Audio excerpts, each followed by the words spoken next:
Braden? All right, I'm not, you guys can hear me. We're going to, we got to hook in a, HDMI cable and we might start a couple minutes late here. Thanks for the heads up, Ryan. We can hear you. Perfect. Thank you. Yeah,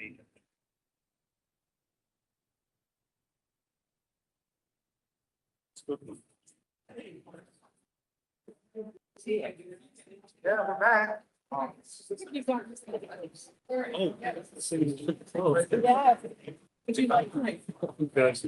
grabbed one out. It's groundbreaking. Oh, did you? Yeah.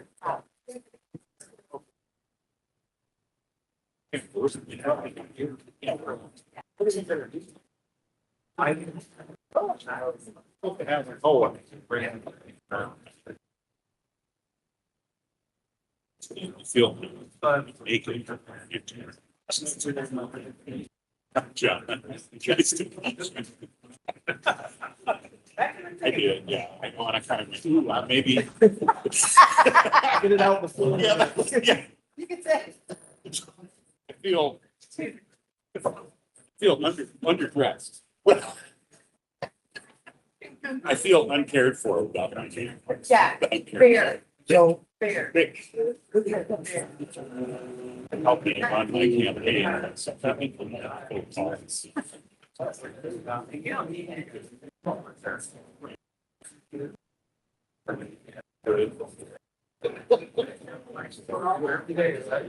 Running number.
Hello. Tell me when All you're right. ready. Yep. Just doing a mic check. Can you guys hear me and see the Alliance screen? Yes to both. All right. We are going to get started. Um, Call this meeting to order. This is the third meeting of the Correctional Rehabilitation Task Force, and we're here today at the Military Heritage Alliance in Sioux Falls. Some number of us are looking a little windswept because we just came from the groundbreaking for the new state prison, but we have washed the dirt off our faces and we are presentable for this meeting. It looks like we have pretty good attendance here in the room. I know we also have some people who are participating remotely. Do we want to take roll? To start, are you ready to do that? I think Braden has my sheet. Braden, where's that sheet at? In the sheet here. While he's coming up with that, I do want to remind people that when you're speaking today, remember to use your microphone. If it's anything like mine, it is really loud. Maybe they'll turn it out a little bit. We want to be sure that those of us in the room can hear better, so people who are participating remotely as well. So with that, you ready to call the roll? Good. All right, Lieutenant Governor Nyson's here. Mayor Paul Tenhaken, Vanessa Gomez is online and he'll be joining parts of the meeting, but has some other commitments. Judge Marty will join remotely for parts of the meeting today, but had court. Senator Carr might be joining online. Senator Grove. Here. Senator Holmes. Here. Senator McKimmon is out of state. Senator Otten. Here. Senator Peterson. Here. Senator Smith. Here. Representative Hughes. Here. Representative Jameson. Here. Representative Casson. Here. Representative Mulder is out of state. Representative Reich. Here. Representative Schwans. Here. Representative Emery is joining remotely. Representative Whitman. State Attorney Hager. Sheriff Mueller will be joining parts of it remotely from out of state. Southeast State President Osmond. Minnehaha County Jail Warden Mike Matson. Greg Salazan, UJS Court Administrator. Council Richard Cora. Eric Greenwhite, Mayan Legacy, will be joining online. Geraldine Church as well, and Terry Dosh will be joining online after 12 o'clock. Don Marie Johnson. Marcia Holtman. Deputy Secretary Brent Fleet. Secretary Nick Moya. We can add in Braden Beener has joined us again. Braden was admitted to the bar about a week ago, so if any of you are in legal trouble, talk to him. And Senator Carr joined us as we were taking roll, so the I got it. record can reflect that he was here. Yeah. Well, I want to thank you all for being here today. Of course, it's been a few months. Last meeting was before session.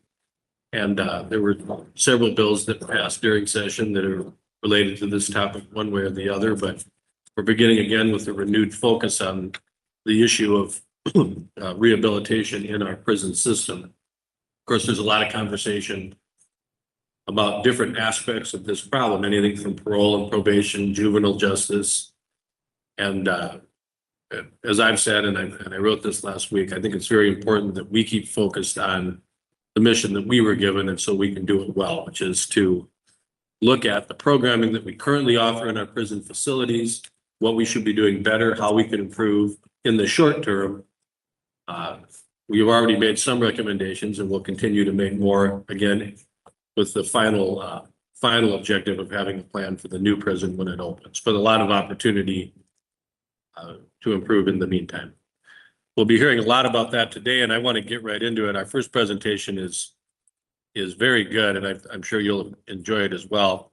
We're very fortunate to have the Council of State Government Justice Center on board. They presented to us at our first couple of meetings, but while many of us were engaged with the legislative session, they have been working away on researching the data, interviewing stakeholders, and drawing some initial conclusions. And they're going to stay with us throughout this process and continue to research and offer feedback and offer suggestions. And so I'm really looking forward to this presentation, and I'd like to turn it over to them to get started. And I think, would you be okay with taking questions as we go, or do you want to wait till as you go? Okay. So they'll take questions as we go. Do remember to use your microphone if you have questions. I say these presentations are all. Really? Oh yeah, and Mr. Bruder reminded me, you go to boardsandcommissions.sd.gov and go to Correctional Rehab Task Force, you can find this presentation posted there. So if you're in the room and want to have them on your computer, or obviously if you're online and want to follow along, you can find them on that website.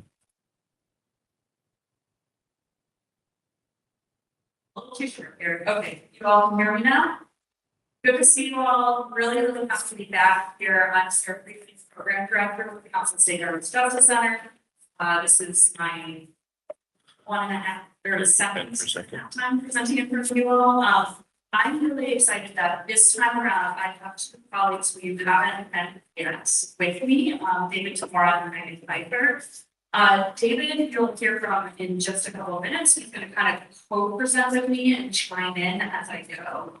Megan, you'll hear from this afternoon. She's leading some of the re-entry work that we're doing. I'm really excited that you all get to meet her, and she'll talk about the plans that are going in around the re-entry side. As I'm here today to talk to you about what we've been doing on the program assessment side and present some preliminary findings, along with having what I hope is a really robust conversation about some potential fixes. We do not have recommendations yet, but we have a bunch of ideas. And I'm really hoping to solicit feedback from all of you all to figure out, as we start to refine what will work best for South Dakota specifically, and kind of why things you all most excited. So as we're refining that, going towards a final kind of findings and recommendations at the June task force meeting. See, screen is behind me. Okay, so for those of you all who don't know us or don't remember us, just like a really brief refresher on who the Council of State Government Justice Center is, also known as CSG. We are a national nonpartisan nonprofit with part of the larger membership association of the Council of State Governments. who has members of legislators, government, you know, all three branches of government are members of state government.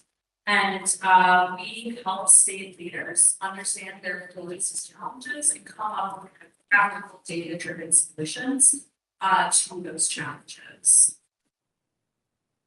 And this is just a reminder, we've worked in all 50 states. We have staff across many states. We're kind of a decentralized organization. A lot of people both live and work across the state, and we've helped all 50 states with various reentry, parole, prison, correction, supervision challenges. All right, so for today, I'm going to just do a really brief refresher on what is the plan for CSG Justice Center's work for the task force. And then David is going to present some data analysis that we've done around the programming data. Then we'll go into some preliminary findings and discuss what we've been seeing and all the work we've done. And then have that discussion to think, let's think there's some solutions together to these findings. And the task force. So, there we go. This is the roadmap that we presented the last meeting. I think slightly to the baseline with that in the last meeting, presenting a 4-meeting schedule in 2026, leading up to final recommendations in October 2026 in time for the budget. And so here we are in April, really digging into institutional programming, and we're giving you our preliminary findings for the assessment. In June, we're going to kind of finalize, present the final assessment of findings with refined recommendations. And you're also going to hear from Megan on a national reentry model, so laying the foundation for some future reentry work.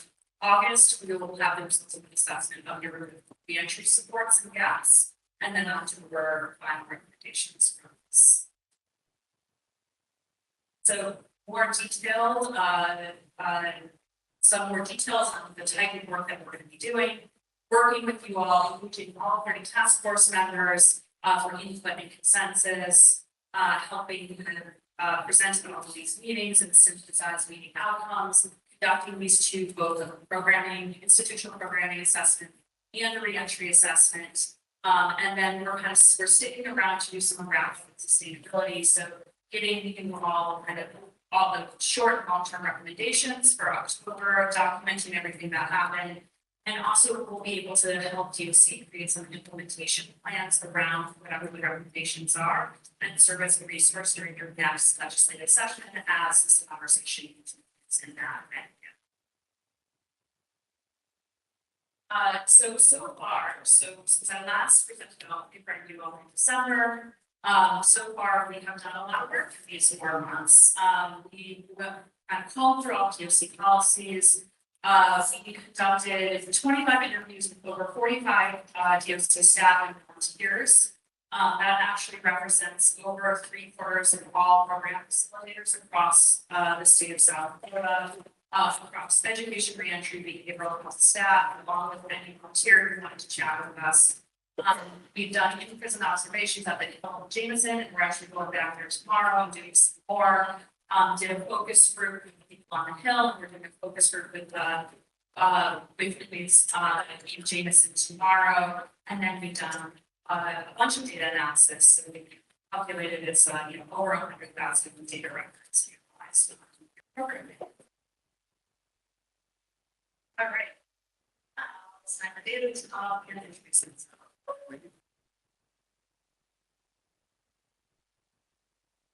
As they're trading off, I wanted to acknowledge we took roll. We left off Representative Baskey, who is here and is back after, how long were you gone?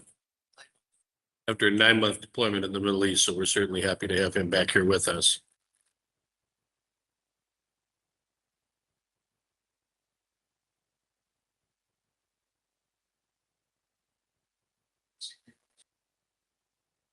Nice to be back in South and times previously, 25, 30 years ago, and also about 15 years ago. Been with the Justice Center for 16 years. Prior to that, I've been in the field for 35 years, pretty much at the intersection of behavioral health and justice, a lot of the and the use of risk and need assessments to make determinations about programming, development, direction, working with different types of bottom fingers. A lot of that was in the community, but I did spend several years with the talking some security facilities as well. And I'm going to talk a little bit today about preliminary program data analysis, and I want to emphasize the word preliminary. I'm going to give you some snapshots, despite the fact that we looked at 130 different files. There are many others that we need to look at. In order to really look at sort of a live stream, if you will, what happens day in and day out. So we're able to give you a snapshot right now, in terms of a particular day at the end of the year, at the beginning of the year, what was going on. Wants to be able to find out. So first of all, South Dakota has between 23 and 25 increased access to programs in prison. That's really important given the discussion this morning, given the discussions that go on, given the fact that we know that the program is integral to our citizen, and the increasing of success. And I'm going to break those two things out a little bit later. So 416 more people in prison received programs in 2025 and 2023. So 25% increase in people in prison receiving programming. That is good. That's not meeting the need. So many more people that need programming. There's still significant waiting lists, but there's been movement, and there's been movement around.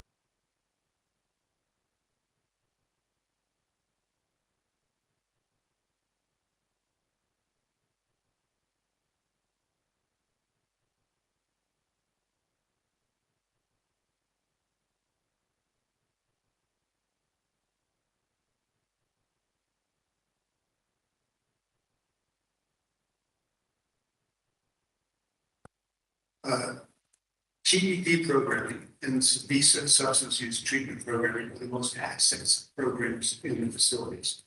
That's good, given that one, substance use is a clear driver of recidivism, and GEDs are clear driver of future success. Equally important, just underneath those, what you will see are a lot of folks that are involved in cognitive behavioral programs, or simply put, programs that are designed to lower critical thinking. The reason that that is important is that if you have somebody who does have critical thinking, and not, this may sound strange, not everybody in prison actually has a high level of thinking, but a number do, a significant number. If you don't lower that, providing other programs won't lower the recidivism.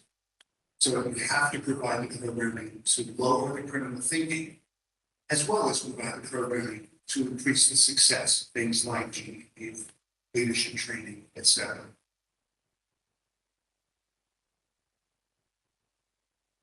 South Dakota is the three largest districts at the moment, have the lowest rates of program participation. To be clear, when we say the lowest rates of participation, we don't mean that that's the most people refusing to be involved. It just means that there are less people involved, maybe because of access problems due to staffing shortages, maybe due to issues that have to do with space. But there's a number of reasons why that's happening, but it's a significant issue. One of the things that we're attempting to resolve with the development of imprisonment. So 50% or less of those in Jameson, Minority State Prison, or the South Dakota State Penitentiary receive programming in 2025. We know that there's a greater need than those, what's happening, those folks that are receiving. Sir, could you, I think there was a question on the last slide, if you could go back. Back another one. Back another one. One more, yeah. Senator Holm, do you have a question? I do. I'm just wondering, I don't know, smart reserve, legendary or anything, what does CBI stand for? It's cognitive behavioral treatment for substance abuse. And we can definitely provide you a list of the spelled out names of all of the different programs. And in fact, the department has it as well, along with descriptions of what those programs are. So we can make sure that we get that. But just looking along the bottom here, GED, I think we all know that's a high school equivalency. SABISA is substance abuse rehab, basically. Yeah. What is- MRC is moral recognition therapy. It's a cognitive behavioral program to lower critical thinking. It also is used for substance use. T for C, or thinking for a change, is a cognitive behavioral program that is, that is also used to lower criminal thinking. There are multiple, and forgive me, I my screen here. Like we have DBT and then, DBT is dialectical behavior therapy, which is something that is used for folks with significant mental health issues as well as behavior problems. There's motivational interviewing or motivational engagement programming. There's programming that relates to dealing with mental health issues. Matrix model is another model looking at substance use in terms of treating substance use. And there's two components to Matrix. There's Matrix, which is the full long program, and there's Matrix Light. Big departments moving to using the full Matrix model across the board. Historically, they use both of them. what about prep program? Sorry. Prep program, like 6-10 maybe? PREP. Fair program is a reentry program that prepares people for reentry into the community. And let's see if I missed any, forgive me. CBT is not behavioral health therapy, behavior therapy. Creative Ed is another cognitive program in terms of helping folks move forward. Online existing other CBT or CBH programming, cognitive behavioral program, looking to lower violence. Okay, thank you. Any other questions on that before we move on? Representative Hughes? Mr. Chair, I have a question to the next. Okay, and were there any questions on this slide before we go to the next one? Mr. Hager, on this slide? Are we pulling any data and looking at people who are simulating versus not? Trying to manage our fail rate. This 20% did well, maybe versus reason for we have success rates for these programs. At the moment, what we have are program completion rates, because again, this is preliminary. The South Dakota does measure 3-year recidivism rates. I don't know that there's time to revenue the program, we just aren't there yet in terms of being able to get that information. But between now and the next time we meet, we should be able to either have it or be able to tell you that it's not something that we can access given the current way that data is done. Matching recidivism to a specific program is complicated. Because first of all, did the person get one program or 4 programs? Did they get a program in the lower critical thinking, or just a program that was a good program, it wasn't necessarily related to that? Did they go through it 1 time, 5 times? How many, and how long? How many times did they complete those particular programs? So it's difficult. I guess one of the things that I would say, that's going to say in one of those slides is, there is no silver bullet of this program will solve the problem. It's an issue of how do we integrate various different programs to focus on different things. For example, as wonderful as programming for lowering criminal thinking is, and it is, the research is solid. But those, the recidivism rate of those folks, somewhere between 23 and 28%. So we go, why is it lower? And the reason it isn't lower isn't because the program is bad, but because we only gave them that look. We didn't look at issues related to trauma. We didn't look at issues related to mental health needs getting in the way of benefiting from the program. We didn't look at the literacy issue. So that part of what's happened is the good news is over the years, we've developed programs that have research support behind them. Only now realizing that we were doing that in a siloed way, and that we need to have an integrated thinking for these individuals in terms of being able to rehabilitate them. And I use the word rehabilitate because we don't want to bring it back to where they were. That wasn't very good. I want to bring them somewhere they really never did. I really want to move forward with that. And in order to do that, we have to have a broader definition of what it is that they need in terms of being successful. And what you're seeing in the field right now is some interesting back and forth between, is there a way we've been thinking about them thinking the right thing? Or should we just be focusing on things like mental health and trauma, et cetera? And my answer to that, the research to that says, this is not an either or, this is a both. We need to think about this both ways. Some people only need one thing, some people need to need 4 or 5 things. We need to be better at assessing that to make that determination. Because if we want to lower service, we're gonna have to do that. And secondly, if we want people to be valuable members of society, meaning we want them to contribute, we have to not just keep them from not doing it again, we have to give them the ability to provide things, right? Whether that's employment or other kinds of things in the community, to give back to them. So it's a more integrated way of thinking than the way we've been building it historically. Does that make sense? It does make sense. I just don't want to miss an opportunity. If we're talking about these numbers mean something, right? Even 650 people. Right, and so I'm certainly interested to see, do we see trends? And not that that's a silver bullet, until this opportunity. I'm just curious, can we believe from people who are coming back in and they didn't take this program, there's 5%. I'm curious what we can see from those numbers. And we will do our utmost to be able to answer that and provide an extent that we need if the data is available. If it's not, what we can do is pull some national data that looks at differences when people go through certain programs. So it's at least give you a baseline for it looks like that. I would greatly prefer some. Of course. I think we have a couple more questions on this slide. Representative Schwann. Can you hear me? Yep. First of all, thank you for all the statistics. I think this is a great model for us to look at.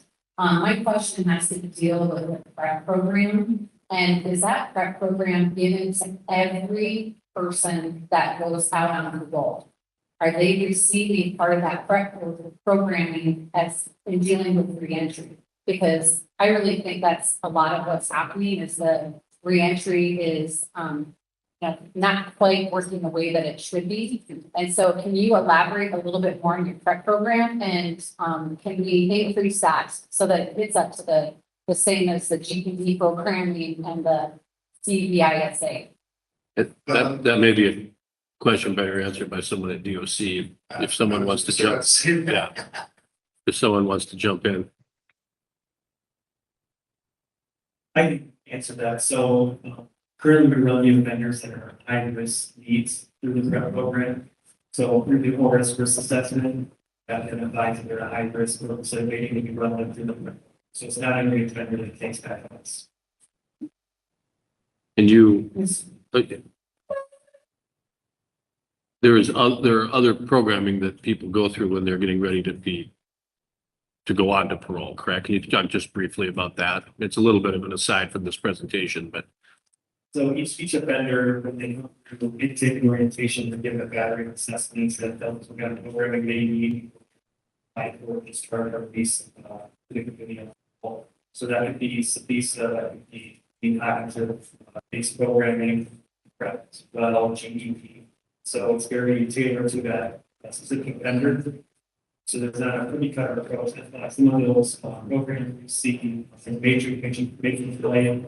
For those numbers a little bit lower, that's because we just started those programs in our catalog. So as we expand services and staffing, those numbers. Yeah, most vendors do have 85 on the table for these. We do have programs that are voluntary as well, so they might not be assess a certain program, but if we have space, we will come back and get it as well. Thank you. We had another question. If you represent Baskey, did you have a question? Yes. So can you go back to that slide you were before? So you know why the substance abuse treatment numbers are drastically lower than they were 15 years ago? And are there still specialized treatment programs such as behavioral treatment, meth treatment, co-therapy programs? Do I know why substance abuse programs are lower than they were 15 years ago? That's about a third of what the completions were. The answer to that is no, to that. And one of the things that is currently lacking are programs that are specifically focused for Native Americans. And that is impacting some of the recommendations as far as improvement growth. Because the use 15 years ago was, I just heard why those were no longer offered. That would be a question for the following department. Yeah, we maybe want, some of these questions for the department, we maybe want to make note of and come back to later so we can keep moving on this, on the presentation. But we have one or two, is your question on this slide? Oops, Senator Grove? Yeah, okay, go ahead. Thank you. I'm just wondering, how much, when you're doing these, was there any conversation about, issues with overcrowding and how that's impacting if this is working or not working? Is that kind of? I think you're going to be getting to that, aren't you? Okay, There'll be some discussion in the next section. thank you. All right, and Representative Hughes had a question, but I think maybe on the next slide. You want to move? Yeah. You want, can you click ahead?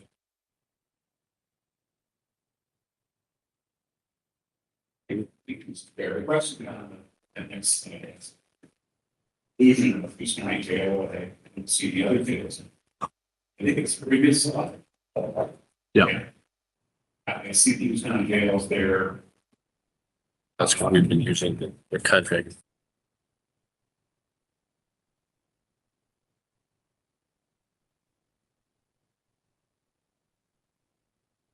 I think I can answer that. The women's prison in Pierre has been contracting for beds pending the opening of the women's prison in Rapid City. So that's kind of a short term. And I think that'll go away once the Rapid City unit opens, right? Yes, that's correct. These are all locations where our state of veterans.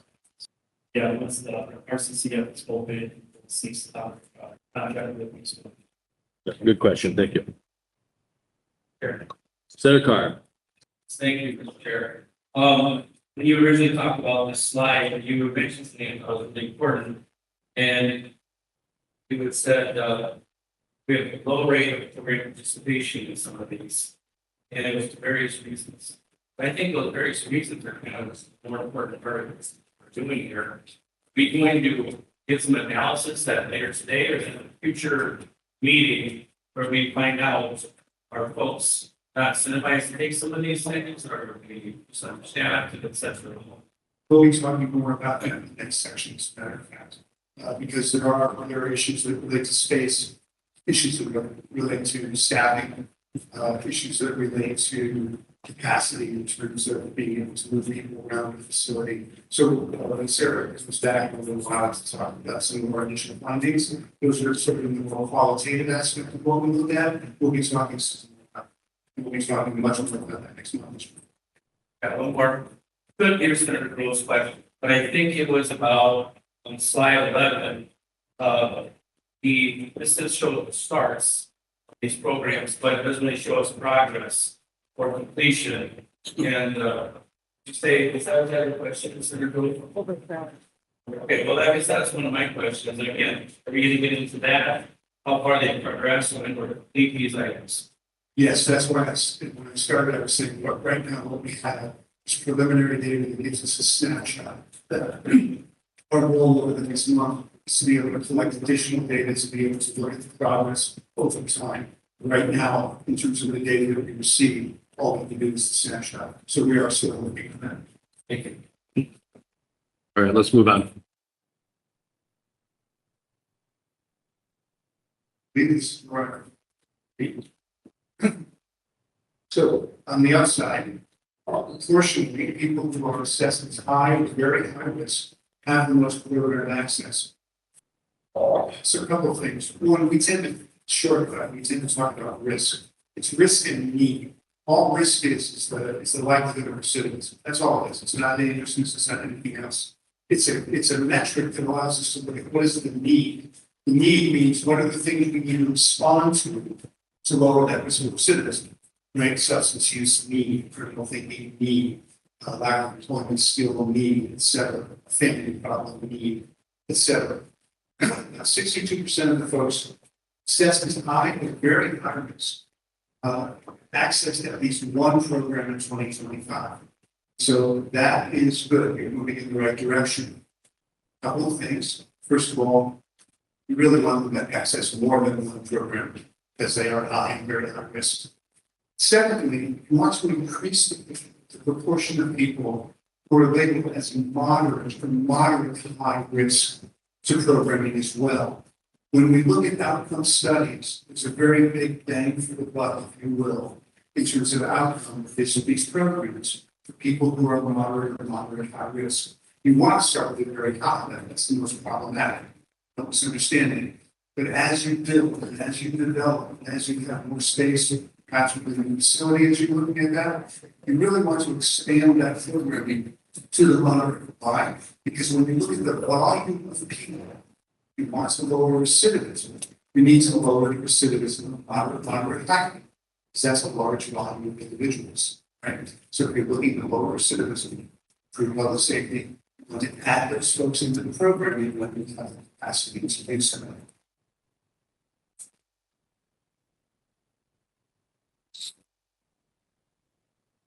Criminal thinking programs initially reach the most people, which is good. That demonstrates that the DOC is targeting the right needs.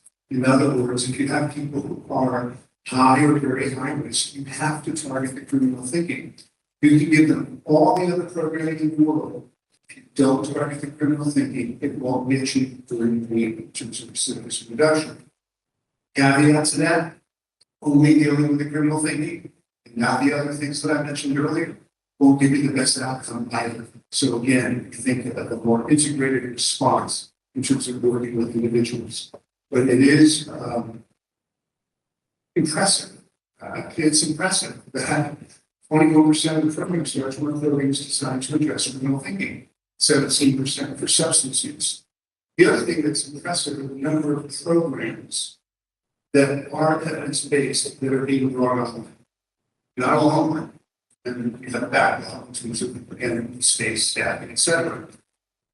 I've rarely read a document. I've rarely read a DOC document about what the programming is going to be that looks right.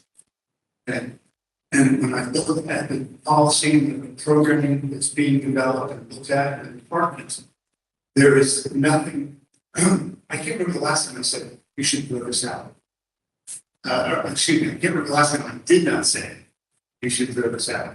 And looking through that document, my issue is not you should throw this out. My issue is how do you build the capacity to do this? You've got the right things. Now you've got to figure out how to implement it the right way, which is going to take some time, some resources. Now looking at end of the year completions. And snapshot, we have to get the other data for the next couple of weeks. But looking at the end of the year status for all programs starting in 2025, there was a completion rate, 59%. That's quite good. Do we want to better? Of course we do, but that's quite good.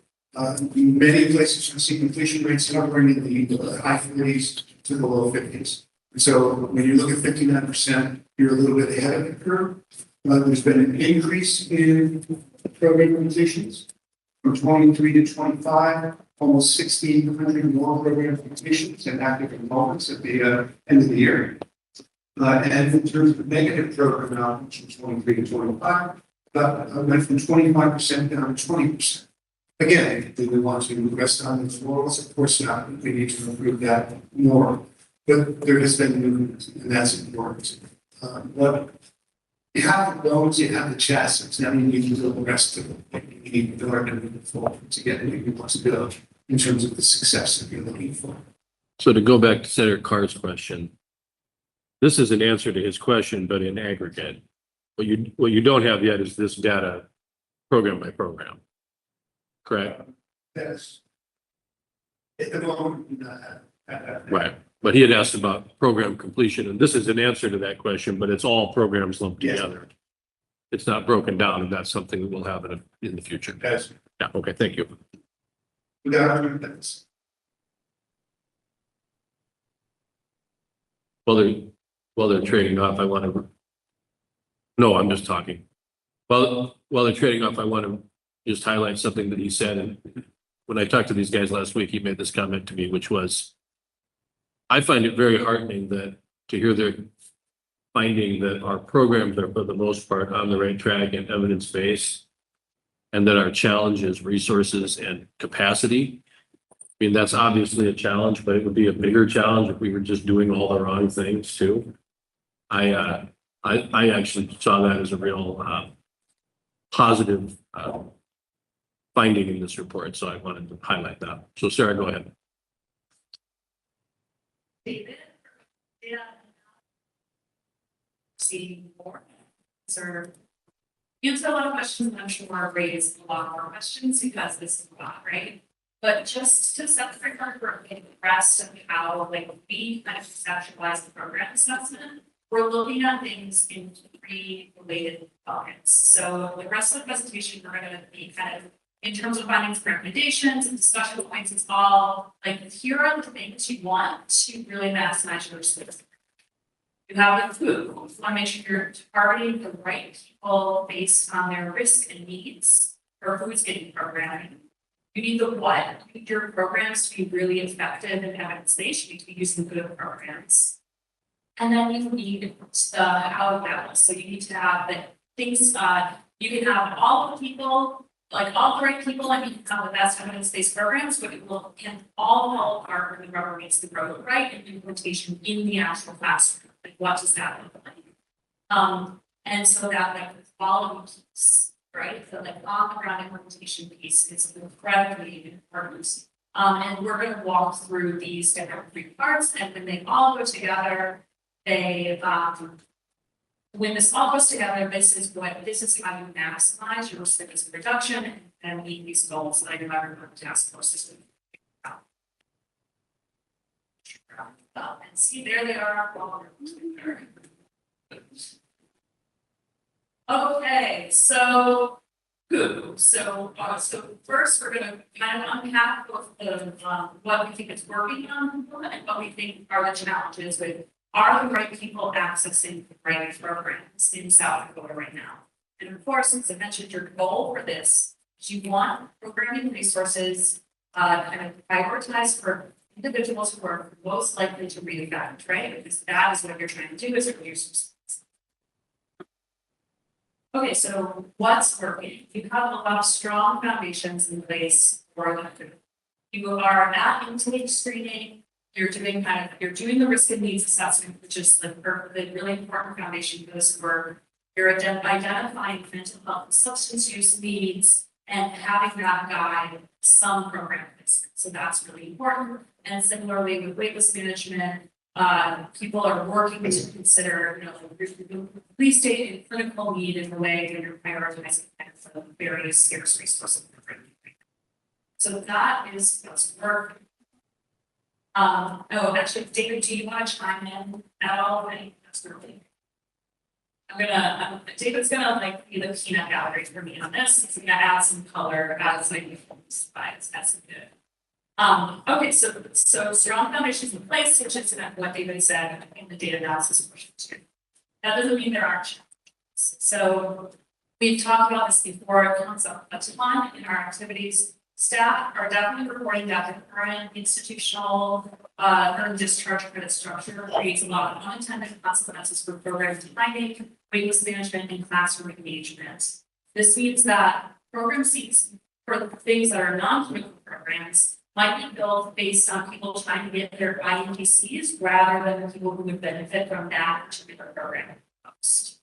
And then I think this is also a precedent on there are incredibly long wait lists for that at every facility. So your demand for programming greatly exceeds your capacity to provide it. And it is to know that sometimes, often this is staffing, right? You don't have enough program staff, but that is not always the reason that demand is exceeding capacity. In some of your facilities, there's just not classroom space. So you're already programming back groups, kind of maximizing the space in facilities that are available. And if you added 5 more teachers or 5 more facilitators, it would not matter because there is not a place to do those programs. So just to know that it's like kind of a combination of reasons and vary depending on what place you're talking about, why it has to be enough that for the need specifics. And then also for although you have some underserved populations who would greatly benefit from more targeted programming. And I'm not going to spend too much time here because I actually unpack this on another slide. So moving on. But before I go into the what, does anyone want to talk, any questions about those kind of thing?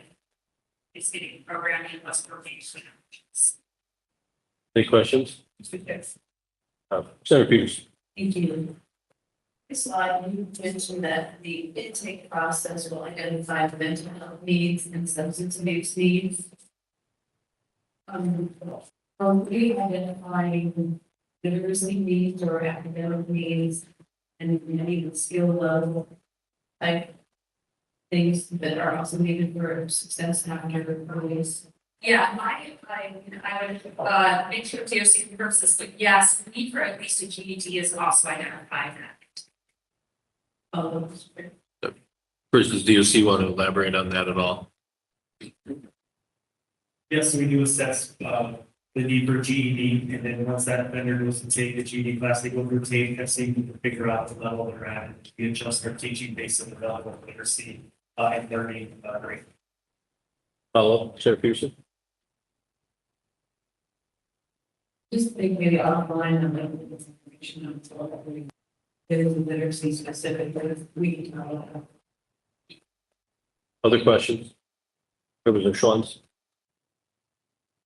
To deal with literacy rates, and that's it, bring this up a little bit more in depth, but are we finding that a lot of the literacy issues that we're having within the incarceration, have they been on special programs like 504s or IEPs in school? Do we have any stats on that? I do not have that data. I think that DOC might have that within their GED, but I also, we'll talk a little bit, if you all are interested in literacy specifically, and I am gonna say a little later on that one of the gaps CRC is that their only education program is GED. You don't have English as a second language programming, you don't have low literacy learning programs, and you don't have higher education for people who have their GEDs and still want to learn. You have vocational programs, really strong vocational programs, but that is one of the gaps that is later in this presentation. In particular, there's a question about IEPs. That has come up before. I don't remember if it was on this task force or the last one that we talked about that, but I think the answer to that is that we don't really have a way to get that information. When an inmate comes into the prison, we don't get his high school transcript.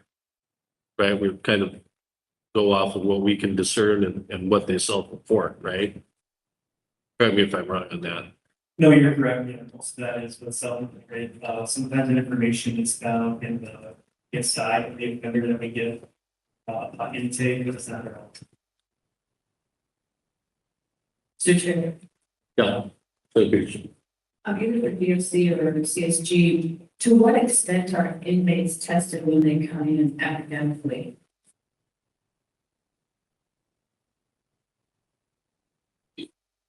Go ahead. Mr. Flute, go ahead. So predominantly it's for the GED, intake and qualifications that there's no additional testing that we do for them.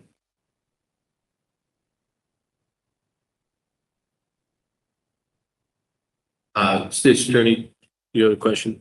Yeah, just had a question about getting into or not. So you talked about people applying to programs that earn those discharge credits. Are they, and this question is not the great thing, we're gonna ask, are they taking programs that would be recommended for them to get those credits, or is that question being more narrow is the only way that they're not allowed to take classes if they try to compete in? My understanding is that intake, there's 4 really important risk reducing programs that people will get immediately kind of like filed into a wait list. So that is like some of the criminal thinking programs, substance use treatment, anyone without a high school education, I think gets applied for the GED. So there's some 4 groups. But you all are doing a lot more courses than that. And who gets into those other programs, many of which are evidence-based, is all things. And, you know, frankly, it's like, it's driven, it seems to be, at least staff saying that it's driven by people wanting to get their EBCs and sending trainings, like sending communications to their staff, asking to get on wait lists, regardless of what. So, you know, we can't see you don't have like, this is anecdote, right? I don't have data on how people get on wait lists. This is just what we talked to, you know, 75% of your programming staff and everyone's saying like, hey, like they sent me a note, right? That's how I get on and regardless, and it does seem to be for some people who are really trying to see things, like there's not even a every program regardless, they're interested. Kite is their internal messaging system, right? Like, when you say send me a kite, that means that you're sending a message. Yeah, so that's like the internal prison message system where it sends a message to a program school. Yeah. So facilitator and phrases their hand to the master. Thank you. You have a follow-up? Yeah. So I guess maybe an example, let's say someone comes in, the person, they graduated from, right, they wouldn't have to do GED programming. But they be able to take that, just like kind of like a thing. They're not supposed to be able to take that. I have heard that there was some high profile staff about that recently, but no. They are, if they have a, you know, if they have high school education, they're not supposed to get it, would not be provided for. So there's some sort of check to make sure you don't have people who are taking seats from individuals who really need that. I believe so. And I think that's good. That like hasn't been submitted. Gotcha. Yeah, appreciate the last minute questioning, that's where my mind is and the follow-ups. The long wait list, can you provide more context to what that means? So it's a long wait list. And are people coming into the system and leaving before they even get to the programming? Just looking for some additional information. They somewhere in this slide packet, it's like 50% of our population is getting some programming. So 50% is not. Is it because they're on this wait list? Yeah, I wait lists, I mean, it depends on the facility and depends on the program. The worst wait list that I heard about, talking to staff, was over.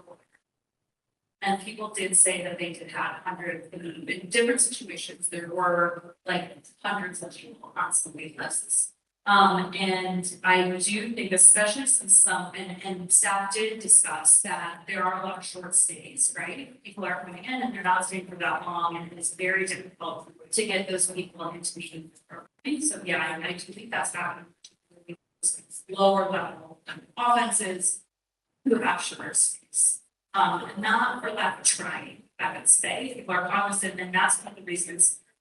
When you talk about wait list management, there's a lot of different types of feedback, and we hear some people who are, you know, upset because people are only getting programming right around the enrollment, right?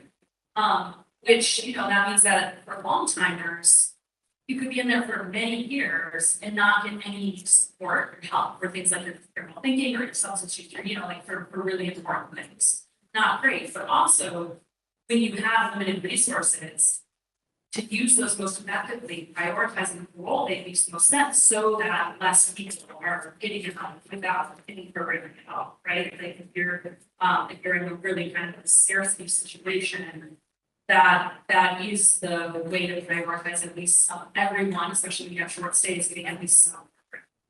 And so managing your wait list by that. It's kind of like you're damned if you do and you're damned if you don't with wait list management in different ways. Mr. Chair. I understand the repercussions of the long wait list. I guess I'm curious about the actual numbers. Is that something that you're going to get into more analysis with this long wait list? And provide some recommendations? Because that's what I'm looking at is the numbers. And so, Yeah. and I think, and you say like, you know, like 100 or 400, but I think really in this world we're talking about speaking in terms of time too, right? So how long are these people on the wait list? How long are some of these, like I said, are they coming in the system, out of the system before they even get there? That's where I like some analysis. You know, I'm wondering if you guys are. Really, another way of asking is where do we need to add capacity? Right, it's really what you're asking. Sure. Yeah.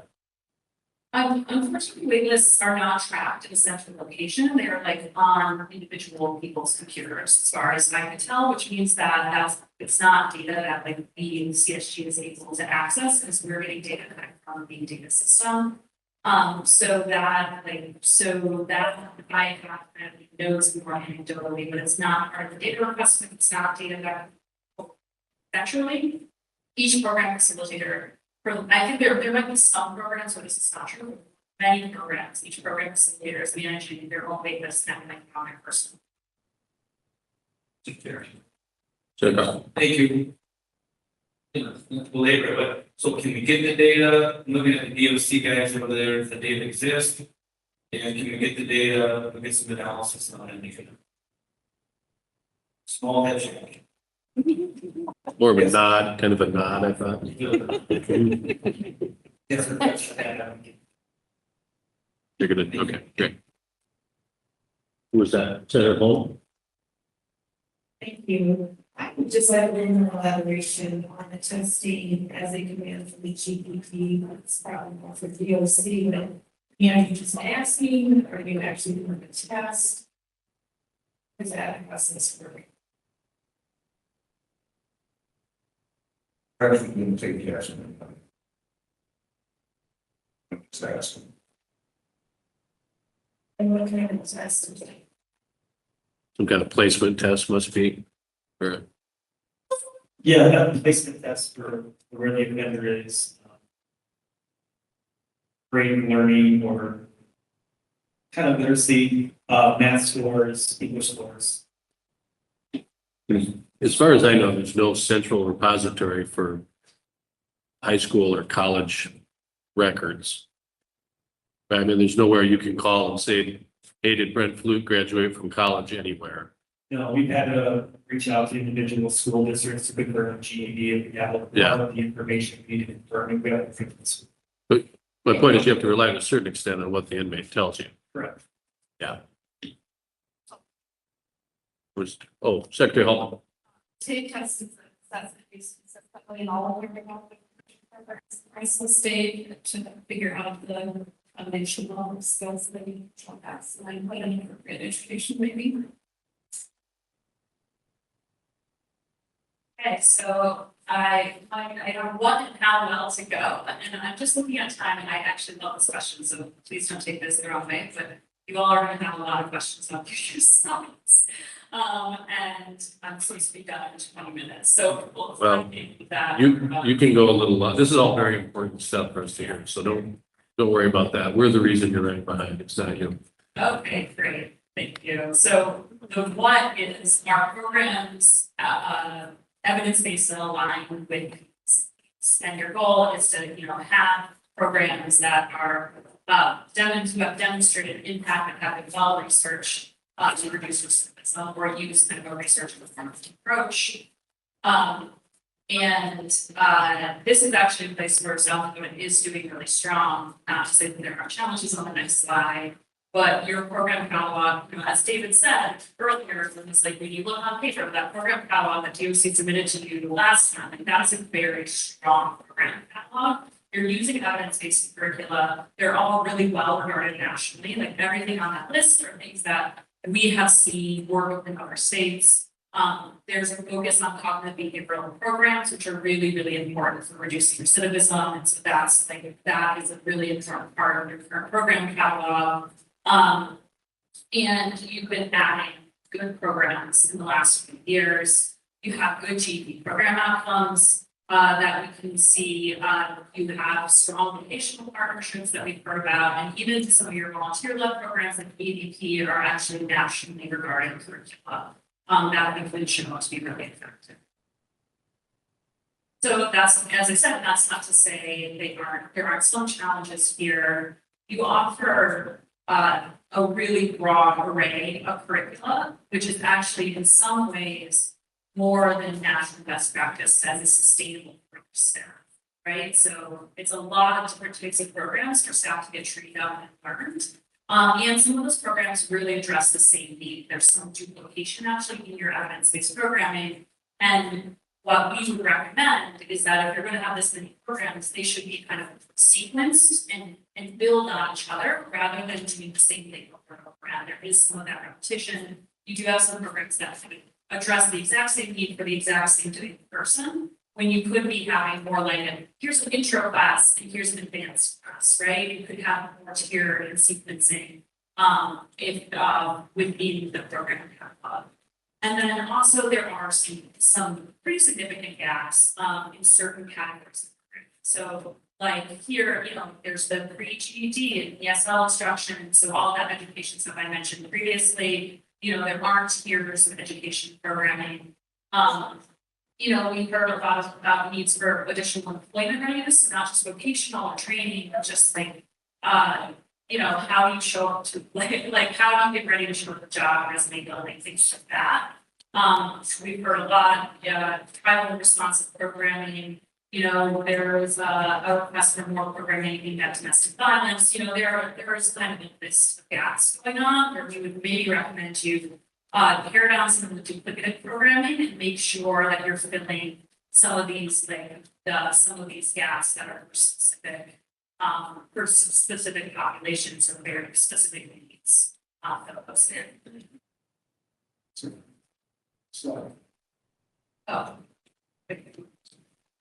it's not. Oh, sorry.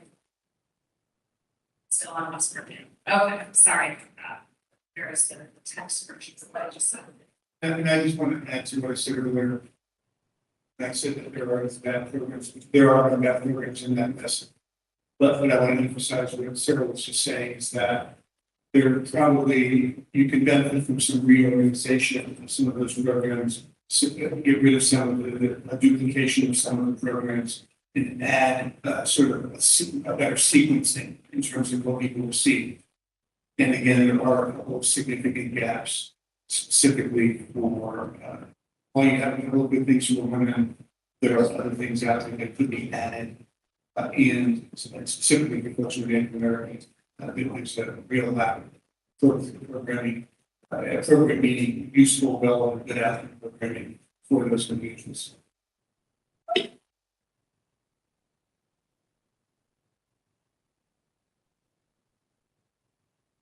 Go ahead, one second. Okay, this is kind of, I would say that, so how well are your programs set up to succeed? Like, this is where the CSG Justice Center lives.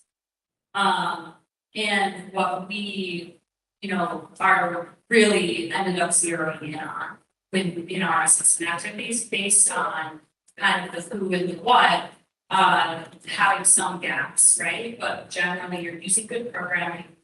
There are some obstacles, but there are mechanisms set up to get the right people into the right programs. But then what is actually going on, right? So your goal is that in those classrooms, like with the facilitators, that the programs, when they're being delivered, are really, really high quality and track outcomes and all the things you want, right? Like you can have the best thing on paper, but what's actually happening. Okay, so what's working is that, mostly, or like the top thing is that I cannot say enough about how dedicated and knowledgeable DOC program facilitators are. You're just incredibly impressed with their commitment, and how they kind of proactively are seeking to fill gaps that they see with the people that they're working in, that they're seeking out training, that they're very, that they're really like, their interactions with inmates in the room are really kind of high quality. These are people who really care and are like very professional people working with people and addressing these needs. And they have a good support system among themselves where there seems to be a lot of like coordination and working together to figure out how they can work within, I keep thinking like a system of scarcity that they're operating under. We're really happy that we have reinvested post-assessment tools for clinical groups. That means you can get a better track of how those groups are working and how people are evolving as they're in groups. And then your GP tracking is really good as well. So there's some things going on around here, but there are really significant challenges and, once you get there. So I think going to make this conversation into everything. There we go. The program staff are stretched incredibly thin. Single staff members are responsible for programming across really large populations. Staff report having a lot of trouble keeping their paperwork, and that there's this tension between doing documentation and helping people. That is, like very hard to navigate. The programming, DOC facilitated programming is essentially in two tracks, or frankly, two silos, if you will. You have education and reentry programming, so that's like the prep course, the GEDs, that type of programming that you need for a change too. There's the group of staff that does that, their chain of command is through custody, so they're reporting through security at their particular facility. And then you have other programs, and then the other set of programs is behavioral health programs, so the substance use treatment, the mental health treatment, and the MRT criminal thinking program. Those are through behavioral health, which has a whole different chain of command. It's a different silo also within the facility. And sometimes within these different chains of command, the people programming decisions are not always being made by people with direct expertise in programs, because it's kind of through custody, or it's through the behavioral health programs, or through the HSA, it's actually the nurse, so that's the practitioner rather than the behavioral health practitioners, right? So there's kind of this interesting staffing structure going on that does not necessarily always support your staff or support high. In some facilities, custody, not only your program staff stretched really big, so they're not able to give it up program. Your custody staff are stretched extremely thin. So that means, and they may not be aligned on how important programs are, because they're dealing with so many other things. It's hard for them to prioritize getting people to programs. So the facility staff, what we've observed is facility staffing levels weren't really accounting for the time needed to move people into classroom space, which meant that a lot of people who finally got off the wait list and got placed in the programming weren't necessarily getting into their groups. And that also was impacted whenever, there's like a modified operation, lockdown, things like that, and people also came to this. So you're definitely experiencing in some facilities barrier, like once people get in, there's barriers for people to actually show up to the group and get the treatment with the programming.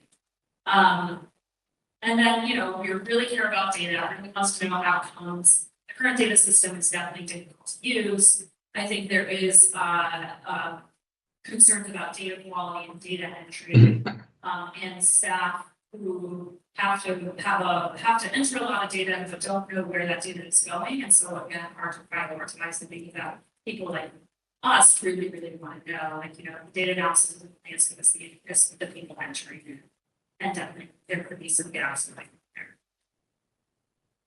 Any questions on any of that? Content on that slide.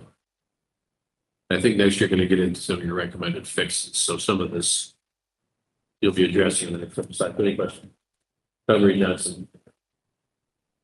Thank you, Mr. Chair. I'm really grateful that Sarah brought this up, because that was something that I've been ruminating with the previous questions. There seemed to be a lot of asks of the DOC, but it's really hard for them to come up with the answers to those questions when they're understaffed, under-resourced, and don't have the proper channels for reporting. So I just want to make sure, as a good partner, and I currently volunteer, that we're uplifting DOC in that way of providing them the resources they need to be able to do this, and not burdening them with more things that they don't have quality resources to handle.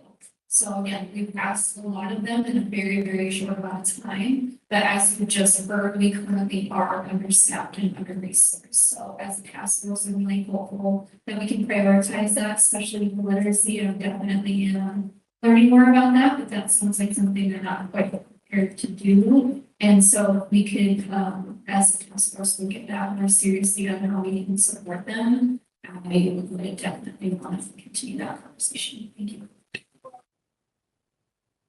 Thank you. Any other? Anyone else at this point? Right.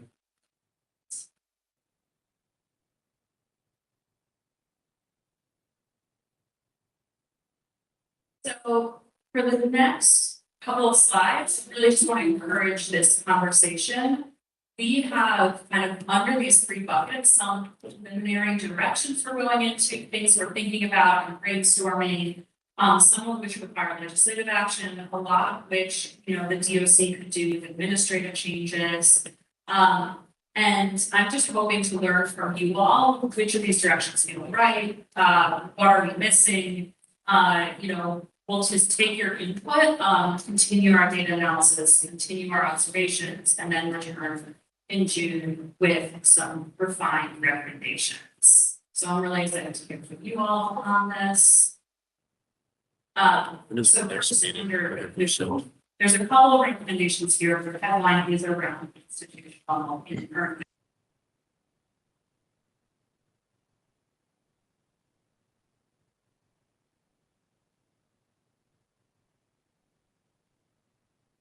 administrative burden as well. And so it seems like that system needs to change. And very, very clear, is there a way to simplify it? And so like a bigger change than just the second bullet point is we can just revise the calculations, right? And you can revise how much programming each, which program it's which EDC, and there are some fixes. Certainly that we can do that, we don't do it a lot, just around the edges. But I'm curious, a simpler system that would reduce a lot of administrative burden and make it very much easier to calculate, for example, the changes of roll dates would work in South Dakota. So considering a model where people could earn credits by default and then get them taken away for non-compliance with that behavior. Rather than having this complicated web of like EDC per program, which are like kind of a really hodgepodge of different credits that need to be tracked all individually. So that's something that's really interesting. We also will likely be recommending kind of structured programming pathways from intake to full readiness.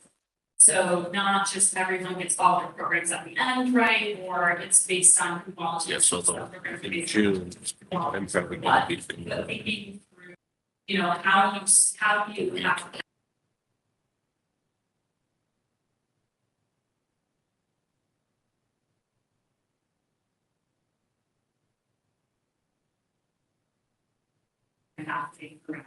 their and then we'll also be definitely recommending some additional kind of program enrollment intake things to make sure that all of this is really around who is making sure that the people who need the program the most are even raising programs. So there's nothing such there. But very curious about what task force thinks about different ways to structure the IADCs because it is driving the who gets programming right now is kind of not to suboptimal based on the programming structure. Senator Carr.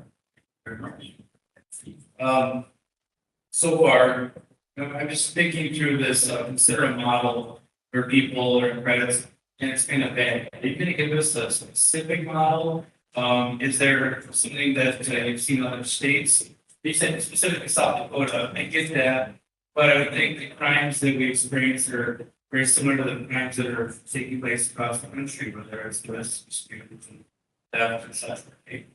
Right. So in a lot of states, people, I would say the majority of states who have some sort of one discharge, it isn't kind of based on who gets what programs. It's more of like everyone knows what their discharge would be, and then you get it taken away when you like do something wrong, right? That's just a much easier way for credits to prove that people understand what their credits are going and what they get. And less individualized and tracking like, okay, this program gets you this, and this program gets you that. So that's that would be the most common national model. It's like everyone kind of, the default is everyone gets their discharge and then it's taken away rather than burning in ad hoc that should take different things. Follow up, please. Thank you, Mr. Chair. I guess, are you providing some point an actual layout, step-by-step type model? You know, here's this model, here's how it works. For our DOC and the others that are touching these individuals, touching stakeholders. Yeah, that's what I'd like to do in June, and I'm kind of seeing what's interesting to you all leading up to that. In June, I'd like to say, here's how we recommend you structure this, and right now, I'm more in the ideating phase. Thank you. Others, we got State Peterson. Was there somebody else too? Oh, and Hager too. Okay. So let's say Peterson. Who else? And me. Okay, well, who does have a question? Okay, Senator Peterson. Thank you, Mr. Chair. So I know we might want to wait until we actually see a model, but I would register some early significant concerns with a model that you get default credits and then they're just taken away. I think if these credits are used for early release, I would think that's a pretty serious program. And if you're getting credits toward that, we need to make sure that you're completing the things that need to be completed for that. And I hope I'm wrong, but this program sounds like a participation trophy to me. And I think individuals in prison need accountability.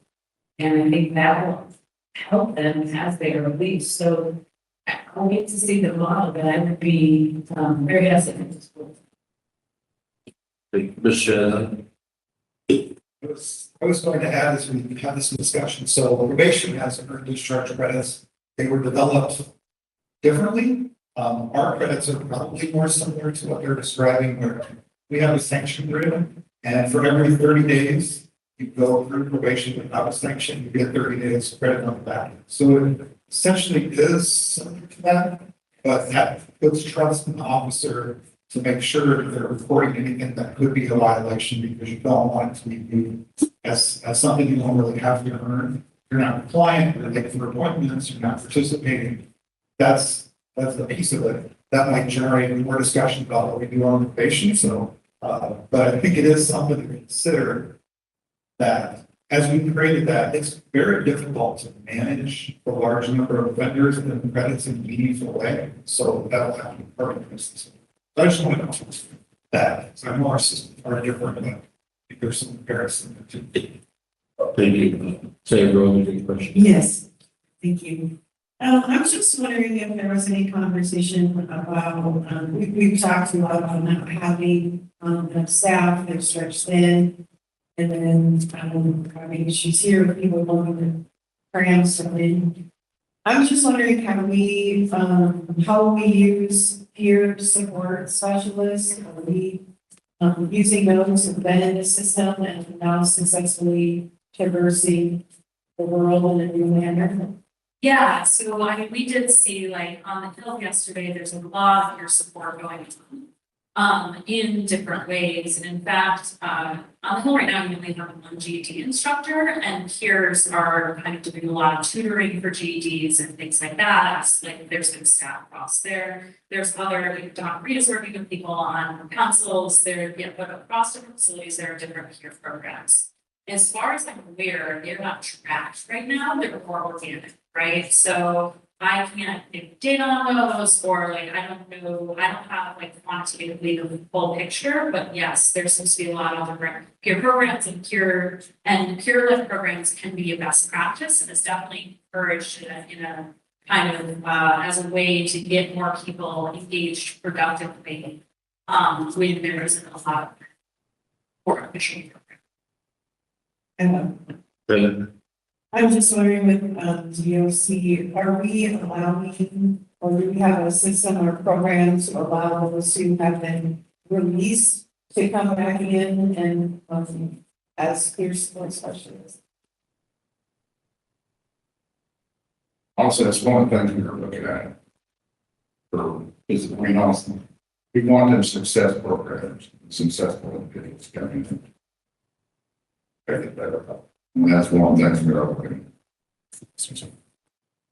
Then we had, the State's Attorney Hager had a question. You're deferring to Representative Whitman? Right. Stronger image, but. Right. I just want to very quickly make a note. If we have a peer-led, previously incarcerated individual here through the center.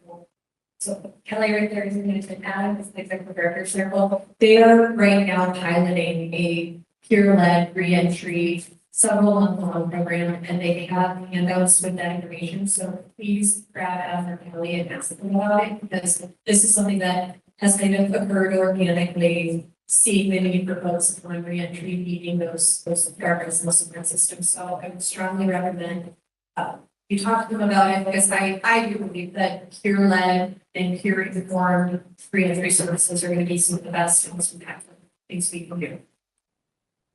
That's great. Thanks for being here. All right, you ready? Yes, sir. Go ahead. I think I agree with Senator Peterson. Turning burn discharge credits into giving discharge credits. I think if you have, for the majority of individuals in the penitentiary, they have total days, so they do have a portion of their sentence that is all already provided as a way where active behavior is encouraged. I would hate to see us march down the path and say, instead of working to improve whatever side of yourself you're trying to through there with these programs, we're just going to give it to you. Don't lose that. I think that's the long way. I think law enforcement is having really good conversations with Secretary of Land right now about how custody parolees and starting to talk about discharge credits around them. I would hate to see this do something different than where I think the conversation about there, but I think it's important to give them and say that individuals inside of an entry and send them to look for ways to say, I want to do things, I want to make sure I'm active. So they going to those programs and have a profound impact on them. And that's why I would be really disappointed if we said, oh, let's just get that on them. And they just don't have it. I think that'd be insane. I agree with Senator. All right, thank you. Any other thoughts? Don Marie and then Councilor Carson. Thank you. I wanted to uplift a few peer-led programs that I'm aware of and work alongside. So we do have quite a few Leaders of Tomorrow graduates that have peer mental health. They don't, I guess they don't call them counselors, but they are certified to be a peer mental health counselor, and they're able to walk the halls whenever someone submits a kite, which, as they discussed, is an opportunity for someone to request for a visit. And those peer mental health counselors are able to go to that floor and talk with the person who's having a mental health crisis. From what I know, and the men that I work alongside, it's going really well. And they would love to grow that and have opportunities to teach other people to do that same thing. Currently, I believe there's 9 of them. Is that right? We have 9 of them on the hill. Pretty close. Yeah. Okay, I'm gonna go with 9. Yeah. And then another pilot that has moved forward, that I actually just attended a graduation for, is the Leaders of Tomorrow. Graduates have now received the curriculum to teach Leaders of Tomorrow themselves, and they started hosting Leaders of Tomorrow sessions in Pheasant Land Industries. So anybody who's in Pheasant Land working, they have the opportunity to take classes led by their peers, and they just graduated a cohort of people. And the graduation is really, really special. They have a designated mentor that walks alongside them for those 14 to 16 weeks. And then they just have worked together, and now they're going to be teaching another class. And I think they have 15 people signed up in Pheasant Land to do the next cohort immediately. And that's no cost because it's peer-led, and Leaders of Tomorrow has given their to that. So those are 2 that I definitely want to talk about and make sure we highlight in this precedent, is that peer-led is happening right now and could really use support. And currently, right now, they don't receive EDCs to do this, and I think that might be a good discussion. They're taking their free time to learn the curriculum, study it, and then go teach it. So I don't know what that would look like as a transferable EDC, a cumulative thing, but they're putting in a lot of work.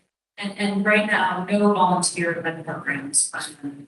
Correct, yeah. And even the program that I run, Unified Leadership Council, we meet pretty much every other Friday, and it's a self-governed council that has a chair, vice chair, secretary, and we learn good governance, or we use Robert's Rule of Order, and they work on building proposals and submitting it to Luke and his team to collaborate with inmates. So there are things happening, and it would just be an opportunity to grow it and give them the EDC they deserve. Thank you. Anyone, someone else? Was it you? Yeah, Councilor McCourse. Mr. Chair, 2 questions. First, talk about staffing challenges across all slides here. Talked, custody staff, which program staff. Can you just clarify if staffing issues, budgetary challenges in the sense that you've got X number of appropriated positions, but we need Y number, or staffing challenge, we've got X number of appropriated positions, but we've only got T number of actually. So, help understand the budgetary or is it? I'm pretty sure it's a yes and. Yeah, but I would also look to do this to confirm that. I think there are definitely like openings around, and I would say it seemed pretty clear that there were more about, you know, like we kind of set up. Does that sound right? Yes, that's correct. Each facility has its own challenges. I think here it's we have the FTEs and filling bills, and the other facilities, it's just that. Good. The IEC that we're talking about, do we have consistency across the system, or do we have different IEC per facility? That is consistent. Now, access to programs that earn you an IDC might be very inconsistent, right? So you might be trying to get your IDC, but you're on a 300% basis. So that's also kind of like some of the thought behind a simplified system. And I'm not going to argue too much more because this is really just like a test of the waters. Like this is very much like a brainstorm with people. But one of the things with a simplified system is there's a lot of people who really want to get programming, they want to earn their IDCs for legitimate reasons. It's not just, you know, like, and they just can't actually get access to programs. So it's not, you know, because the proportion of people who are getting programming based on their need is so little. So none of those people actually have the ability to earn IDCs, and it's not due to, you know, like them not wanting to, or it's not due to that behavior, right? It's due to like being on a frequent basis. Anything else? Mr. Chair. Pedro? This might be a hard question to answer, but we discussed earlier about pushing together and trying to get it kind of organize it a little bit better. And I'm just wondering if listening to the testimony about the support in those programs that I'm assuming are successful in what they're doing, graduating and doing that.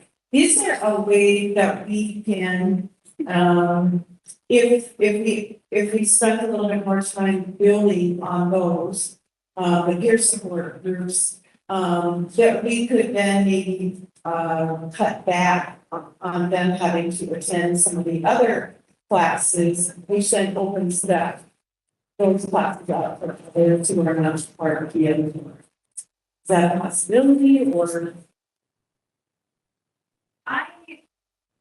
I'm curious with data systems, but I would be a little hesitant because you don't want to drag away from some really core student reduction programs, and peer programs are amazing. They can be really helpful, but they're not going to be like that evidence-based or student reduction programs likely. But there might be a way to do it because increasing peer programs and just increasing like positive pro-social engagement, there's no, you know, like there's only good things about to do that regardless of data. No, I think generally you're correct. But again, it's complicated. First of all, not everybody needs criminal thinking reduction programs. And so giving those people those programs so they can get credit is a waste of a resource. And arguably, if you're mixing in with people who do need it, you're making them worse, not better. So that's one issue to think about in terms of how this is measured. Another one is that the use of discharge credits are important, and whether you want to do the program management or the way, this other way where you get them and looks in the humans behave. There are excellent behavior management tools for business in terms of people behaving appropriately, knowing that they will do something if they do not behave appropriately. So that needs to be kept in mind as well. If you want to look at the issue of peer support programs, and I'm thinking out loud to be clear, as we're brainstorming, but if you want to look at the issue of peer support programs as a way of being added to this, there would have to be a way to assess that those are individuals that support is helpful for them, but that they are not, it is not being considered or sort of as a reduction of ability. Because if they are high criminal thinking, no matter how good your program is, if they are high criminal thinking, if they don't get the CBT piece, it's not going to do what we need. Now, if they're high criminal thinking, get the CBT in your program, that's great. But remember, I think we aren't being as clear as we should be. Not everybody needs all programs. And there are actually people in prison who need very few programs, right? They might need 1 or 2, not 5.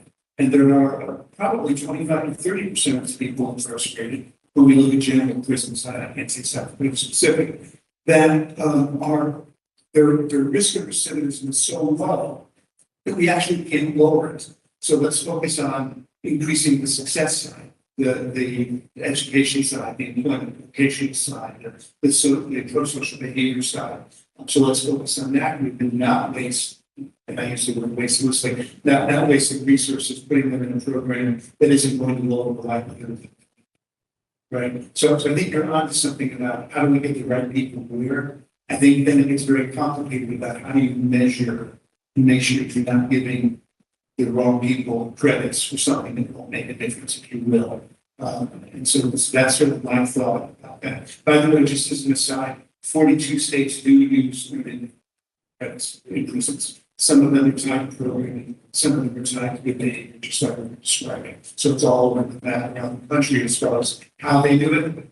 But most states do use it because they see it as an important behavior management tool. All right, I think we're 11 minutes over time. You have 2 slides left, which I looked ahead.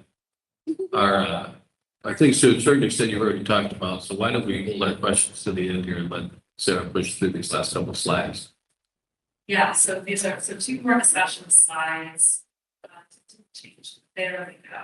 So around to the slide. And again, you know, we've talked a lot about this, about streamlining the program catalog, right? We can have a lot of good programs and we'd like to think through how a tier and other structure of the path for this.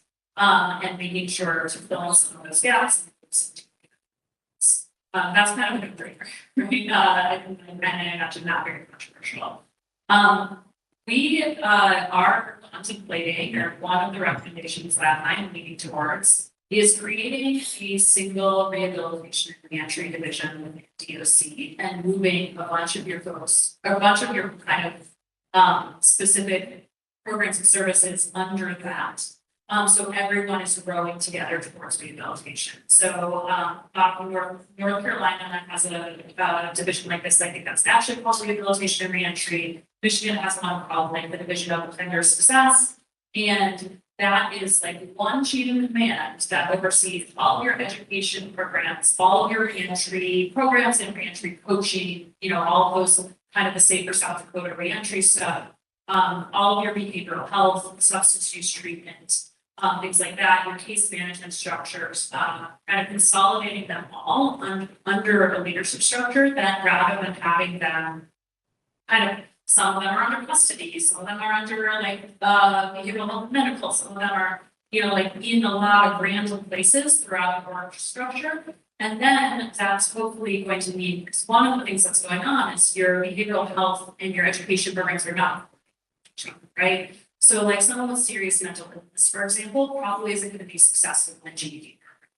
So if you're thinking about how to sequence programs effectively, you need to get that into that mental health treatment and then get that into GED programs so where they can actually be successful, right? But right now, we're not working like that. The things are happening in silence. So why don't you put all of these supports that are supposed to wrap around the offender to help them be successful on exit together under a particular leader and have kind of a chain of command where people are being supervised by people who are kind of doing the professional development and training. It's all going up in the direction. That's kind of where I'm thinking on this. And then the other third one about which everyone already wants to do. This is like possibly moving more than ever, expanding education programs. But that's the kind of putting, I might say it's almost like putting your money where your mouth is on that focus and prioritization of rehabilitation by consolidating it all and kind of being really strategic, having a strategic leader over that, over all of those services so that they're all growing together. So comments on that. Mr. Chair. Representative Hughes. I'm sitting here thinking, okay, it's interesting. It's very offenders centric approach. In fact, it's 100% offender centric. So every one of these people we're talking about rehabilitating has left a crime victim. At least one, probably many.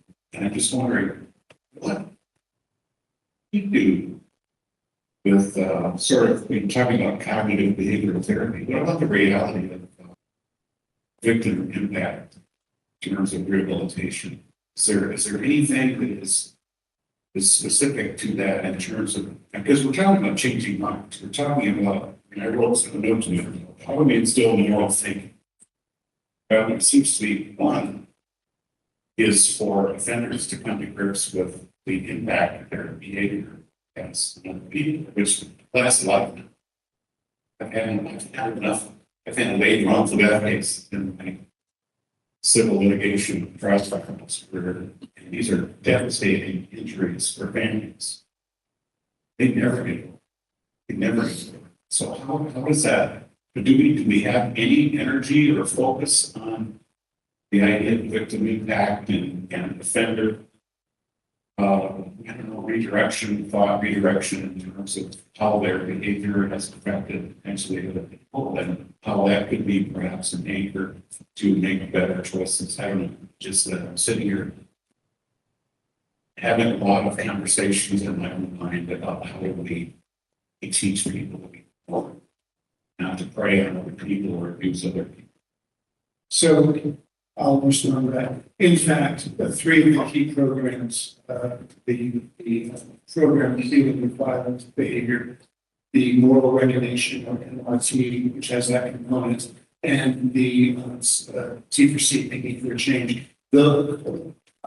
All cognitive programs that focus on thinking that are worth their salt have a component that has to do with what they impacted that behavior is then somebody else or somebody else is, and why they would need to not do that again, if you will. And in some programs, that includes a component of what you need to do to make it fuller. In other programs, it's simply to focus on, not simply, but it's directly to focus on changing that thinking about not causing harm to other individuals, or whether that's the same person, as we see a lot.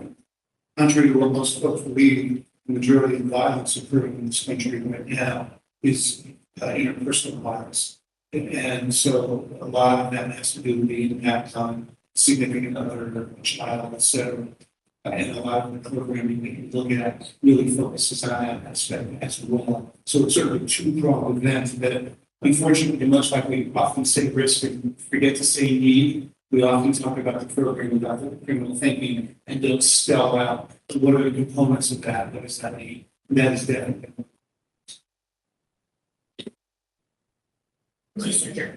We would like to Senator Bowles or Senator Peterson. Maybe both. Thank you, Mr. Chair. I'm for this consolidation all under one structure. My concern is we need to have a checks and balances system in place to take out any biases. And so I'd like to have that, under consideration. Can you say more about what you mean by biases? Well, as far as if, just having several eyes on the program instead of one or two people making those decisions. Yeah, I have a couple recommendations on the next slide. That was it. Well, you did have a question. I was still, Senator Peterson. Thank you, Mr. Chair. So sort of, piggybacking on a little bit of Representative Hughes' question. My understanding is you've done some work in Montana as well.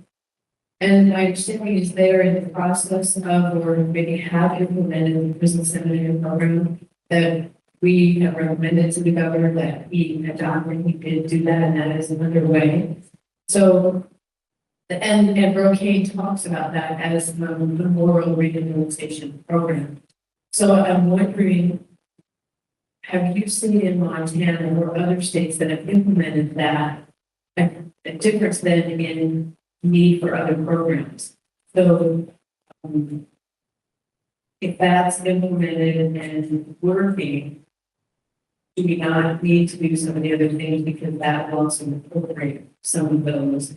And we're sort of on the front end of both. So I just don't want to adopt two things that are doing the same thing.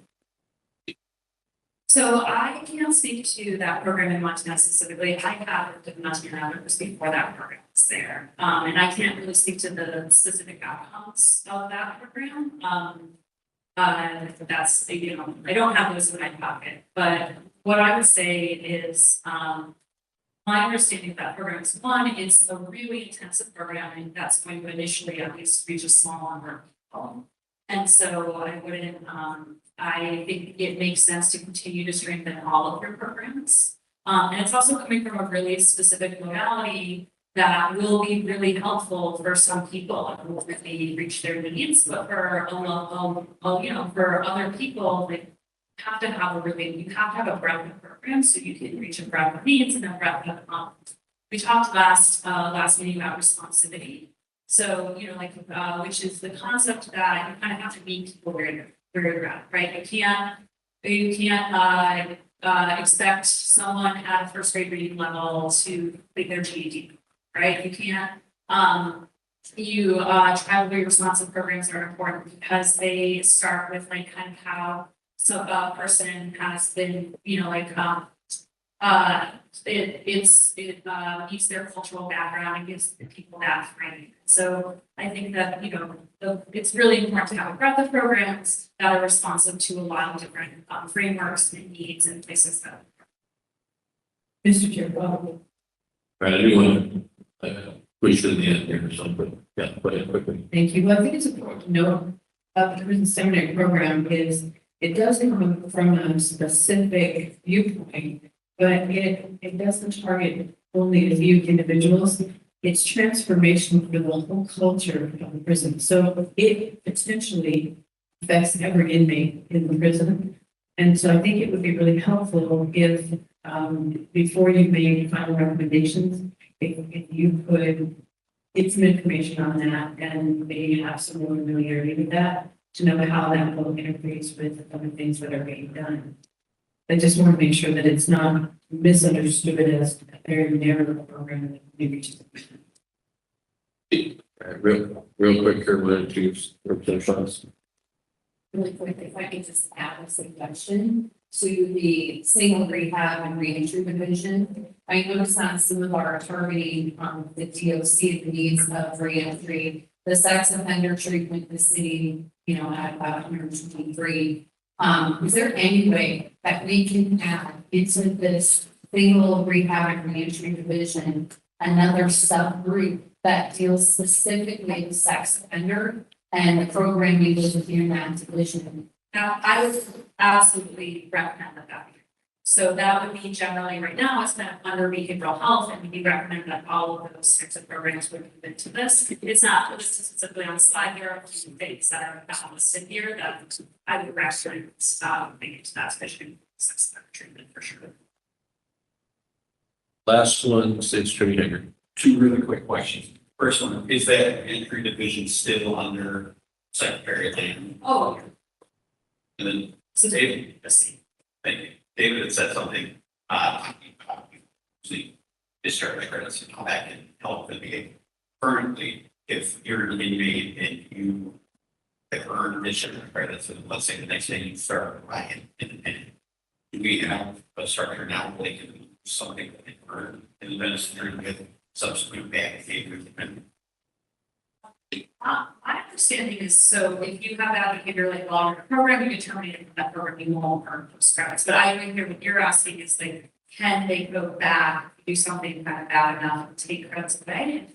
I don't know, actually.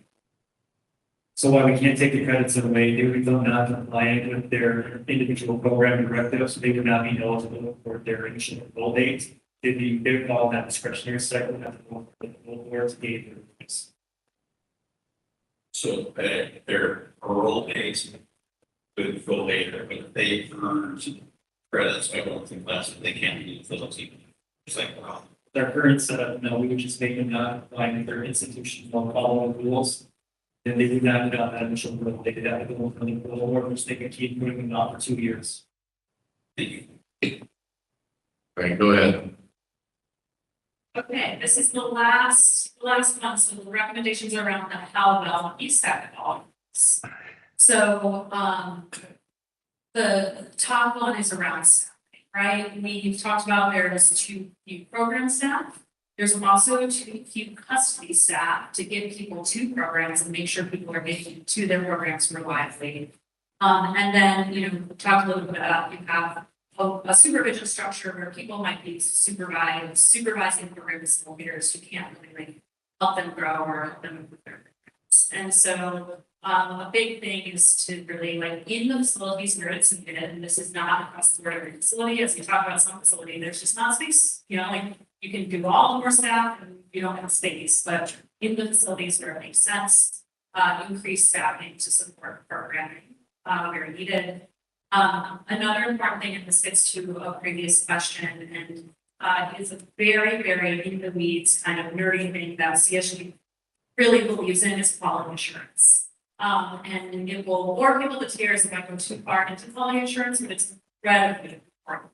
So within a new division, or if not, in a division of reentry rehabilitation, or if there isn't a new division just somewhere at DOC, you need a quality assurance, the training and quality assurance department. Montana did that. That's one of the things. Missouri has a really strong one like that. We have examples of this. It's incredibly important because you cannot just train someone and then assume for years and years and years that on the ground in the classroom is going to be kind of always the best, right? Things slip, people forget. You don't want to do just, there's initial training and then we're fine forever. You need booster trainings, you need ongoing training and professional development to make sure that programs remain high quality. And you need someone doing spot checks, you need accountability. So, the bus quality assurance, they go in and they make sure that, that everything is happening on ground the way it's supposed to, and that people are kind of sticking to all of these evidence-based practices, that they're not slipping. So that you're ensuring, all of the recidivism reduction on. So that is something I highly recommend, and it's really, really important if you want to decrease your recidivism and ensure that where the rubber meets the road in the classroom, it's going the way you want to go. So again, and that person or unit or whatever it is would have also helped with these training pathways, so increasing, making sure that there's more consistent training for program facilitators, but also your custody staff would have better recidivism reduction training. Many states do this. It's not only about program facilitators.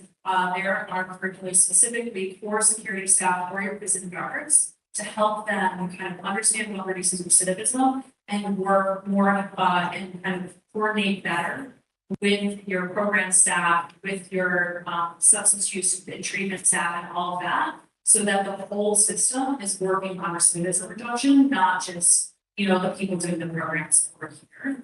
And we helped Wyoming do implement this way of training for their custody staff. We can talk to you all more about that, but I think if you really you want to look at both sides, right? You want it to be integrated throughout your entire system, not just the responsibility of a particular group of people in one of your agents. And that's where a lot of this is going towards. And then we always want to enhance data collection so we can better answer all of our questions around that you understand what the impact is. So I think this is where you know, the discussion here is this is where the state would need to be part of investment. This is opening up staff positions, this is starting new things. You know, starting new curricula is generally not that expensive, like the actual program. The expensive is the people to do programs, right? And if you want to reduce your wait list, if you want to get more programs, that would be an increase in staffing in facilities where there is the space to do more programs. Okay, well, we are 29 minutes over time. Mr. Bruder was over there surveying the buffet. I noticed he's getting a jump on the rest of us. We have a second bite at the apple with these guys at the end of the day, and they have another presentation at 2. So I think what we're going to do is we can all think about our questions and write them down. And if we have any follow-up, we'll do that when they present again at 2:00. But for now, we are going to break for lunch. As I said, we're running a little behind, so let's see if we can reconvene in 20 minutes. 12:50, and we'll be hearing from Northwestern College about the prison seminary, which Senator Peterson was just telling us about. So we'll reconvene in 20 minutes, 12:50.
start late.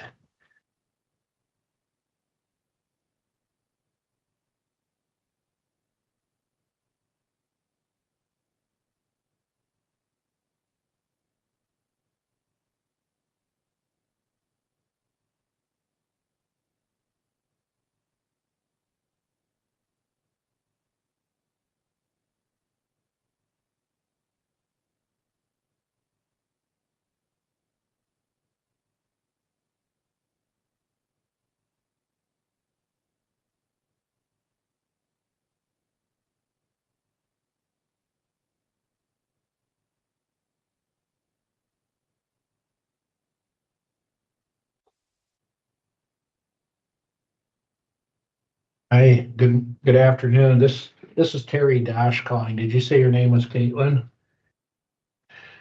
Hi, Caitlin. Again, my name is Terry Dosh, Dosch. And I reside at 908 North Madison Avenue here in Pier. And I'd like to schedule preferably Matt Pease to come over in the near future to do a look-see at our heating and cooling system in preparation for summer. Just to make sure everything's in good order. I usually have him come also in the fall to check out our system too, just to make sure we're ready for winter at that time. So, like I said, I prefer Matt because he's a regular of ours. I know him, I know his work, and he knows our system and our home. So okay.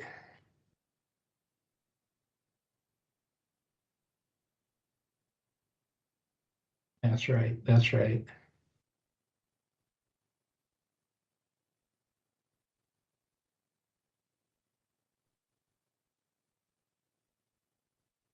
Yeah, I'd like to be available when he does. You know, we do have some travel planned and stuff like that. I would say he probably has a full schedule, but I would say that next week, Tuesday through Thursday is generally fine. And then we can talk if he has to come after that. Thank you very much, Caitlin. You too. Bye.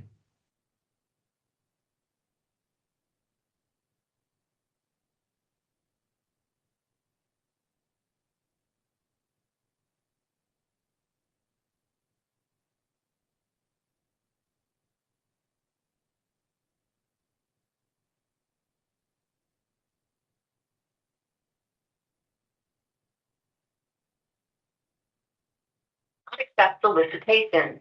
If you are a solicitor,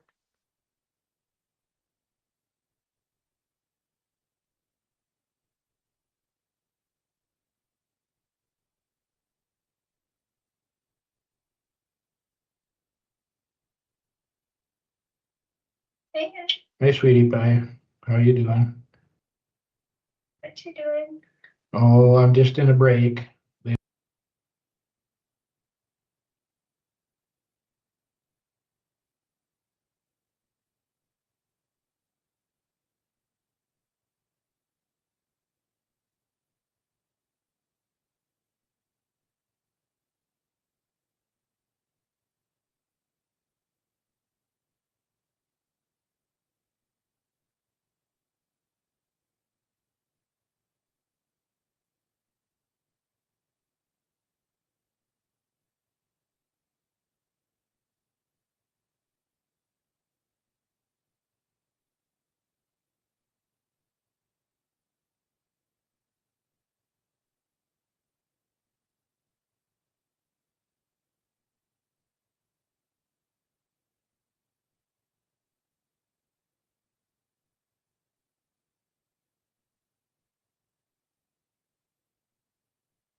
Yes, Senator Carr. Thank you. I just, looking at our agenda, and we got CSG comes back at 2:00, 1 hour from now. In their presentation, they had at the bottom of some of the slides, the questions that were posed to this committee. I think they're looking for some sort of feedback from us and for direction for those future meetings, so we get some meat out of this. And, I want to make sure that at 2:00, they've had the opportunity to think through what questions they still need answered, so we can have that discussion at 2:00. So we can provide that good direction. Thank you. Very good, thank you. All right, Secretary, go ahead. It's my pleasure to introduce President Allen. President University. College. Iowa. The ones that are interested in the prison seminary program, penitentiary. Kind of calling back to try to let him take over the mic and go through what the program look like. Going to answer Representative Hughes is one of his comments questions that he's asking. We're talking about. I think it was Representative Hughes, but the seminary. I've seen 3 different states the way they do the seminary program. So, I mean, I was a pessimist at first, like a lot of people, until I actually seen it. And then I really was a believer in it. Once we started at a Stateville Correctional Center in Illinois, we noticed I was the operations board at the time. And within 6 months, our violence on staff disappeared. Our violence on inmate pretty much disappeared. That was within the first 6 months of the program.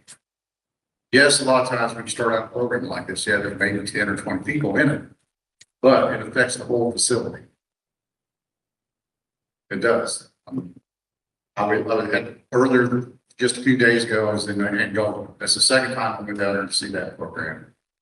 And it's just amazing. One thing I can tell you, anytime any offender at that facility talk to us about something, and a lot of the programs are led by the inmates, talking about vocational skills, auto body, auto mechanics, all that is taught and led by offenders. It's not taught by staff at the facility. And that's the case with most of the jobs at the facility, like most of the maintenance jobs, HVAC programs, all that is taught by offenders. It's long-term offenders, but it gives them hope. It's kind of like this program, it's aimed to give offenders hope. One thing every inmate talked to us down in Angola, in Mississippi too, you know, as they just kind of got their restart. Mr. King got there a few years ago, is every inmate talked about how they had victims out there, how they committed their crime. They took ownership of what they did. They didn't blame anybody else. They didn't, start out with I'm innocent of my crime. No one did that. And if you don't think about Angola Penitentiary, there's I think 6,000 inmates there, right? On the facility. Now that's a complex, there's separate facilities with it. So it's a very exciting program. I was a pessimist until I actually seen it, and I've seen it in at least 3 states now. So, here's.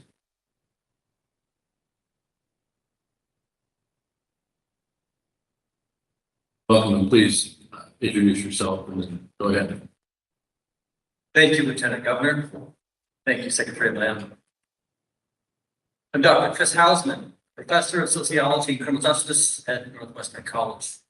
Small rural Christian liberal arts school just east and over the state line from Mearson. It's a privilege to speak to you today about things that matter to the state of South Dakota and to me personally. My wife and I are graduates of Yankton High School, and the River Hills of Gregory County still ground my sense of what is good and right. I cut my teeth as a researcher in South Central South Dakota, interviewing rural pastors about whether and how faith-based partnerships with the public sector might address the community's needs. I think it was 1936 when my grandmother graduated from the Teachers College in Springfield, now Lake Durfee Prison. And when federal inmates in Yankton tend the grounds of the prison camp, they walk the campus where long ago my grandfather lettered in 3 sports at Yankton College. In part, both of those colleges became prisons because of the layout of the facilities and the timing of their closures. But there's a deeper connection between the corrections and education that gives me hope for our conversation today. A commitment to forming individuals into different and more holistic versions of themselves, into persons who are more trustworthy, responsible, capable of contributing to their communities and families. It's like something kind of rhymes. My understanding is that last fall, the task force met with representatives from Prison Seminary Foundation. And since then, Prison Seminary Foundation has been in conversations with administrators at my academic institution. I've been drawn into those conversations as a faculty member, a sociologist with some training in criminal justice and familiarity with prisons. As part of that involvement, I recently took a trip with Secretary Lamb to the prison, Mississippi State Prison, Parchment, to learn about the prison seminary there. I'm not a prison policy expert, do I speak the language of evidence-based practices and risk, needs, and responsivity. So I'm sort of wearing two hats today. As a professor involved in those conversations, and as a social scientist, thinking carefully about how the prison seminary model works and perhaps could work here. It's made me helpful to share that Northwestern has been discussing the possibility of prison education for some time. Through our campus ministry programs, the college has developed long-standing relationships with pastors at the State Penn and at Durham. Those relationships have enriched our students, and a couple of them are here with me today. Inspired by those experiences and the growing national consensus around prison education, the college began internal discussions about collaboration in 2022. And the next spring, sent representatives to Calvin Prison Initiative's Conference on Higher Education. We're serious about this. We're excited. We learned a lot. But at the time, it wasn't the right moment. It might have prepared us for this moment. I put together a simple handout, mostly the two articles, an excellent documentary. One from Parchment in Mississippi, where I visited with Secretary Lamb, the other from Calvin. Short of visiting, I think these are the best way to understand what the prison seminary is all about. Now, mostly I'm looking to avoid doing an ivory tower thing here, so I held back on the long bibliography. But I want to pull your attention to one book, Angola Prison Seminary. It's a scientific study carried out by Mike Pallett and a team of researchers, mostly at Baylor University. This book translates the Angola model of moral rehabilitation through religious training into a science of rehabilitation. In short, the argument is that religion facilitates the kind of personal transformation that helps other rehabilitation programming take hold. Creates fertile ground, or to the extent that responsivity is something malleable, might move that along. Howard's co-authors argue that religious conversion is not a substitute for evidence-based practices. Religion and sciences are not pitted against one another. Instead, the science of religion can help us to understand why religion has historically been and continues to be an important part of inmates' transition from one way of life to another. For good and necessary reasons, an evidence-based correction system often frames individuals in terms of risks, needs, protective factors. It is also true that whether people are under institutional supervision or walk freely, people are moral beings, and they derive their morality from a story of what they're a part of. As patriots, as family members, as people struggling to survive, defending their gang members' turtle. In the Angola Prison Seminary study, this narrative understanding of humans is important.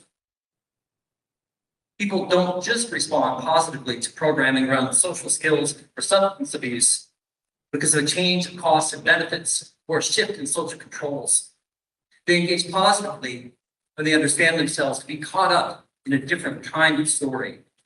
As one source put it, people don't simply desist, they desist into something. Cognitive behavioral therapy taps into the same insight. And for many people, religion is a personal, communal, and existential story that they desist into. Now, I want to point something out. From a policy perspective, the key to this personal transformation is a shift from a story that is criminogenic, you might say it leads to criminal thinking, antisocial attitudes, conduct problems, and so on, because the nature of that into a story that develops self-control and pro-social behaviors. Perhaps because of this emphasis on rebirth from sin into redemption, Christianity might be especially well suited for that change. But this is not about adhering to the specifics of a particular doctrine. This might also be a reason why Christian seminaries have been places where people of many faiths and people of no particular faith can thrive spiritually and intellectually. You see this in the documentaries, Muslims who protest to the power of these seminary programs for their lives. So there are theoretical reasons to think that religion is important. And the study of Angola shows this in its findings too.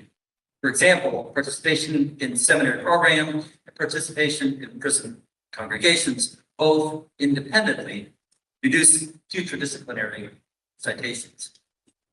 All this speaks to how religious programming can help rehabilitate individuals. If one's goal is to reduce recidivism, there's a strong case for a prison seminary. And findings in other prisons such as Sing Sing bear out this kind of thinking. But the Angola model is not primarily about recidivism. It's about cultural renewal, the development of human, social, and moral capital within the prison walls. As the PSF website puts it, the greatest asset in any Department of Corrections system is a morally rehabilitated inmate. So the goals for individuals in prison to regain their dignity, their self-worth, to become powerful agents of change for good, transforming their lives and the lives of others around them. Now, cultural change is one of the hardest things for social scientists to measure and a hard thing to show in a presentation. I really encourage you to watch the documentaries I shared. For now, I can tell you about my department in Mississippi. In the light of the seminary librarian's eyes as he explained his database system and why the Dewey system didn't work for them. So they created a whole new way of organizing books. Or I can tell you about when Superintendent Mark McClure brought us to death row. Inside all the fences and security measures, we milled around with guys, pool tables, ping pong tables. And there's this moment when Superintendent McClure and the inmates were ribbing each other, with the inmates standing beside and almost behind him. He did and put his hands on McClure's shoulders. Moment of safe and secure. It was also a moment of joy of two humans in very different institutional roles join one another's company. So naturally, the question is, how can the Angola model be repeated, tweaked, revised to fit the context of the states? And for us, there's a more immediate question of what collaboration could take shape. As a professor, my role is not to speak about what Northwestern program could or should look like. Some decisions are reserved for board or administrators, others should be made at the program level. But I can speak to a few things that are involved and what templates we're working from. I can also share a little bit about the college, how it understands learning, how it operates. Assembling a college level academic program within a prison is a complicated task. It raises lots and lots of questions from technology and learning management systems. How do students interface with my class? How do they turn in assignments?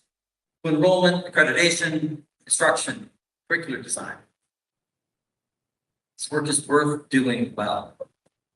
And we benefit from the generosity and knowledge of PSF itself, as well as partners.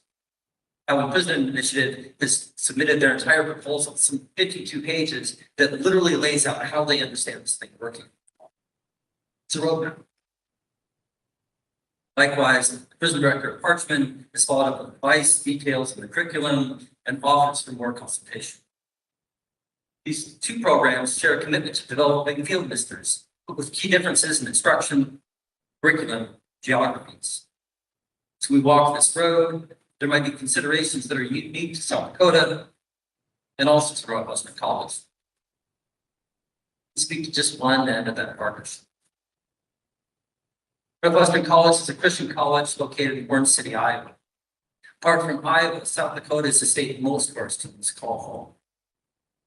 We have just over 1,000 residential and undergraduate students, as well as a growing online community of online learners. I just add, I don't know another way to say this. We're a well-run institution. If COVID was a kind of stress test for lots of institutions of our size, we came out of that financially, academically, and in terms of our enrollment, in a strong spot. Recently, we had an accreditation process at our own campus. Accrediting bodies don't tell you to pass the flying colors. Great. The college is rooted in the Reformed tradition, which has a rich understanding of learning as a way of growing in trust and love, service to God and communities. We're a living community where, regardless of the program or major, students make a meaningful connection between Christian faith and their discipline. Most, but importantly not all, students identify as Christians, one variety or another. In my own sociology courses, we sometimes bump into classic questions. Is God all powerful, all knowing, and all good? And if so, why does human suffering exist? For some of my students, this question quickly reaches deep into their personal and collective history. Others are just starting to realize how their lives are insulated. Trauma, contingency, violence. When I do this well, students are able to explore this and other questions with the steady hands and the richness of a Christian tradition. They develop discipline at learning how others respond to these questions, but they also have the freedom to come down on these questions and develop answers on their own terms. To develop a story that connects bits of their own lives to the basic stories of human existence, and pull out of those stories an idea about how to live well. This is not exactly the moral rehabilitation as it happens in Angola, Parchman, or 30 some other prison ministry programs, prison seminary programs, but it does survive. The department chair, exactly 10 days, I'll be at commencement, reading the names of graduates from my program. It's much to be proud of, and yeah, they'll need to continue to grow in some ways to face the challenges. My time informing this batch of students is coming to an end. As the summer settles in, I'll have space to take up big questions. Given the changes to the college demographic shifts and the seeming AI modification of nearly everything, how viable is the old way of doing things? What do best practices tell us about the path forward and how applicable are they here? These might not be exactly the kinds of questions the task force is asking. My hunch is this sort of line. It's a privilege and an honor to explore these questions and how Northwestern and South Dakota DOC might cooperate in forming students together. Thank you for your time.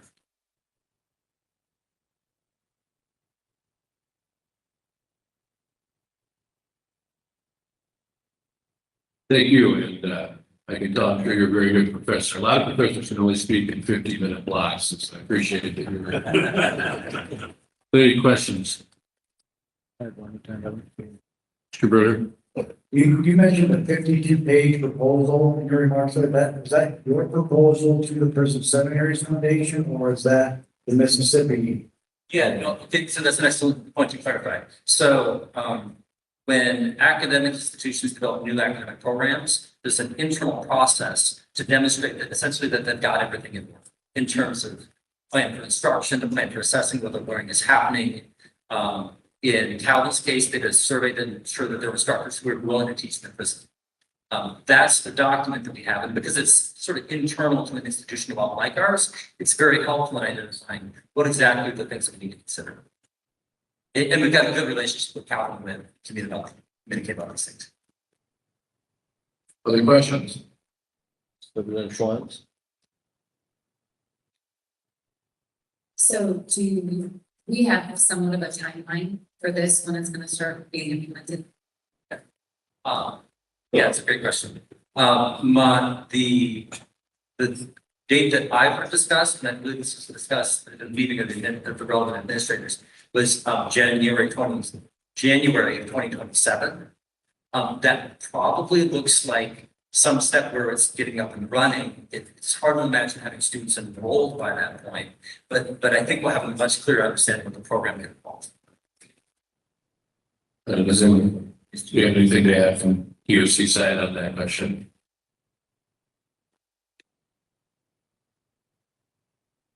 Yes, this is honestly, this is one of the programs that you can't start too fast. You're gonna have one chance at this program, basically. That's and you want to do it all. DOC side, we can start it anytime. We just got to get the right index in the right place. But it's a big endeavor for the schools. Get the right curriculum, the teachers and all that. It's a lot, unless we get the credit in South Dakota. And perhaps if I can add, if partly this is short on details of what that program looks like, I'm partly trying to defer to the program level so that we have a person. I'm a sociologist, I'm not a seminarian, right? Like I shouldn't draw the program or dictate what that looks like. I'm sure I'd certainly like to see it sooner than later. I know a lot more about higher education than I know about corrections.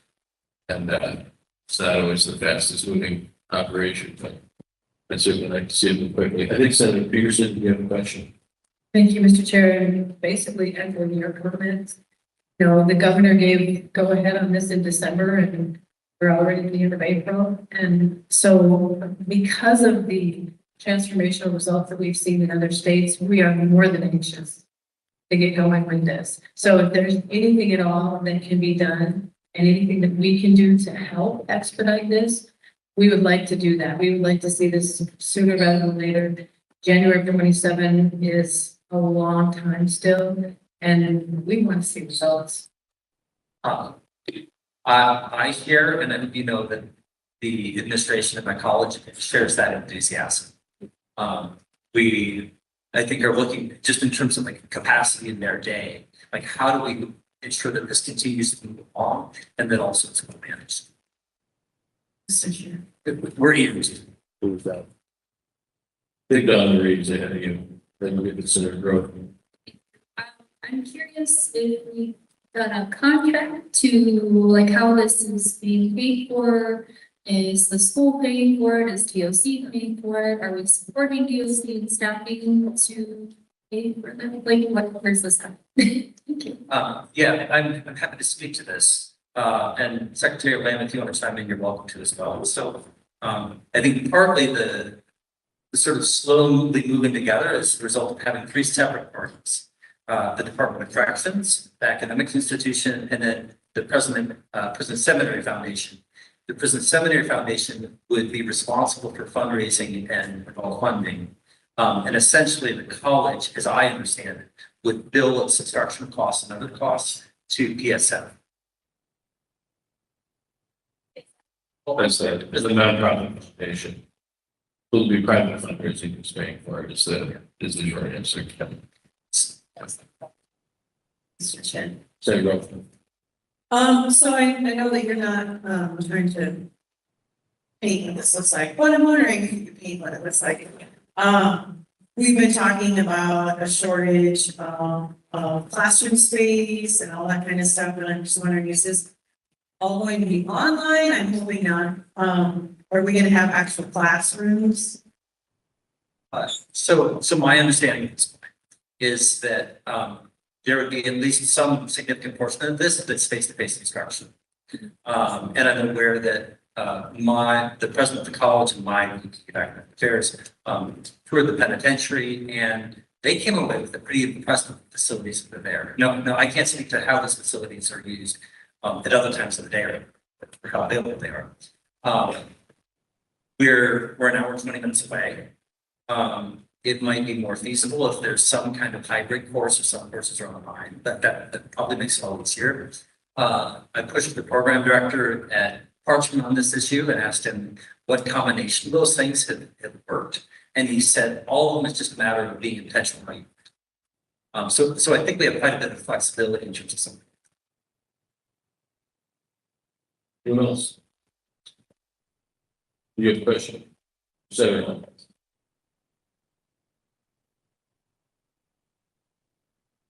Mr. Chair. I'm wondering, when you start the implementation process of this, is it gonna just start at one institution? Are you doing across the state? How will that work? My understanding is that this would be housed at the penitentiary. For other states, I'm thinking here, especially in terms of Michigan, they've been pretty strategic in doing transfers for people who are accepted into the college.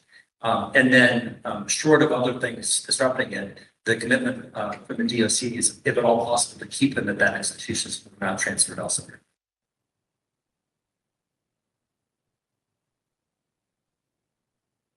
I can comment a little bit on that. Honestly, we're gonna look at the whole population who's interested in doing this. No matter where they're at, we can temporarily transfer them during the program to that facility. Tell they're done.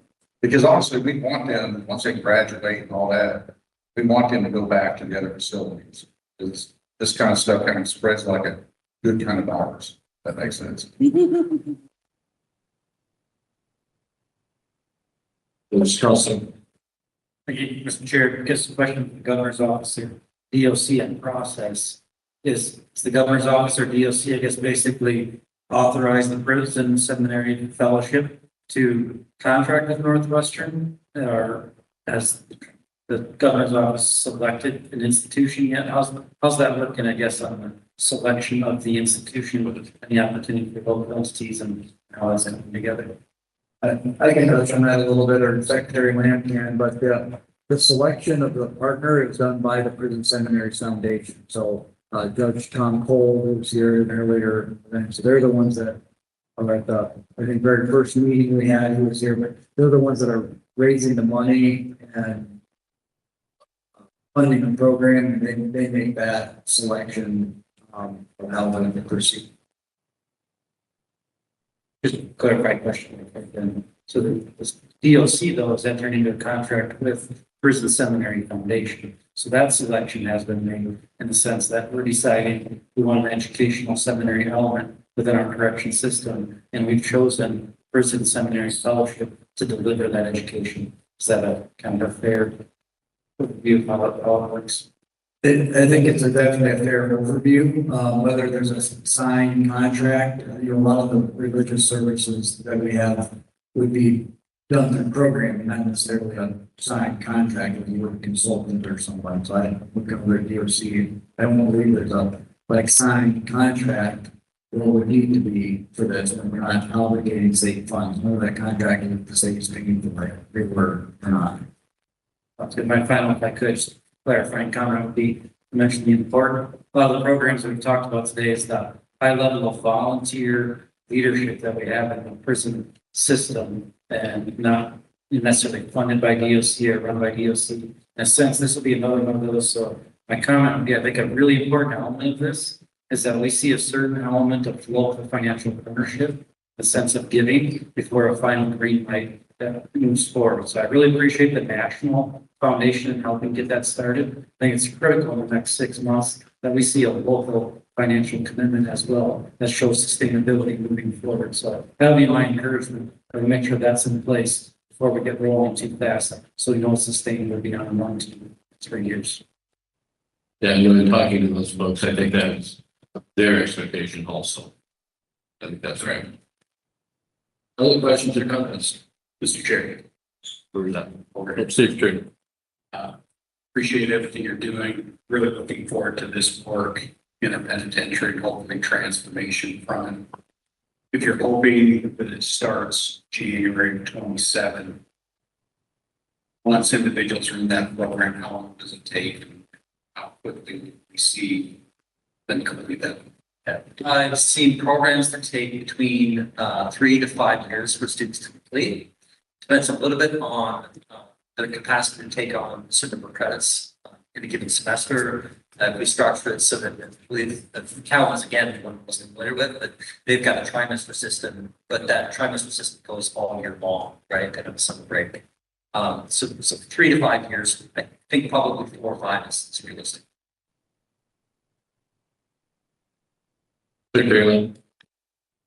Yeah, and if I could comment, just out of past experience with this program, this is a program that is aimed at your longer-term offenders. We don't have a lot of longer-term offender programs, and this is what this is for mainly. That rule others out. It's more aimed at the longer-term offenders. It gives them hope, and it gives them a meeting at the facility. And a lot of the vocational training, a lot of these peer-led groups I was just talking about, I was up there at like Anagola. Most of the, well, all of the inmates that are teaching those programs, this was the first program they went through. I remember back in 2018, 2019, when I went through Angola, this guy was giving us a big loadout of the auto mechanics vocational training. And all these ACC patches where we were, ASC patches down his arm, looked like he worked in a garage. I had no idea he was an inmate until he was done with his presentation. It says he's never getting out of prison. This is what he does. This is what this program is mainly aimed at. And the penitentiary was picked for a reason. You try to pick your most troublesome facility. That's why Parkland was picked. That's why Angola was picked. You wanted to start there, spread. Listen to this. Yeah. This is something that I really had to sort of reimagine as I learned about this, right? I'm used to thinking of things in terms of recidivism and preparing for reentry.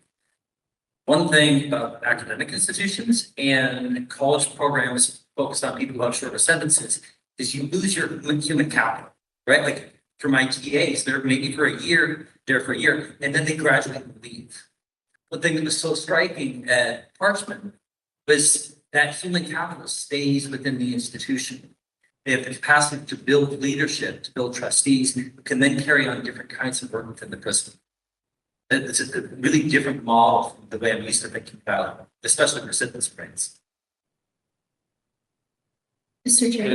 Yeah. You're mentioning recidivism data. I'm wondering who's going to hold that data. Is that going to be in partnership with the DOC? Do they need a separate person to track that? Is that a team? Sorry, I couldn't quite get the question. Recidivism data, are you and your team going to hold that, or is the DOC going to be in charge of that? I'm looking for Secretary Lam. DOC will handle that. Now, I don't know if you know this or not, most of you, but the average recidivism rate of people who go through this program and get out is 2% nationwide. I have a follow-up. Can you provide us with that? Because when I did some research on the Angola project, I couldn't find much for recidivism. In fact, there was a lack thereof on following people. So if you have something more concrete for us to survey, that would be awesome. Yes, I can get that for you. And honestly, if you know anything about HCA Corrections, American Corrections Association, for the first time in my 32 years of corrections, they're also recognizing this program. I think it's where I get my data. With their latest quarterly magazine that just came out. I can get that for you. Anybody else want to have time on this presentation? Anyone? Of course. Senator Carr. You really ask. Well, Mr. Chair, thank you. I thought the question about the funding was a good one and just a reminder to us. And here's what I remember. So the Prison Seminary Foundation helps get this going, and at some point we have to raise money to keep it going and to sustain it. That model it's been used in other places. Has there ever been a failure to continue raising that money that this disappears? And just remind us, what type of commitment are we shooting for, or goal are we shooting for to raise ongoing annually to maintain this program? Yeah, so I'm not sure that I can speak to the whole of Prison Seminary Foundation's experiences. I would tell you that they've got 30 some programs nationally. Now, if there's some that collapses funding, I'm not aware of that. Also, I would say my president and VP are meeting with PSF on this Friday to talk logistics and budget, and it'd be a very reasonable question for us to follow. Okay, thank you. You're going to do Our next presentation is coming from the behavioral health side of things, and it is Justin Elkins, who must be this guy. So Justin Elkins is going to be talking about therapeutic communities and expanded treatment at the new women's prison, which is opening this summer, and I think this is a very exciting program. So looking forward to hearing from you. Thank you, Mr. Chair. Good afternoon, everyone. Thank you for your time today. And I should also thank one member of the task force, Representative Matt. You remember an interview from 2007, my first correctional job. I was a substance use disorder counselor at the prison. That was my first job into this line of work. But my name is Justin Elkins. I'm the Director of Clinical and Correctional Services for the DOC. And I'll be presenting with Caitlin Thielen today. She is our Chief of Behavioral Health, and she spent a lot of time looking into this, prepping the presentation and also the program that we'll be speaking about today. Just in general, the topic of therapeutic community is primary right now, and that's because it will play a big role in our program and service offerings for the new facility, the new women's facility in the city. I'm just going to interrupt you. There are slides for this presentation which are posted online, and I think the guys behind me are. It's going to be on the big screen there in just a second, so go ahead. No problem.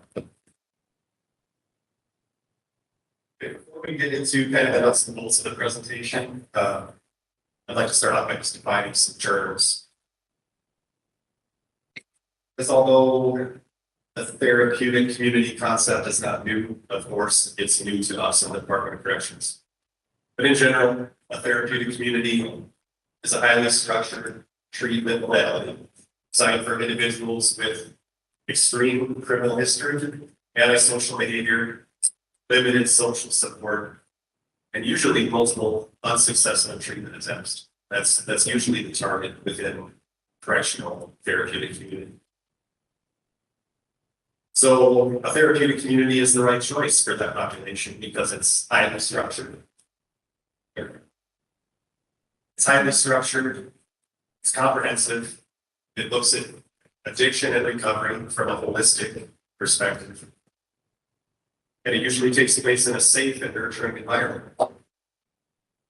Just for the record, not many people might put prison in a safe and nurturing environment in the same sentence or even conversation, but I just want everybody to know that although it is difficult, it's not impossible in a correctional setting.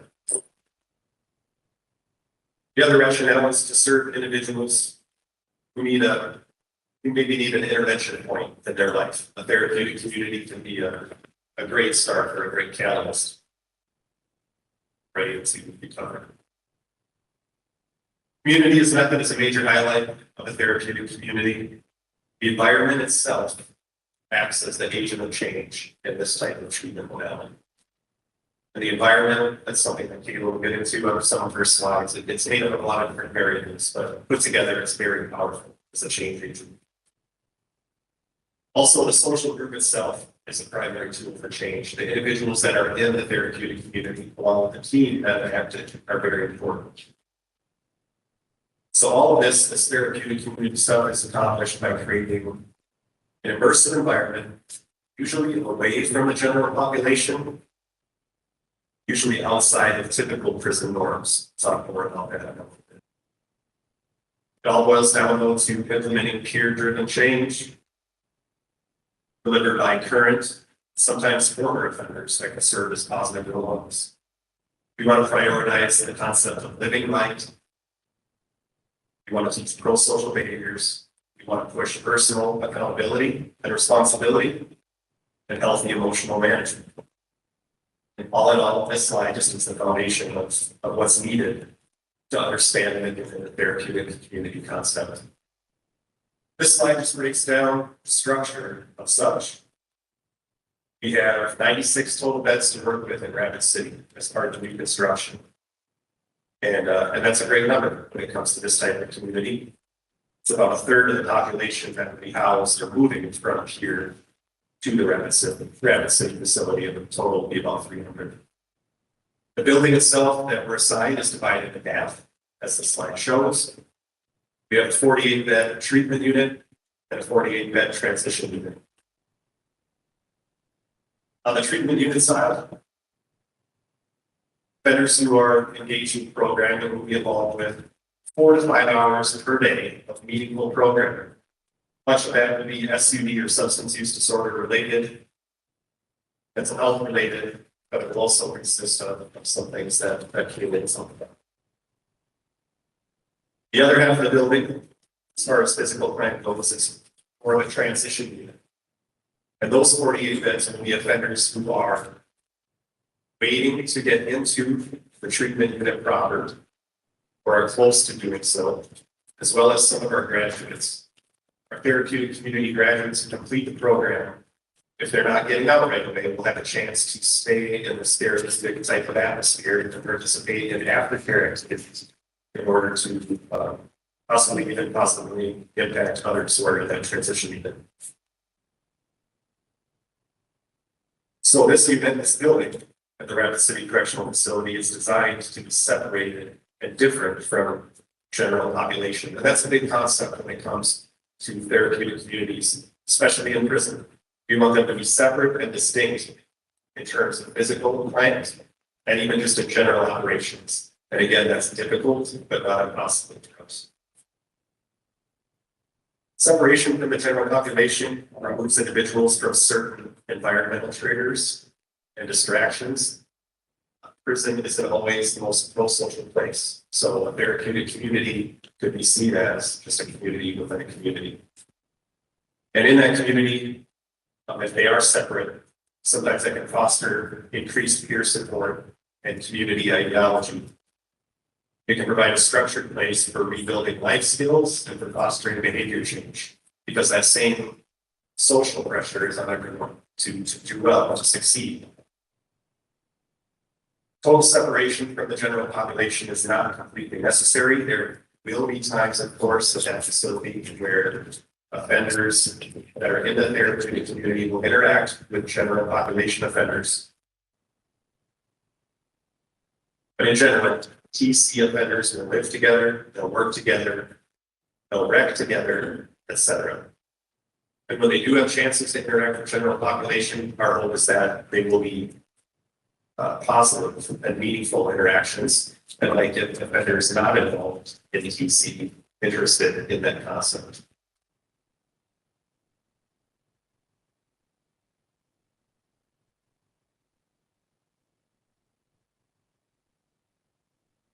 Okay. This slide just goes over the key players that are involved in a therapeutic community. This is not just a behavioral health program. This takes quite a committed to the effort. So the list is there on the slide. All of those have to work together and be on the same page in order for a TC to be successful. This slide leaves off a few groups of people that I have thought of just sitting here today. One is volunteers. One is the officers or custody staff. And then, of course, the offender themselves is an important part of the therapeutic community team. Because we want them to be involved in their choices when it comes to recovery. So the members that are listed on this slide, multidisciplinary, as you can tell. They're all meant to offer education and support to any problematic areas in the offender's life. The team will make recommendations to programming to help create schedules for offenders, and will monitor offender progress during monthly TC meetings. I'm going to be name dropping next to somebody that I haven't even met yet, but the new warden at that facility, Eric Aldridge, has 30 years of experience in corrections and has knowledge of the development and implementation of therapeutic communities within corrections in other places. So we're very thankful that he's going to be a part of that team. We worked on very well. And again, I want to stress the importance of the offender as part of this team. This is not a process where a group of subject matter experts are sitting around making choices for individuals. This has a high level of involvement from the offender in this process.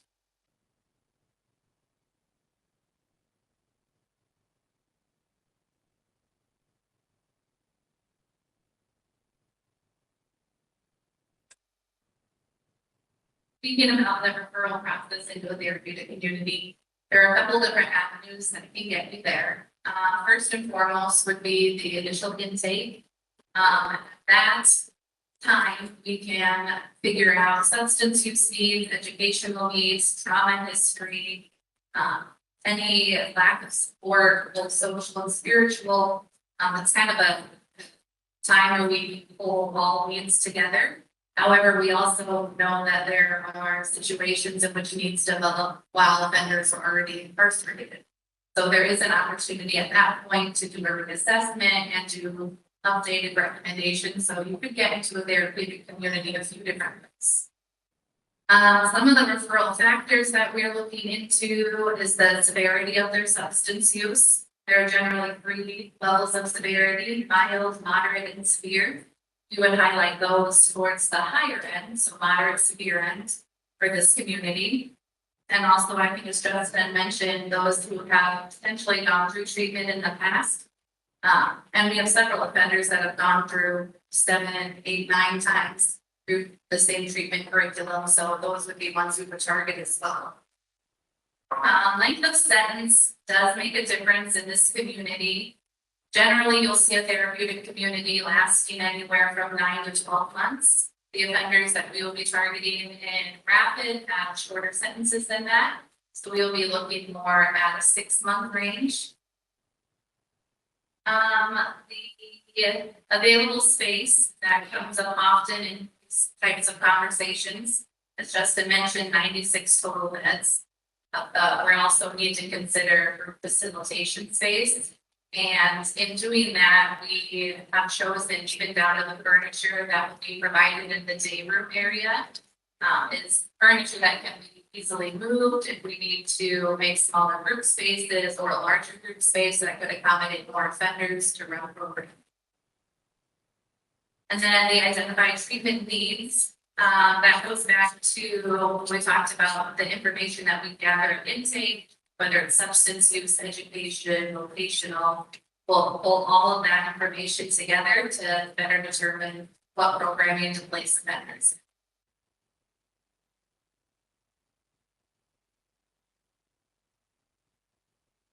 So being referred into the unit and then coming into the unit, we will try to divide depending on need. So we're looking at 4 cohorts of 12 offenders.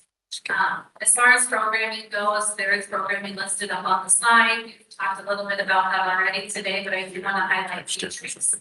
Matrix is a good option for us because it does offer a justice-involved curriculum, and that is the curriculum that we are using.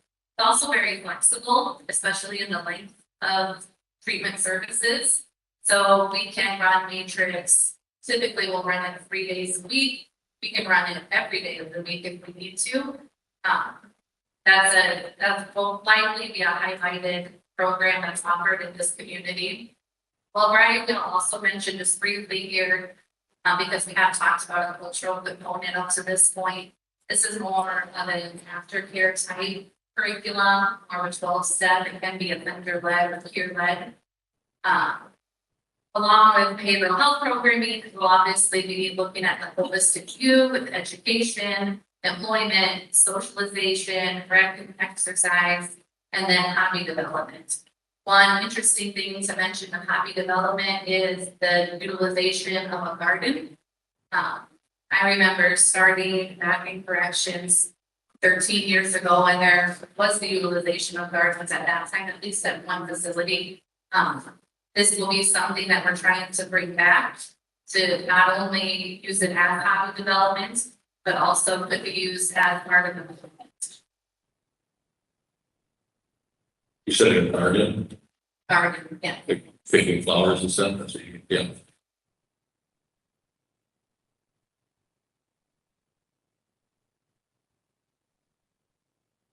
Incentives, we talked briefly about this earlier. Incentives will need to be earned. No one will be entitled to an incentive. Possible options that we're looking at are additional phone privileges, additional visitation, increase and additional commissary items, more rec opportunities, permitting personal room decor. This is something that we don't typically see in corrections. But we will be offering them the opportunity to paint different colors, have blankets, have pillows, things of that nature. And again, just going back to this therapeutic holistic type community, that's different than you'll see in a general population. And then obviously earned discharge credits, we've also talked about earlier, so that would be another incentive that we, it's this.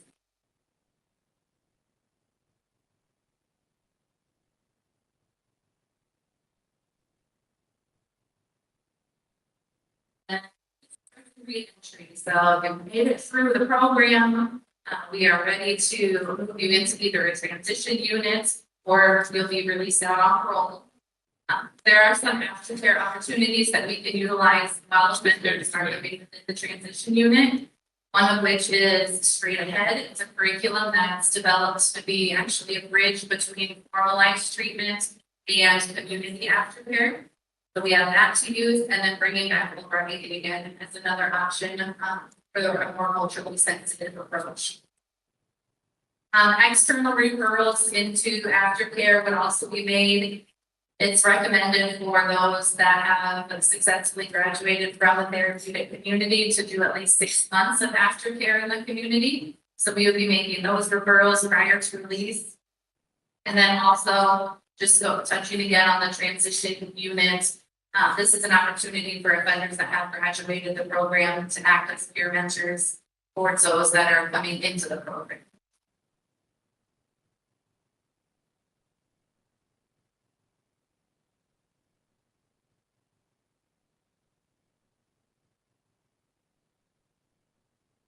Okay, so this slide is just meant to illustrate that TC implementation won't be easy, but it will be worth it. This just talks about a few challenges that we have faced already or that we will see. Firstly, offender motivation and readiness. This is something that can't be forced, but we can attempt interventions such as motivational enhancement therapy. We can assess readiness levels of change. We can look into some of the things that we've talked about already today. What is the offender ability? What's their function? What can they handle from an educational perspective or a comprehension perspective? All of these different factors come into play. We can't just assume that a TC is going to be a completely homogenous group and that everyone will have the same needs or abilities. In a similar way, staff motivation and readiness is going to be very important in this case. We will need both proper quality and quantity of correctional staff to make this work well. We'll need buy-in from all levels. We'll likely need specialized training in communication, in behavior regulation, and in TC implementation just in general. The prison environment itself is a challenge, as I hinted at earlier. TC is definitely involved in the type of culture shift from regular prison norms. And as Kayla mentioned, incentives will likely help drive positive behavior. Sentence length is something also that Kayla mentioned. Shorter sentences will allow us less time for therapeutic programming, but we'll be able to predict that, we'll be able to work around that, and we'll be able to schedule and orchestrate some of our services from that perspective. Another theme from earlier today is program effectiveness.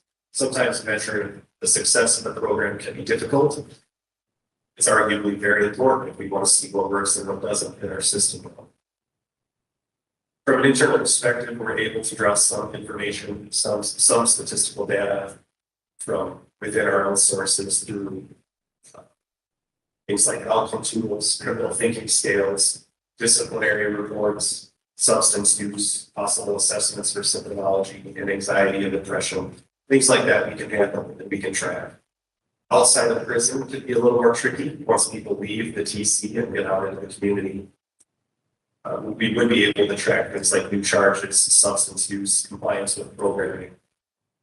Our interaction with the parole staff, of course, would be able to help us do some of this. The long-term recidivism rates might be just what we should track as far as program effectiveness goes.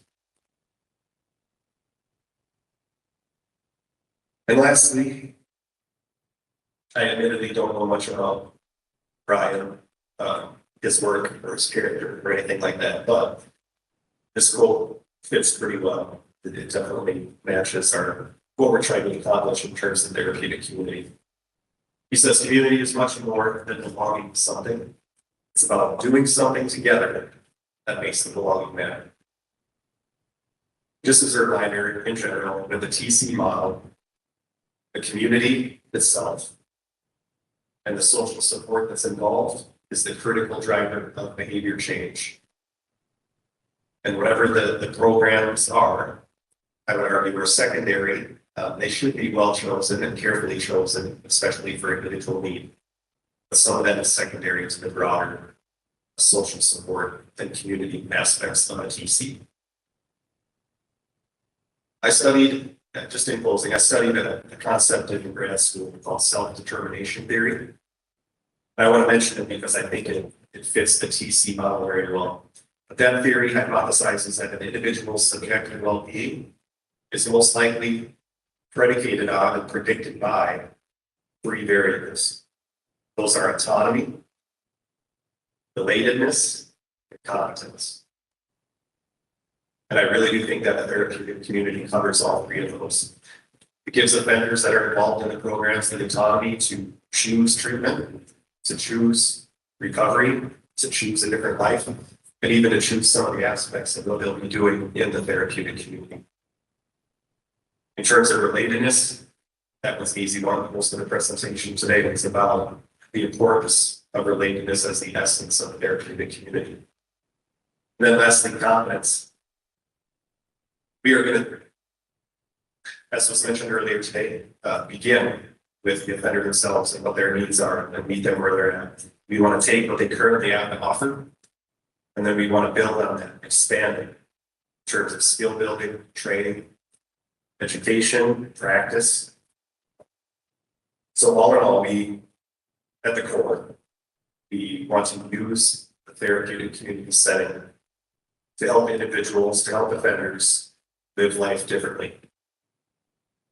That's all of us. Thank you. You know, this is a proven model in other states and an exciting thing to see getting going here. You know, I just want to make a general comment that we know that one of our goals here is to talk about what kind of programming should be in the new prison when it opens in a few years. This is not something that we would have the space to house in the current men's penitentiary, but this is a short-term win that this is going to be opening this summer in the women's prison, and we'll get the opportunity to see it in action and consider whether it's a model that should be expanded. I suspect that it'll meet with a lot of success. So thank you both for being here and for presenting. And I open up to questions. Yes, Doug. Mr. Chair, thank you. I'm going to put my support hat on. I'm really, really appreciative of the Life on the Unit where you have the behavioral program, education, employment, socialization, recreation, exercise, and hobby development. Recently, I was working with a group of ladies that came from here to the St. Francis House. And one thing I found was that they were really uneducated on their own bodies and what they were going through in menopause and perimenopause. And a lot of them were having mental health concerns, not realizing it was something that was naturally happening. So I'm curious if that's embedded in this, because I think it is really important for them to have that, and also for them to know they're not crazy, they're just a woman. But I'm wondering if that's available to support them as well. Yeah, we definitely, in general, want this to be as comprehensive as possible.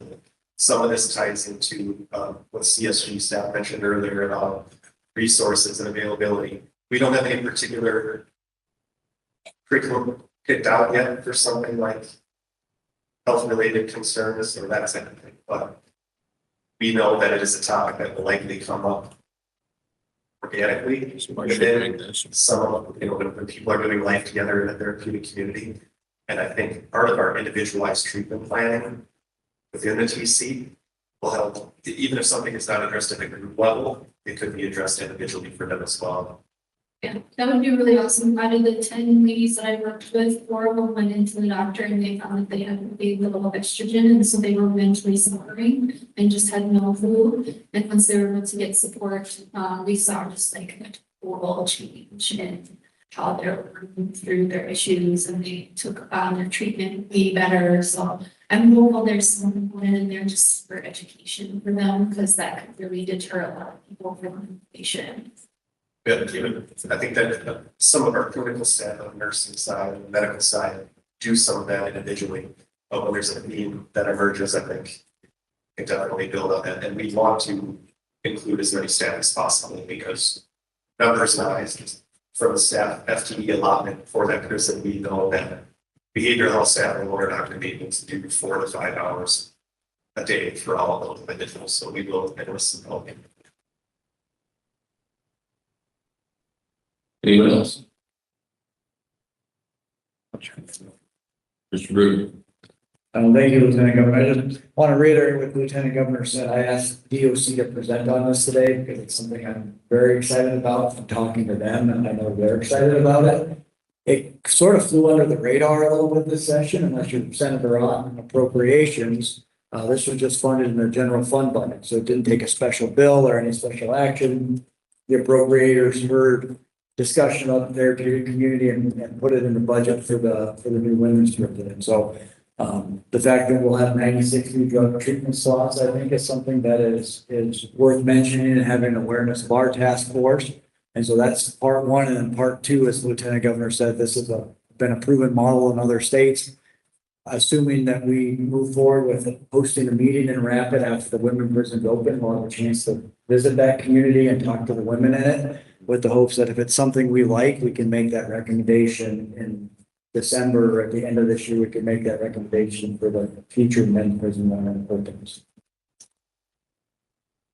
Very good, thank you. Well, thank you again. This is very excited about this. Appreciate your work. All right, next we're going to have about a 15-minute update on the Education and Skills Subcommittee. I think Secretary Haldeman, are you just going to do that from your place there? All right, go ahead. Yes, Mr. Chair, that's okay with you. Yep. So, good afternoon, Marcia Bolton, Secretary of Labor and Regulation. Our subcommittee met just about 2 weeks ago, I think, here in Sioux Falls. And a couple of things I wanted to mention, and then I provide the other committee members to weigh in. We had a presentation on the tablets that are available for educational resources. And that might be something that the rest of the committee would be interested in the future, if time will allow. The presentation that we have is a little bit more on the functionality of that system and the breadth of courses that are offered and how they're assigned and how they're tracked and how they're taught. For our purposes, I think maybe you might be more interested in just the content, what types of educational programs are offered, and the breadth of scope of that, and then maybe actually dive into the curriculum just briefly to see what the users are actually experiencing when they're using this program. So that would just be something that the chair could entertain for a future presentation if the rest of the committee would like that. And then the second thing that we did, thank you to the strong partnership with the TLC, is we had a simulation activity, and it was a re-entry simulation. So each one of us was provided with a backstory. I had served 25 years in prison for murder. We were all released from a packet of resources that was different for everybody. And then we were given a list of assignments that we had to complete every week to be successful. One observation, when we were doing that activity, the first week, none of us completed all of our tasks, and none of us ate. Some of us ended up back in jail numerous times and had good friends and good company there. But for instance, I was released, I had $100 cash. I was provided with, I was in halfway house. But I had at least 10 things I had to accomplish every week. And there were stations all around that room representing the different things we had to complete. I was given 2 bus tickets, and everything that you did required a bus ticket. And I have a social security card, but that was the only bit of identification I had, and you're not able to do anything that was required individually for identification. So some of us, I don't want to send your card for you. He was one of the participants, but if anybody else wanted to comment on their experience, what they thought of that, and again, that would be something, I understand the DFC very passionate about us taking part in that activity. We'd be more than happy to do it for a larger future if that should be deemed appropriate. So thank you to our partners. I'm certainly interested to hear how Senator Carr did. No, that's what. Need to report back on that. No, that does sound like that'd be valuable for all of us. That sounds like an eye opener. Any questions for Marcia? Secretary Hall. Representative James.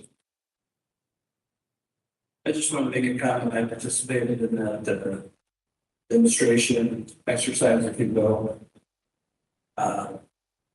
All the things that I've ever participated in, this task force, you know, tour of the prison was pretty impactful, I'll tell you. But walking through that simulation, put my feet on the ground and at the desks of the Department of Social Services bus station. I'm going to office.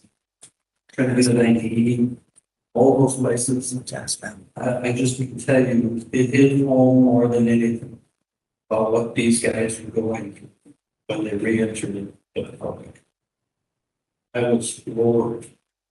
And the simplification of some minor things and the hampered approach that I had to have by not having my own transportation or driver's license. An ID, official ID, paycheck, no place to live, food. It was humbling. If there was some way for all of you to experience that, maybe you might have, I know we're better connected than I am, but as just a regular guy who's trying to understand all this and the impacts and the challenges ahead of us, I think it was really grounding. It's very productive. I want to make sure you know that. Of all the things, it's just one of the most insightful things I could ever experience. I was amazed. I would tell you a quick story, if you don't mind. Because here I am again, we've been getting this profile of sorts that at $100 or something, no ID, no place to live, no friends, all of that. And I had to navigate all of that. And one of my friends told me is, hey, there's a desk over here where nobody is monitoring the cash that they have at the table. You should go steal it. And I was suffering from no cash because I couldn't get to work. And what it really did is it just spun me down a spiral of sorts that says, here is the easy way out. How a regular person could find themselves in that exact position. And boom, I'm back in jail. It is, anyway, I don't want to be too drawn about it, but I just have to say thank you for that enlightenment. As a city guy and people involved in the city, that transportation piece, so critical. Amazing. I'd show up at some place and they'd go, you have your bus ticket. And I go, you gotta go get a ticket. Just boom, boom, just a pounding, it seemed like. And the challenges facing these people has got to be far more than I ever imagined. So thank you. Thank you, I really appreciate that. Another observation I have, my character obviously had substance abuse issues that were not addressed, and so constantly I had dirty UAs and had to back in due time, but there was never any treatment in part of what I started to navigate. So that was really eye-opening to me as well. Senator Carr, really valid. Do you have any observations you want to share from your experience? Everyone wants to know how you did in the situation. Well, I won. I think Greg robbed a bunch of money from somebody, get a big stack of bills, but I went to rehab. I paid my rent and my child support and all the things in my characters, whatever the profile, thank you. But it was a very daunting task. So imagine being a broke college kid, but with all of these other things that you have to squeeze in your week, and also take care of rent and family, and a lot of other peer pressures. The simulation would be wonderful for everybody to do, I think, for anybody, frankly. And it was was overwhelming. Like I walked out of there and thought, I mean, that was kind of an eye opener and sobering experience to try to just lay it out and figure out transportation. How I'm gonna get to all these things in one day or in a week. My commitment to work so I can get paid and then figuring out what I'm gonna pay first. I had to make some decisions on potentially getting evicted or, you know, risking breaking the role because I couldn't do something. It was a lot of the logistics of it. I can only imagine in real life, it's 10 times harder. And even more things that I can't foresee occur in that process. So I hope that helps, but you should all do it. How long does this take? Is it like a couple hours or what's the length of the simulation? It was 2 hours. Yeah, we should try to do that at a future meeting. That's something we just, I don't want to speak for DFC, but I'm pretty sure their staff. Yeah. Have to do Fair enough. They were so thrilled that we wanted to participate, that we wanted to have that experience. And, they recognize that it's a litigation, but it really does illustrate you really get wrapped up in the experience. Knowing that we have resources or we're going home that night, but you still would get caught up in those situations. Well, thank you. That was very interesting. I'm glad you brought that to our attention. I do think we don't benefit from that. Next on our agenda is an update from our tribal committee. We had a presentation planned and the gentleman had to cancel a day or two ago because of a family emergency.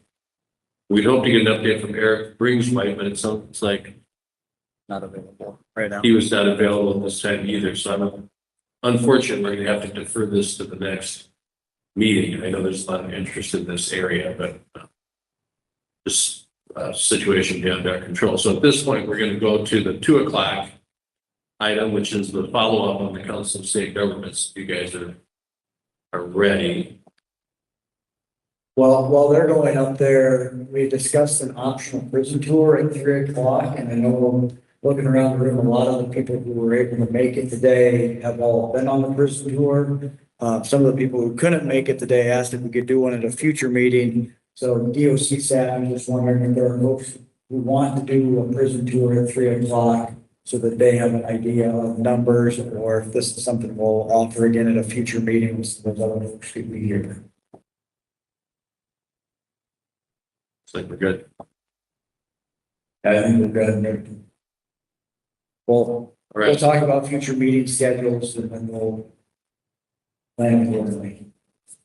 Very good. So we have a follow-up presentation now by CSG, and they have a few more slides and some discussion. And then following that, we'll have our public comment period. Looks like we have 5 entries signed up. If anyone in the audience is planning to participate in public comment and you haven't signed in yet, come up here by me and Braden and sign in so we know how many to plan for. And go ahead. Great, thank you so much. Good afternoon, everybody. My name is Megan Pfeiffer, and I'm a project manager at the Council of State Governments Justice Center. I work in our Corrections and Reentry Division and oversee our state technical assistance work with our Reentry 2030 states. If you aren't familiar, Reentry 2030 is a national initiative that works with states to sign on and set big, bold goals related to reentry to dramatically improve reentry success for folks returning. So understanding that reentry is not just the responsibility of corrections, but really requires full of government coordination across employment, health, human services, social and education, and other state and local partners to be able to meet people's needs as they're coming home related to housing, employment, education, and health and behavior. My job with you all today is to do a quick recap of everything that we've talked about as quickly as possible, and then to chart our next steps in the future. We've heard a lot today about programming, so I'm going to talk briefly just about some of our key takeaways, but it's also really exciting to hear about 2 new programs that DOC will be implementing. Also really great to hear about the reentry simulation and DOC willing to do another reentry simulation, it sounds like, for the task force. They're really successful ways of understanding the needs of people returning home. There's actually some states that are starting to implement reentry simulation inside of prisons. So for folks that are planning for release, so that they can even identify what their challenges are going to be as they're returning home. So it's an adaptive model, but even impactful evidence for other folks and stakeholders to participate can even be impactful for individuals too. So this is my one slide recap of the preliminary findings presentation that my colleagues did earlier. Within these findings, we really talked about who, what, how, well framing, right? So understanding that success requires matching evidence-based programs to participant needs and building an implementation structure that can maintain them over time, right? And so we learned that there's a strong foundation in place for identifying these needs and a use of well-regarded evidence-based curricula that are proven to be effective in reducing recidivism, but there are significant gaps, right? That there's an investment in the right tools, but not necessarily in the toolbox that's needed to implement those. We weren't able to finish all the questions, and I appreciate, thinking through and giving some time for us to talk through that together. I guess my question for you all as the task force is, are there outstanding questions that weren't asked previously that you all have when we are doing our final presentation in June, and we'll make sure we're collecting those questions now. And also if you have any thoughts where change or investment is needed. And we'll be continuing this conversation, but we'll have to open it up to you all first. Any other questions? Representative Jameson. Thank you. I talked about this earlier in the break. One of the struggles that I'm having is, I don't know if it's a flow chart or some kind of an illustration of sorts. When an inmate comes in to the system, wherever that might be, is there a guidance? But I'm curious as how do they flow? How do they determine what is appropriate for them? I don't know if it's an org chart or what it is, but some kind of an illustration of what we're doing today, how that works and goes. And then with some of these changes, how would we change this flow chart, so to speak, make it better, simpler, easier? I don't know, just a visual kind of guide about that. If there's any chance that's something like that, I think that would be fun. Thank you. Thank you. I guess one thing I'd just like to just reiterate and make sure that is added into the single rehabilitation and reentry division, that there's a subgroup within that new creation of that division, that there's a reentry for sex offender division, and anyone that has gone through sex offender history or any type of harm to children. I think that would be a great addition to that part of the program. Including the sex offender treatment programs, which is broader category. Yep, including anyone that has harmed a child through pedophilia.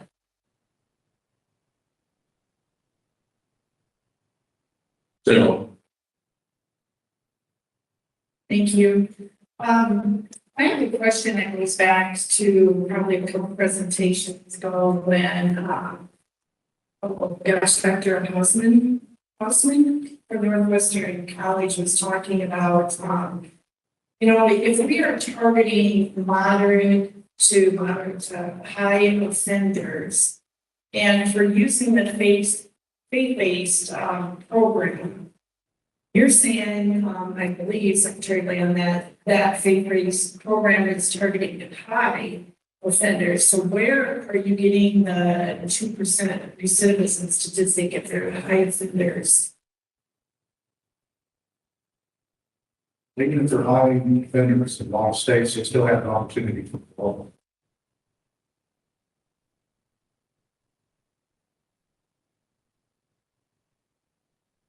there you go. So, hello, girls. I still have questions regarding overcrowding. I don't know, maybe I'm naive, but I feel like through, the experience in judiciary and all the research that I've done, that because of overcrowding that we have in the state of South Dakota, that when you try to offer the programs, regardless of how amazing the programs are, we're hindered because we're just plain flat have way too many people in our prison system. And I would like to know how that is specifically hindering what we're doing.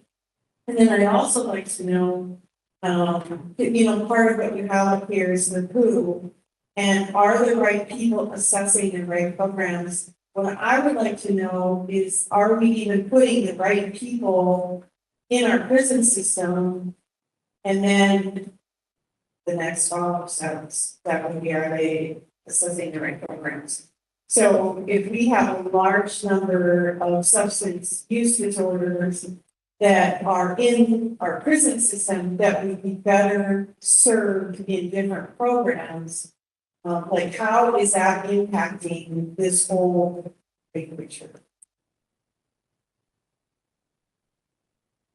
I'll add to that in the full too, even thinking about the makeup of the prison population today, right? We know nationally we're seeing more people with serious mental illness in prison than we have previously. And so it's also about having to adapt your programming to meet the need of your current population.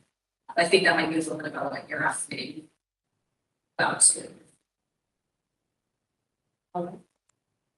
So what I've come to understand is that probably one of our biggest groups of people, and I guess you could say, I guess my years of experience have been that if you have a substance use disorder, you're much more likely to do a thing that you would never have done if you weren't high, right?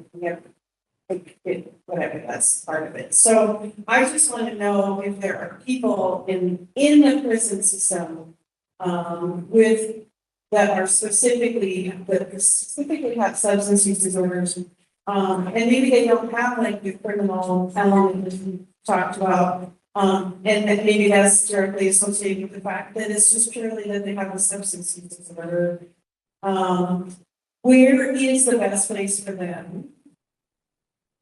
How do we assist them in their recidivism? Because I think they're also kind of some of our biggest parole violators as well. So it's kind of like that. It's a big. Yep. And maybe part of that would be answered with the flow charts that also talks about what kind of individuals and what kinds of programs and visual, right? That's what for folks to see. Yeah, I would just add as a comment, our emphasis as a task force is really about the programming in prison. I think Senator Grove raises a very valid point, which is, are there findings or are there conclusions we can draw about who's getting sent to prison? It's perhaps a little bit outside our scope, but I think if we had findings in that area, it would be certainly worthwhile to share them, even if it's ultimately something that is carried forward in some other form. Councilor McCourse. Thank you, Mr. Chair. The two items that stick out to me that I'd like to understand a little bit further. Number one is just understanding the start of the day of that slides and all the different programs. Which one of those specifically fit within the short stays definition? So for example, understand someone's not going to get a GED in 90 days. Specifically, what program would be available for somebody that's there from 60 days to 18 months in that short stay window. Second item, I apologize if I missed this. I feel like we've talked about this at previous meetings, but an area where I'm still confused and I hear a lot about it in the community. It's a chart that shows us what statutes or what administrative decisions have been made between, let's say, 2018 and where we are today that changed things that kind of put us where we are today. And we have a lot of conversation about, well, this rule changed or that rule changed. Is that a statute change or that administrative change that kind of changed some things? So I would just like to kind of see what has changed in the last 8 years statute-wise or administrative rule. Very specifically, I know in our subgroup, one of the things we talked a lot about was we're hearing from community volunteers consistently that there's been these rule changes about their level of involvement within the prison, which is impacting the culture within the prison because they're not able to do the amount of mentoring that they were able to previously do or not. I don't know if that's true or not. That could be just somebody that's frustrated the experience they had. I'd like to have some information about how they respond within the community. So a little bit around the changes to policy and both those administrative changes or legislative changes. I just want to understand, like today, for the recommendation that's centralized within that division. The governor just decide that tomorrow, get that division done, or is there something appropriation wise or statute? I said, yeah. Yeah, that would probably be a good presentation for a future meeting. Statutes tend to be more on the side of criminal statutes. You know, what are the penalties for people coming in? Well, you know, what's their sentence? What level of crime are they convicted of? A lot of the policies you're describing would not be in statute, just as a generalization. But I think we covered some of that on the prison task force too. I know we had some conversation on that, but that would be a good conversation for a future meeting. Valerie. Maybe some basics to cover that didn't get talked about, and again, this is not putting on my educator hat. But what we know to be true is for people to be able to learn, anybody, myself, if I'm not eating a nutritious meal, if I'm not exercising, getting sunlight, touching grass, I'm not able to be successful in all ways. So do we have those basics covered? And are we abiding by what policy says to do as far as recreation? As far as contractors for food, are they following through with their right grade of food to be able to feed our folks properly so they have a nutritious meal, so they can do their programming with a clear mind? Because again, you know, we're eating junk, we're not going to be able to produce very good results with our work. So I'm wondering how could be incorporated. Again, I know it's very foundational, but if you don't have that, then the rest of this will not make sense. It's all. Thank you. Anyone else? Senator Carr. Yes, Mr. Chair. So I go back to your presentation. There's a question here. There were several on the bottom of the page. I thought these are great for us to think about. What opportunities or concerns you see in bringing all programming under one division? I guess I'd like to hear, I don't know, because I work in this environment, but I guess I'd like to have a discussion here from my folks at DOC, what their thoughts are. So we provide some direction, give me some pros and cons. Because at some point, you know, we want some results. Like I said earlier, we like protein, we want some meat from this and know where we're going to go. Any thoughts on that particular question?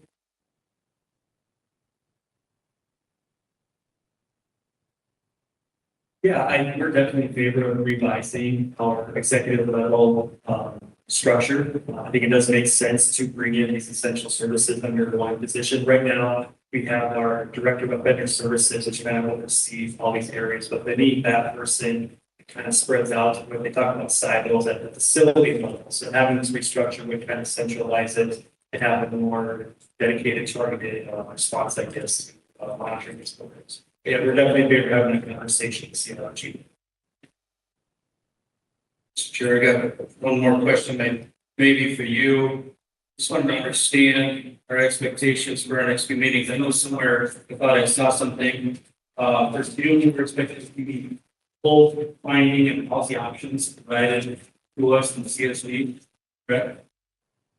Yes, that's what I understand. And then in August, we're going to talk about re-entry. So is that including like the goal and all aspects of re-entry? What are we talking about when it comes to re-entry? You know, there's kind of, in the way, it's a little bit of a gray area because I think the role supervision is a separate topic from rehabilitation in the prison, but preparing someone to leave the facility and then maybe the supports they have as they're leaving and transitioning out. I think what we mean by re-entry, but you can have somebody who's on parole for a couple of years. I don't think we're talking about that entirely span of time. So it's preparing them for that time rollings. Yeah, and then maybe as they're just like the simulation you did the other day, would be somebody who's gotten out, is trying to get established and get, you know, reacclimate to society, kind of the shorter term. That's all I understand it. I just want to make sure that we're all kind of going in the same direction and have some expectations for ourselves in this process. You get good results. I appreciate that. Representative Schwartz. One more suggestion. When we were talking about the behavioral health portion of this and through the therapeutic community, and that's being implemented in the women's prison right now. The personal accountability section that he was talking about that, I think portions of that, getting them to do something physically with their hands, as far as gardening or I don't want to say any because that's probably not great analysis, but would gardening be an option to be into this type of a model? Community gardening within the prison system. I know the prison that's being built is going to be out by the Humane Society, so could that potentially create a partnership with the Humane Society and through animal and dog therapy? I'll just say that's a great idea, and Secretary can say more about that. I do know that there's also some prisons that have horticulture programs, and so also thinking about not just gardening for busy hands or happy hands, right, but also that's an employment opportunity for folks. And so really thinking about how you prepare people for different career pathways while they're incarcerated, and that's one that can be a good pathway. Representative Hughes, again. I think we should care about very much. Megan asked me to ask her a really hard question to tell us exactly what the scope of her subject matter expertise is. So I was going to ask if she could rerun the animation of the papers. We want the animation. Let's see. Yeah, we were wondering whether. Thank you. Part of the question.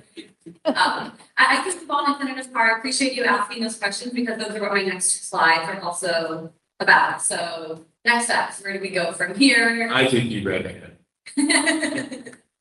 Use the time to move forward.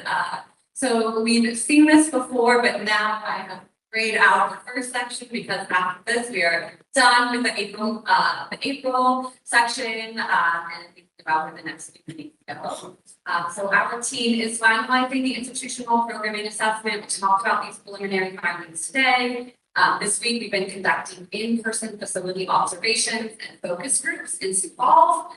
We'll be back at the Hill and Jameson tomorrow to continue that. And the team will be back again in May in Rock City and potentially somewhere else to observe other facility programs across the state.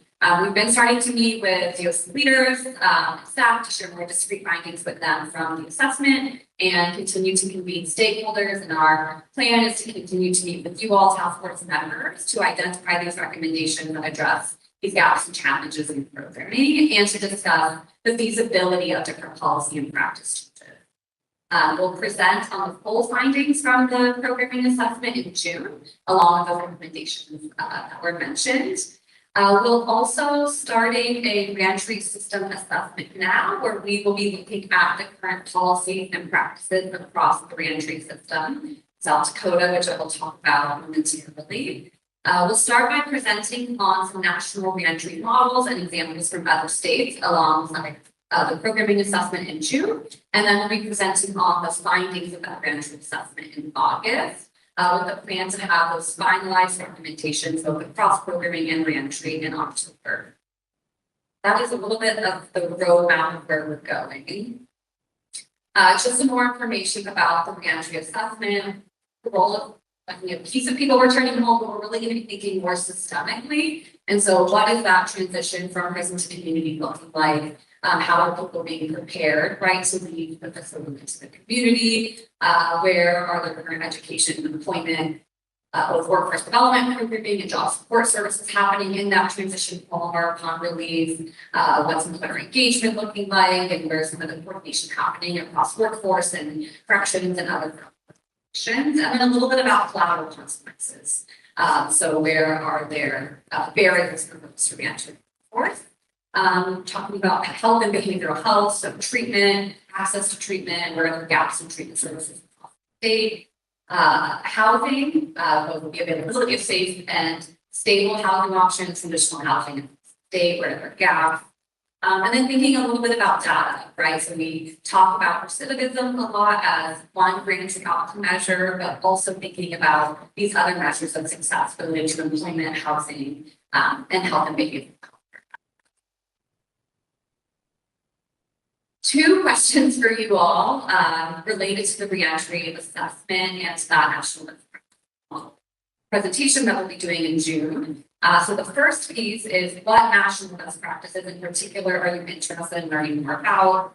I've taken notes throughout the day today, some of the models that folks have brought up and have asked about, but curious if there are others that you're interested in learning more about.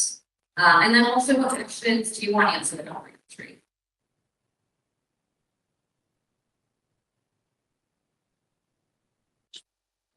Senator Carr. So how do you know what reentry models exist to ask you about? This is not a wheelhouse.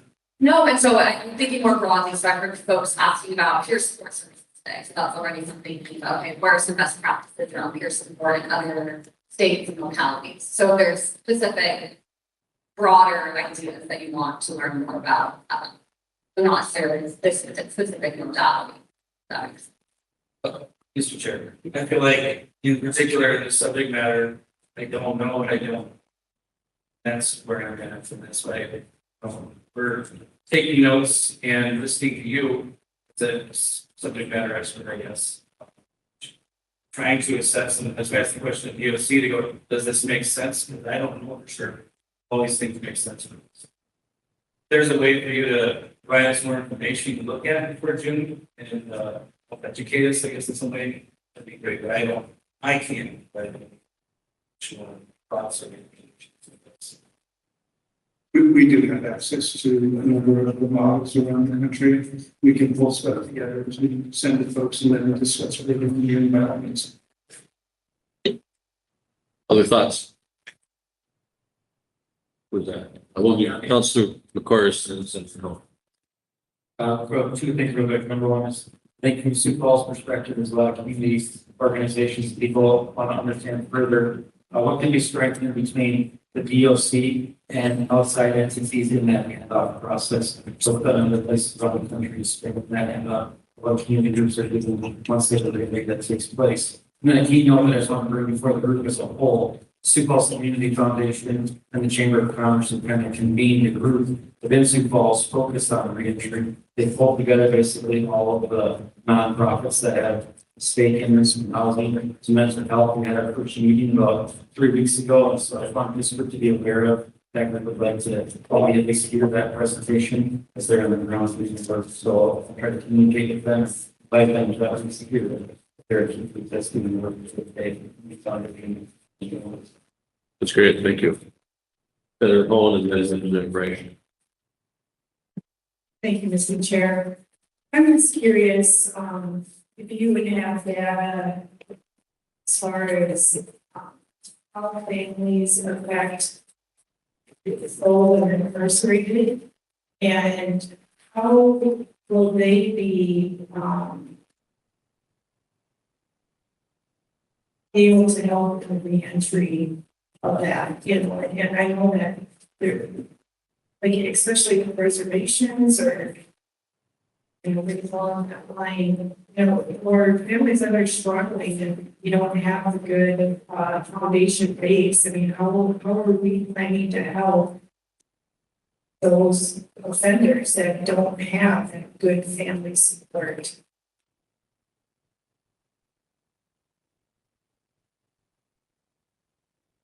Representative Brash. Thank you, Cheryl. I think as I listened here today, some basic understanding of how we do it now. As it relates to when an inmate shows up to prison, the first day they go to admissions and orientation process, all the assessments that are done by the Department of Corrections, the establishment of their initial parole date, all that all flows in. I think because a lot of the questions I heard on the table today, I think would be answered at a sense, because there is a big, you know, if that is the process that South Dakota does now. Set odds with something better, then we can talk about that, but I think that rather than spitballing ideas like this, I like that idea. I think it would be worthwhile to the task force to have an hour or 45 minutes to say, here's what happens. That first period when you're admitted into prison, and the fact that we got parole dates are established as long as they follow the plan. And before they get out of prison, they've got to have an approved parole. And what are the elements of that approved parole? They got to have a place to live, and supposed to have a job. All these kind of things that I think maybe aren't knowledge to the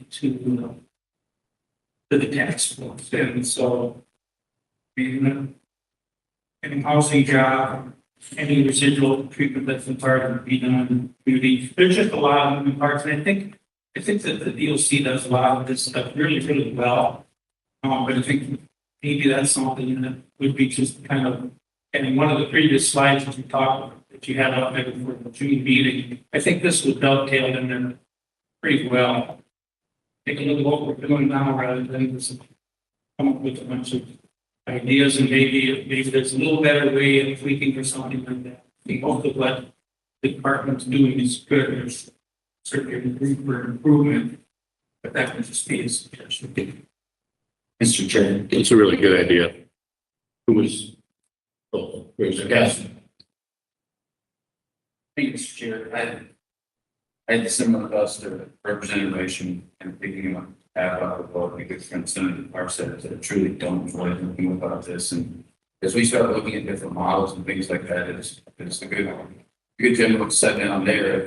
I think it's good to have a model, it's good to have this, but it's also good to also compare those to what we do in South Dakota to see where they overlap. So getting a model is great, but if we're currently doing that in some way, shape, or fashion, I think having that information kind of embedded in there would also be very helpful. Thank you. Yes, we can absolutely do that. I do want to respond to the comment earlier. I think it's a great idea to have DOC or someone talk about what they do now. I think it's also important, if we did make this, that the processes the DOC have in place now are indeed good processes. The problem is not that. The problem is the ability to implement them the way they want to.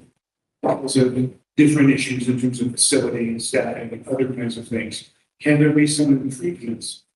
Of course there can. There can always be some improvements. But in terms of thinking about assessment, thinking about programming, thinking about release, those things are happening. And I agree with you, it would be really helpful for somebody from DSC or at the same time us to put together to be able to talk with you all about that this down. Senator Grove.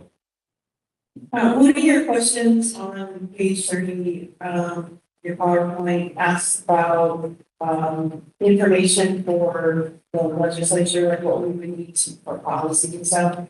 And that would be one thing too that I'm interested in. Is there, I understand that this is this is a short term thing that we're doing here, but are there policies that we need to be considering right now in regards to, say, for example, peer support specialists, or are there small things that we need to be considering for legislation to bring in the next section to keep this ball? I like to think about the need for the low resource, high impact, right? Yep. Anyone else? Yeah, I would just, as a closing comment, but building on what a couple of the others have said. I mentioned earlier, I have a lot of background in higher education, 7 years on the Board of Regents, and over the years, we've evolved in higher education into a professional advising system where you have people who are professional advisors, and a kid comes into college. And as a freshman, you sit down and say, okay, what are your interests? What do you want to do? Kind of try to coach them through, this is what your schedule should look like. This is what your first year, and where you should live and what clubs you should join. And then the next semester, okay, how's it going? You like this, you don't like that, try to adjust. Maybe they change major. It's different in some ways, but in other ways it's the same. And I guess kind of going back to what Representative Rice said, I would like to understand how we're doing that now on intake and on preparing to leave reentry, but then really throughout the time they're there. Is there, how does that work right now? Is there somebody kind of coaching these guys through what should they be doing and when, and what program is right for them? And again, I analogize it to professional advising, and I just think it would be worthwhile to understand how that works now, and maybe if there could be some improvement in that kind of continuum of the time, because some of these guys are there for 3 months, some of them are there for decades. But I would just ask for that, and I think that's kind of restating a couple of the others have asked for as well. Well, at this point, thank you. That you're finished, right? There you go. We will move into our public comment period. We have 5 or 6 people who have signed up, and I'm going to ask you to keep your comments to 5 minutes or so. And the first one, we have Adam Hofer and Kelly Campbell from Center of Hope. It's not clear to me, are you presenting together, or how do you want to do this? Is that okay? All right, come up to the podium here.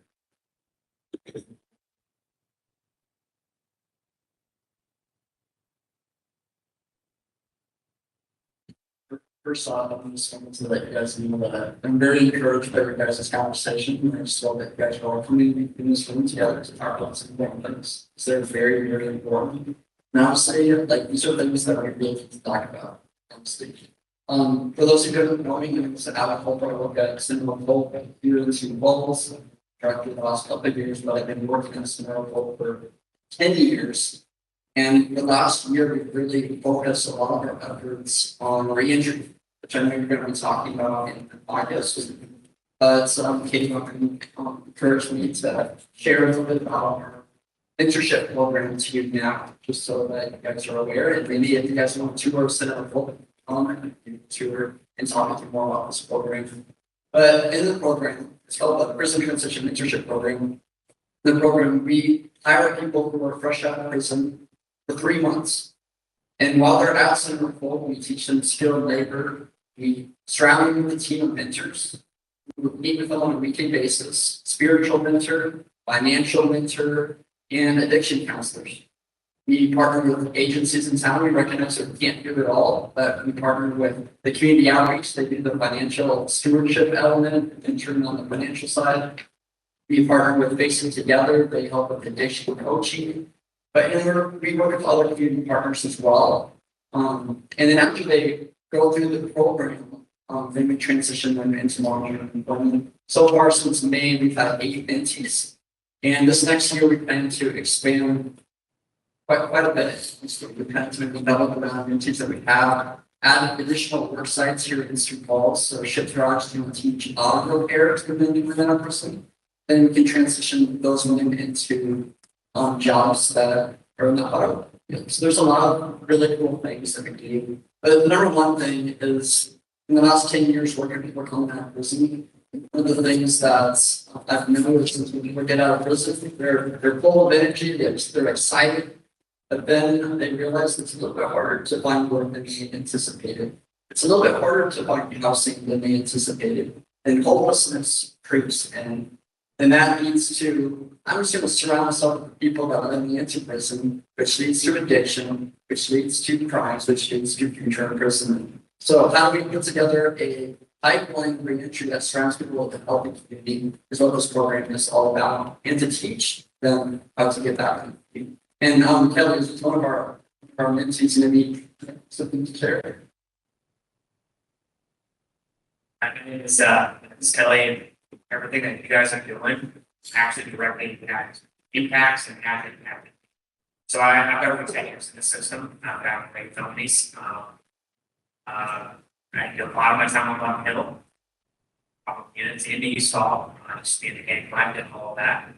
I'll be honest with you, one of the biggest things that made a difference in how I changed that the way that I think and what I'm doing.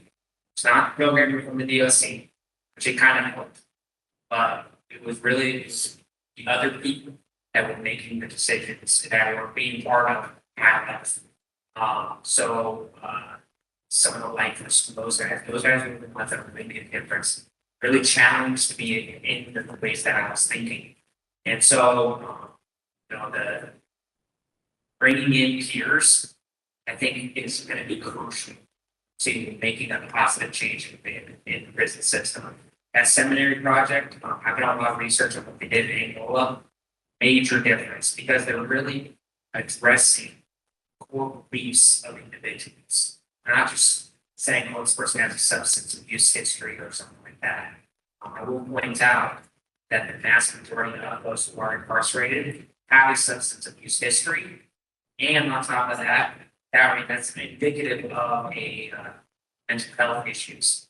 Now, one thing I will say that really made me change the way that I think is that somebody really sat me down and said, hey, every single thing that you have done as a victim, even the tax thing, I have a lot of crimes.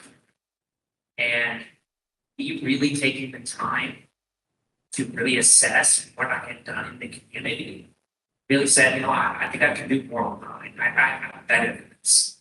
And so the most impactful thing, like I said, that I've seen in my life that's working for the people I was surrounding myself with. So going on into the entry, what we're doing at the center, does make a history. I've got, I'm an ASC certified mechanic, right? And I have a business and marketing degree, but I was having trouble finding work. And it was because Adam came up to me and said, hey, we're going to give you a chance. Because of that mentorship program, that I was able to start moving in the right direction because I was really facing some of those hurdles. I was having trouble getting identification, having trouble finding housing, having trouble with all that. There are guys that are in the system right now that honestly, they're waiting for more than 6 months trying to get it afterwards, past their division of pain. That's insane in my opinion. The other thing I would also point out is there's not enough work opportunities. People want to be productive. People want to be contributing. That adds value to their lives and to back to the system. I think there's a lot of ground that can be covered and but just going back to reentry, I just really want to encourage everyone to come to the center of see what we're doing here. We've had people go through the mentorship program. It's only about a year old, but we have beat the numbers. So we have had none of them go after this again. The national statistics for recidivism in the first year is about 19.9%. South Dakota's at 22 to 25%. Like I said, we are beating them because of the great work that Adam did. So thank you. Thank you for your work with it.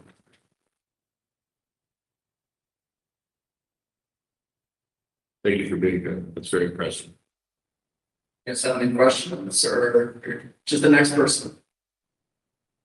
We can maybe take a question or two. Was that choice? How do you organize it? Well, I'll give you my business card and we can set something up. We'll figure something out. Great. Thanks again. Thank you. Next on the list is Julie Christian. Well, everyone on the list is from Sioux Falls, I guess.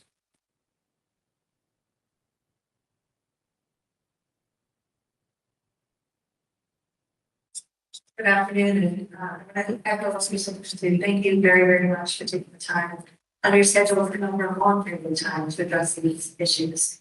My name is Julie Christian. I'm from Sioux Falls. I'm a certified teacher, special ed teacher for the state of South Dakota, and I have a background in dyslexia.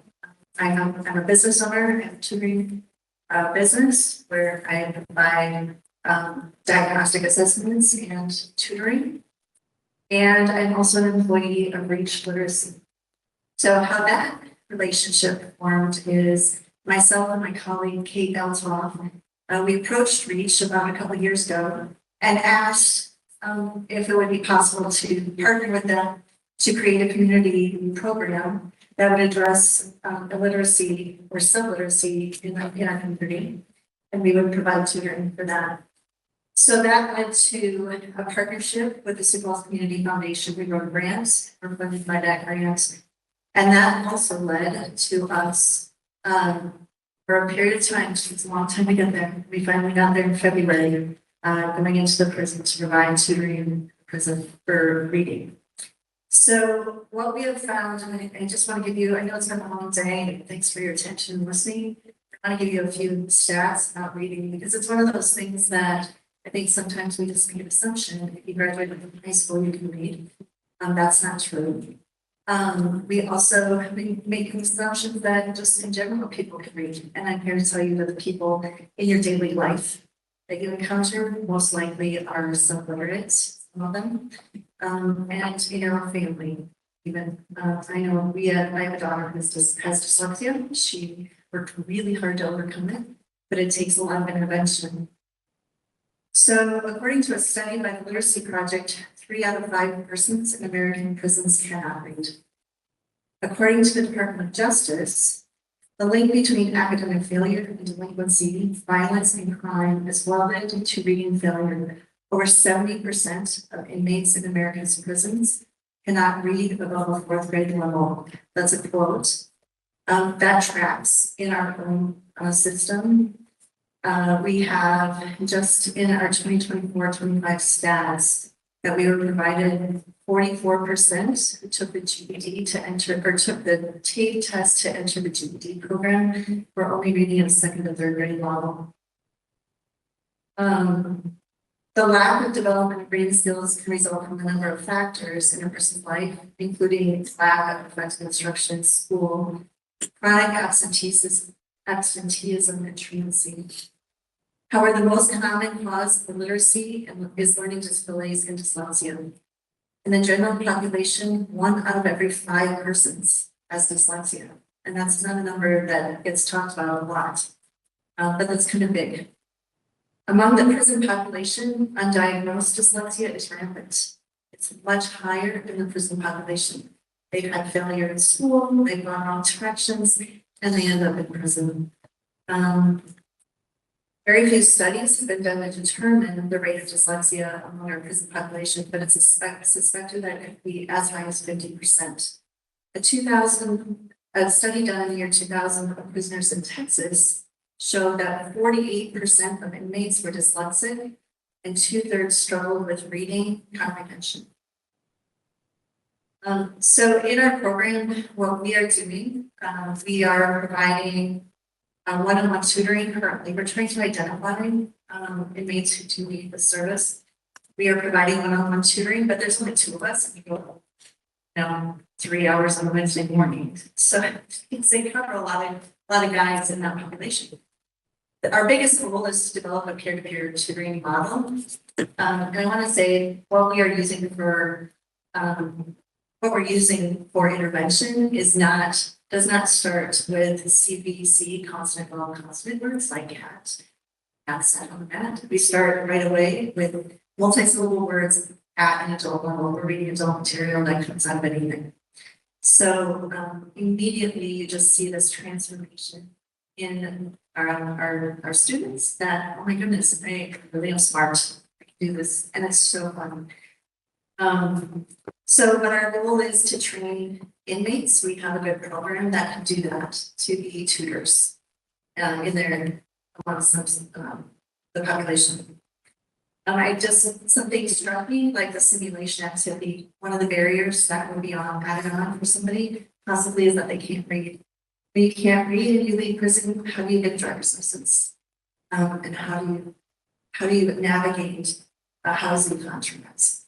All those things. So everything gets compounded. We're also rehabbing the library through Reach Literacy. They have a store. People bring in donated books. We have permission to bring books in. Those are being examined, tested, and then put into the library. The library is in really, really sad shape. Those guys do everything they can to preserve those books, and it's ugly. So we do have some barriers addressed already today. So, and then I just went into this tablet content. The books that are available to the prisoners on a tablet, they're wonderful books, they're classics. They're way above the reading level of most of the guys. So I know there's a cost, you know, those are the free domain, I know there's a cost, but I'd like to see that. And then this one of our other things is starting book clubs. You know, how that social event of sharing a story with someone.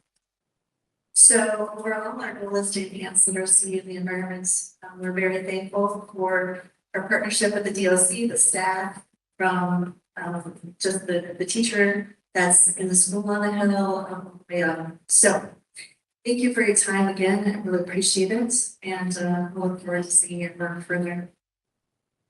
Thank you. Thank you for the work you're doing. Next up, we have Kinsey Underberg. Here.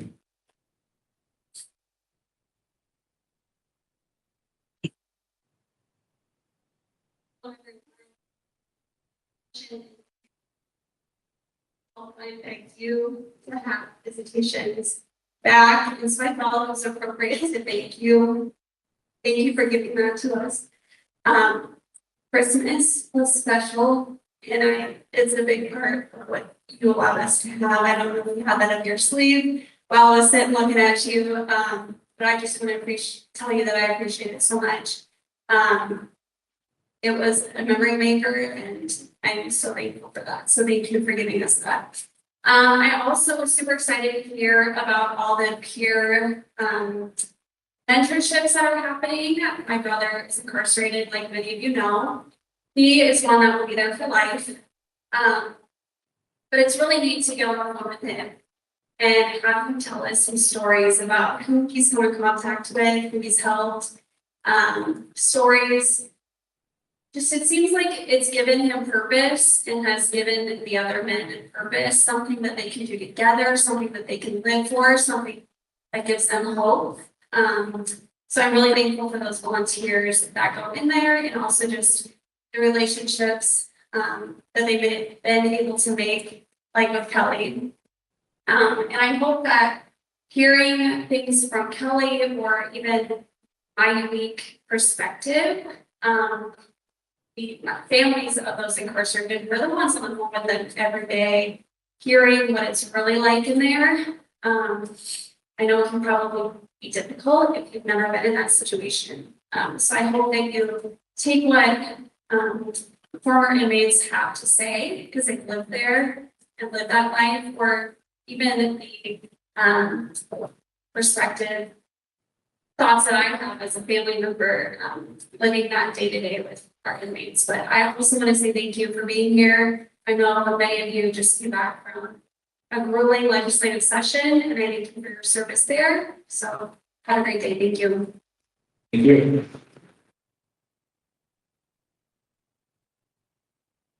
All right, next we have Tim Wendt.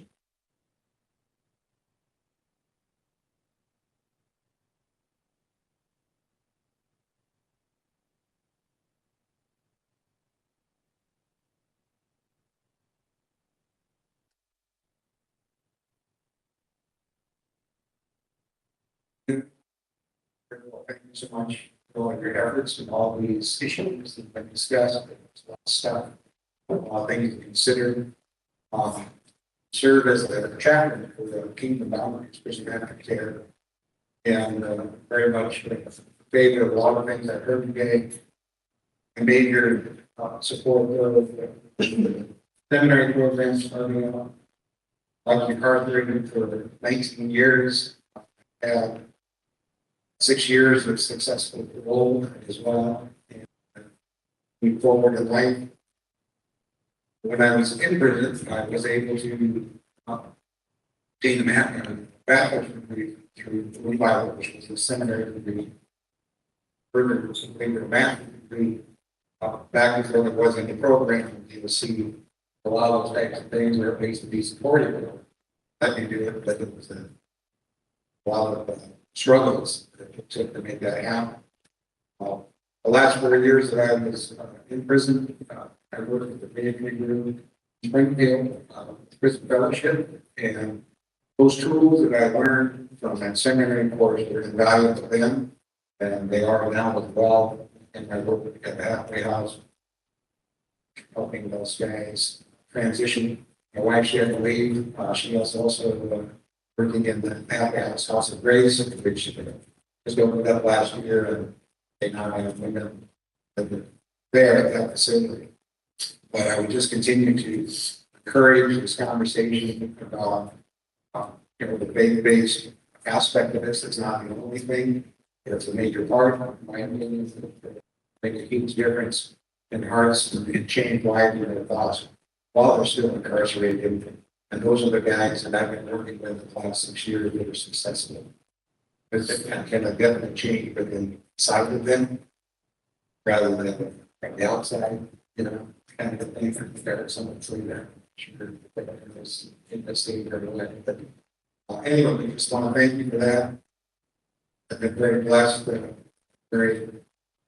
this experience that I've had, it's been really as good as it can get. As far as being in prison, but a lot of supporting stuff that I've witnessed down for the years. So I want to say thanks about that. Just make sure that my doctorate's in Christian counseling. And maybe that again that comes into play with all the things that we do. The programming, I would just say that I've seen so much change from people inside that have taken the time to make those massive changes in the thought process. And I can just say thank you again. Thank you.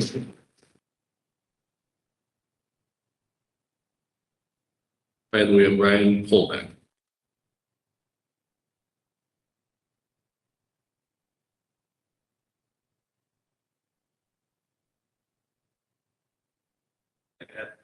Sure. Member of the task force, Ryan Polbeck, I'm a criminal defense lawyer in Sioux Falls, and you made a mistake by giving me the mic at the end. As a lawyer, but. Your 5 minutes. I hope that this is engaging a little bit, and it's a unique perspective from my experience of 20 years of being a criminal defense attorney. As an attorney, about 5% of my skills are devoted to trial work. Probably say over 50-60% are as a counselor. I listen and I motivate, and I sell redemption stories. As a criminal defense lawyer, it's better if my client has redeemed themselves before we go in front of the judge. Rehabilitation is a huge market. It's huge. So I want to discuss, and I appreciate this simulation that you've been talking about. I actually wanted to go there. And I brought up the financial affidavit. This is what people who are charged with a crime complete when they first meet their lawyer to see if they're indigent. And the first question is their name. The second question is their address. Most of the time, that's as far as I'm getting. They'll say, well, my mom lives here, or I get my mail over here, but I haven't seen her in 6 months.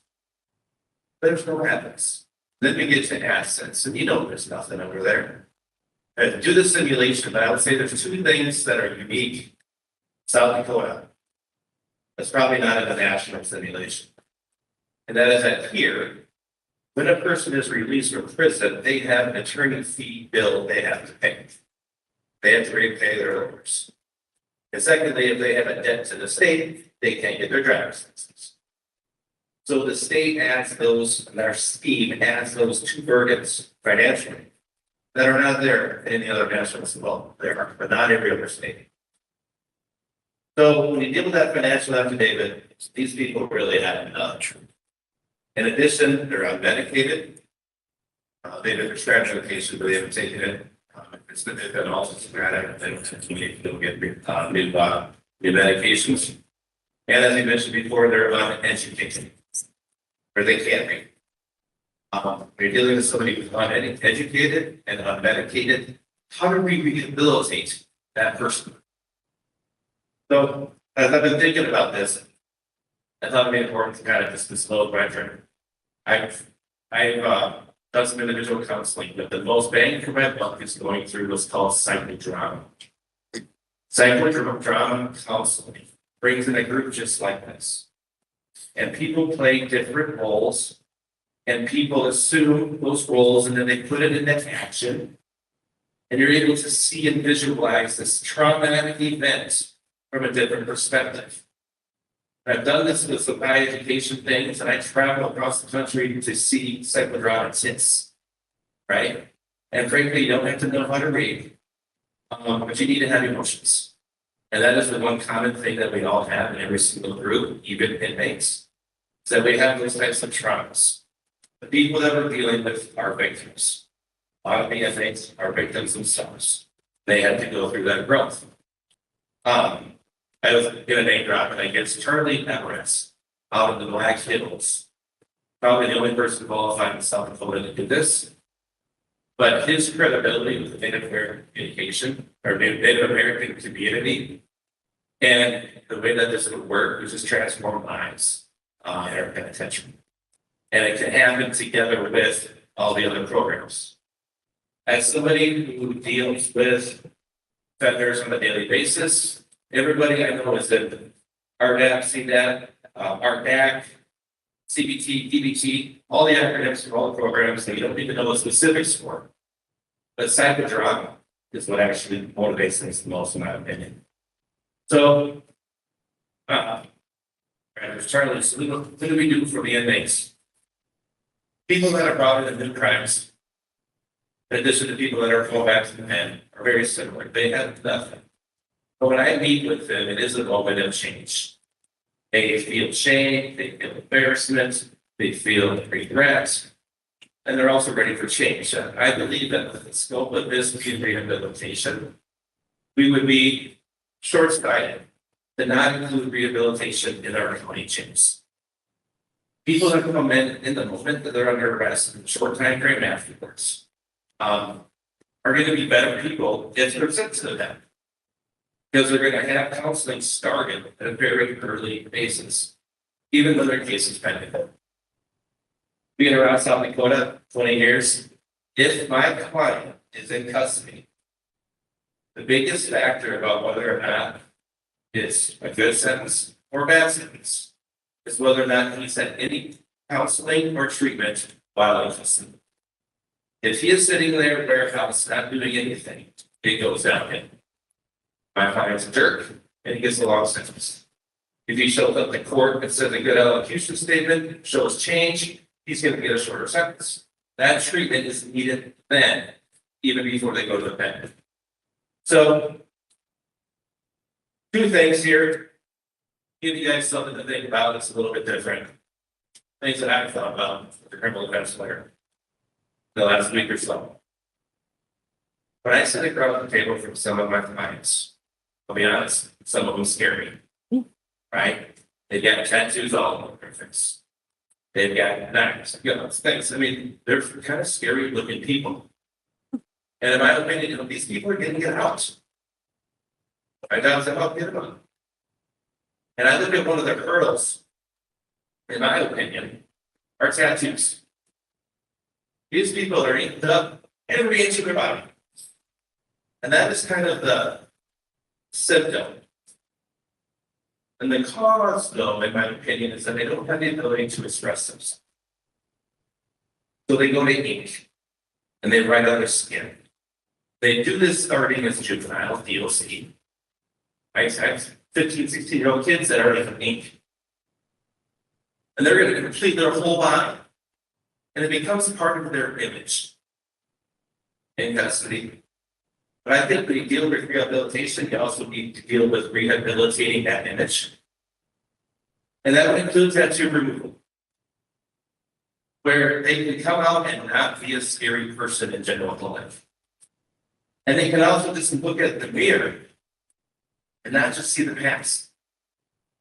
Because if all you have are the tattoos of your ex-wives, maybe people can find things like that on your face, you can't get over that. I'm crazy enough to think of like a tattoo removal place in the pen. Or this could be a process where you're out. And I thought, my last thing, I thought would be crazy would be up until like a week ago, when President Trump and Joe Rogan were in the White House. And the press conference about expediting the review of psychedelics and treatment for PTSD, including those that are struggling with anxiety and depression. Those in the field that counsel know that there's a chemical change with addicts. They lose their coping skills. They don't have joy. They don't have the ability to feel really even anymore.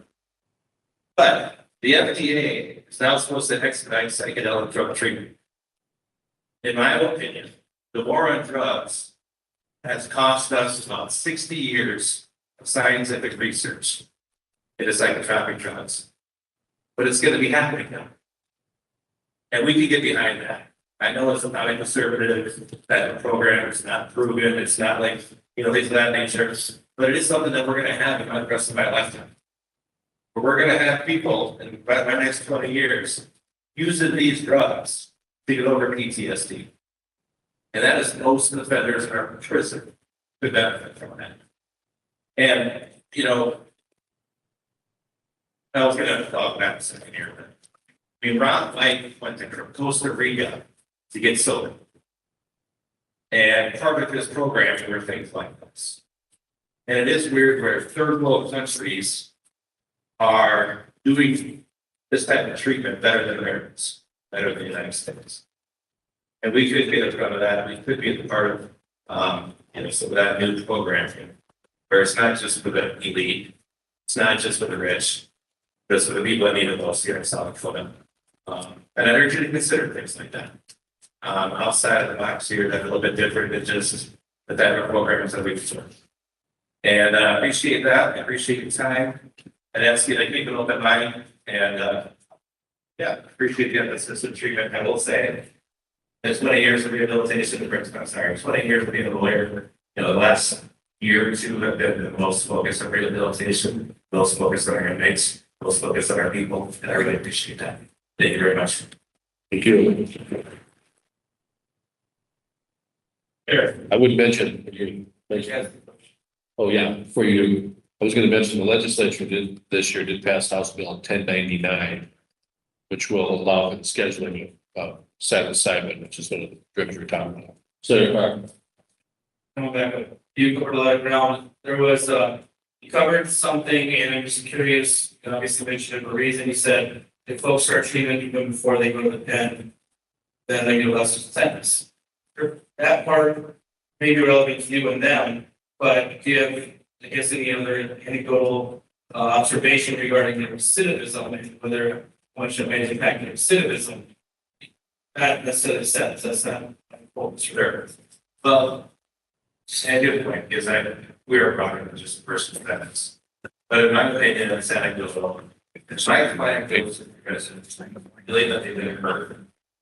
They don't know they got a fair shake. I believe that they accepted a prison sentence better. Where they're able to go into the prison sentence in order to open up themselves, in order to understand why they're going to prison. A lot of my clients have oppositional defiant disorder. A lot of my clients are narcissists. A lot of the clients, when they come in, are having those types of mental health issues. If they can make that change, they'll be ready to be more open for any of the rehabilitative services that we're able to find. And I have to believe that they're less of a threat to the staff. I have to believe that people are, engaged in trying to get better, that they're willing to sue less, and that they have more institutional or less institutional problems. And I wanted to say one thing. Nancy just left. I was going to ask you though. I don't know, but you're missed by investment. You control 3 down here at Minnehaha County Jail. Mr. Hager would know. Why open 3rd floor of Minnehaha County Jail is not being used? Right?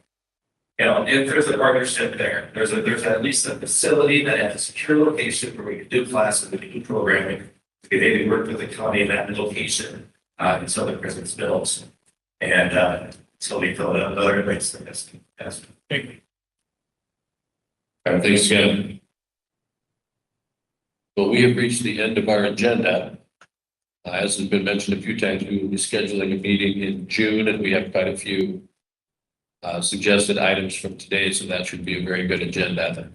I'm very pleased with the progress we made today. I think we heard some good, certainly some excellent information from our folks from CSG and all the work they're doing. as well as progress reports on the summer program and then the new treatment options that will be at the women's prison. So unless there are any other words for the good of the order, I'll send out a survey on the future meetings. the order's going to send out a survey on the date for the next couple of meetings. We'll probably try to schedule both summer meetings in one way. Of course, Senator has something to say. Thank you, Chair. I know it's been brought up a few times, and we've had stakeholders in the community invited to do tours. And sometimes it's better to have some coordinators like maybe optional versus we're all trying to schedule off. I know that's something that you or, Bruner would want to help coordinate, maybe set up some of these tours every other week or something throughout the summer. So we can see some of these different stakeholders in an organized fashion. And as optional tours, just something I thought I'd throw out there. I know that I personally have an interest in accepting some of these invitations. Yeah, we'll see if we can do that. That's not a bad idea. We do have one more public comment, I guess, just with that signed in. So we're going to take that and then we'll be done.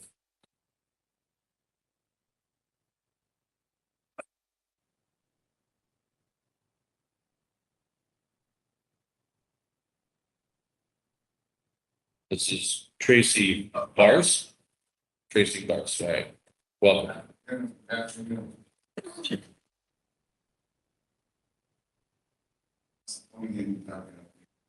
I don't want to stay in the office and do busting up places out.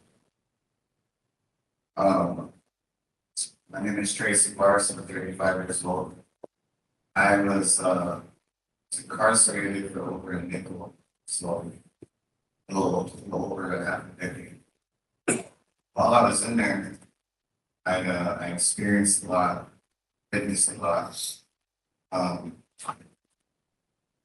The processes, the procedures, the different point of views from the officials when it comes to the inmates. So as I started to experience and learn, one of the first things that I learned was we're not being heard, not being seen. Partly with what you guys are all seeing here today. And I'm not going to sugarcoat you guys. I'm a loudmouth. I'm really loudmouth. I'm a voice of my opinion. Actually, an Indigenous advocate. I'm also an Indigenous activist on the street, youth mentor, a helper between families in prison. So I actually speak and communicate with multiple wardens in the state. I actually try to do as much as I can on the street from my own pocket. A lot of the things that you guys are saying is accurate. For example, I've helped brothers get into treatment before going to prison. That's helped a lot, huge. And on top of that, I listened to I actually recognize him from the hill too, seen him around as well. He's correct too. When I say we're not being heard or being seen, we're not being let in. So for starters, here's an example of fact. Right now, just on the Hill prison alone, there's actually 3 nonprofits. You guys aware of that? From the inmates. Not in an official perspective, but there's 3 nonprofits from the inmates. There's multiple grants being written by the inmates right now. What we are trying to do is coordinate with each other from the prison system to the street. So I'm actually assisting a group in there called Rebuild and Rise. That's one of many. I'm actually assisting multiple groups. Since I'm the guy with the loudmouth, I get misunderstood quite a bit, so it's hard to even get to the door. It's hard to even get to knock on that door. Part of the other problem is when I say we're not being seen or not being heard, that's the realm that I'm talking about.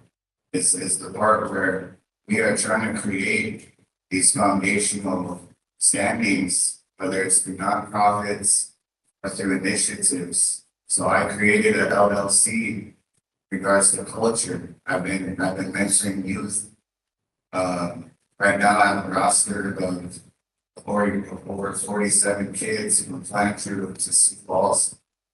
Most of them, their moms and dads are in prison. Most of them are in foster care. Most of them aren't Native American. I'm serious, most of them aren't Native American. They're Black, they're white. What's bringing them together is the culture. Key word there being culture. What I don't do, and what I see as a huge beneficial success, is in regards to not religion specifically, but culture related.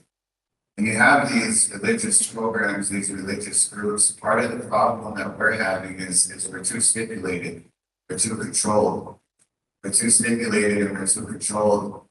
And I'm gonna say something further, and I mean no disrespect, but in the eyes of God, we're being stimulated and controlled in this perspective of under the eyes of God. So what we do is when we have a little tiny mistake or failure or a little tiny stressful obstacle, it's huge to us. It's big. Add in the fact that you get misjudged, you get misassumed. Even if you don't, you feel like you do. You feel like that. I feel like I'm being misassumed and judged right now. And I'm saying that in a way of a respectable fact. I'm respecting you by saying that how I'm saying it. When we get started with these initiatives, so I started one alongside of the LLC. So like I said, I've been out of prison since 2021. I help speak for missing murdered people, not just Indigenous. I help coordinate on the street with multiple law enforcement officers, investigators. I work with multiple parole agents, and probation officers, from juvenile to adult. Part of what I help with is in regards to not only the addiction perspective that he was talking about, but I also work with multiple others that are getting out of prison and coming to the street who might not want to go to these things, that they're assuming that those stipulations are still being directly applied. Like I keep telling everybody, we don't know that because we tried once or twice. Felt that way, we gave up, we left. I try to persuade them to go back to these programs. That's a big one, by the way. These guys right here, it's word on the street. See how I'm saying that? Word on the street that's big. That's what we talk about in the prison. Word of mouth, word amongst each other.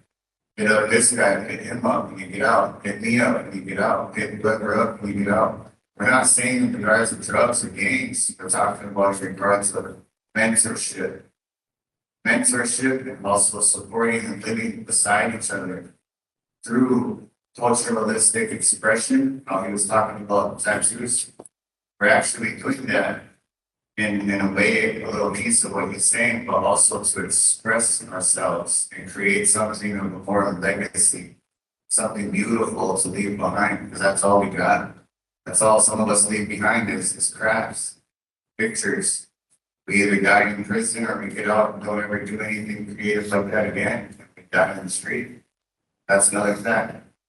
What I do is I mix the culture, not the religion, but culture. And I tell them I support you in this culture way of life. Will support you in seeking whatever realm you want to go in, whether it's religion related or anything else related, everyday life or whatever it may be, multiple different religions, by the way. So that's why I'm telling you, there's kids and adults that I work with in regards to Christianity, Catholicism, Catholic, multiple different religions, but all one big culture. That's what I'm saying. Part of that, I help assist families in regards to mom and dad getting so stressed out about their son or daughter. But I also help the son that's in prison, by the way. But I also help the son and daughter to the person in prison. All their culture. It's all culture related. It's not too complicated once you think about it in the simplest way. When it comes to what you guys are allocating funding to, when it comes to what you guys are doing, granted, I actually do have a presentation created And I'm trying to help in regards to coming in and seeing if I could try what she was just doing with these presentations. I could show you different numbers in regards to state statistics and impact, true impact. Because right now, we are trying to do all this stuff. Meanwhile, we're having missing kids. Meanwhile, we're having abused kids. Meanwhile, we're having, addiction. We're having domestic violence. We're having all culture related in regards to the solution. It's how I see all of that, and that's how I help. Meanwhile, I'm not a perfect man either, so I'm trying to start this way as showing it can be done, not through the way of egotistical or arrogant, but inspiration, inspiring. It's over we don't use too much anymore today. We don't say these words too much, and I feel like that's part of it. How we talk to one another. What I mean by culture is in regards to hip hop culture, the way we talk. In regards to the way we dress, in regards to multiple other ways. So I agree with him again when he said, recreate your image. I say recreate, by the way. Recreate your image. I wasn't dressing like this when I was 13, 14, all the way up to 23 until I went to prison. I came out and became a worker, became confident. But I had to do that with only the help of other fellow inmates through culture-related activities. I created all this that I'm wearing. We can do that. We can do this. But when it comes to funding, we have too much funding going into things that aren't being seen by the inmates themselves and the families and even community members. We're not impacting anything with what funding is going which way and that way. And I can honestly say there's 27 families that right here in Sioux Falls only that agree. That adds up to hundreds of other families that agree with me across this whole state, and about 14 parole agents that agree as well.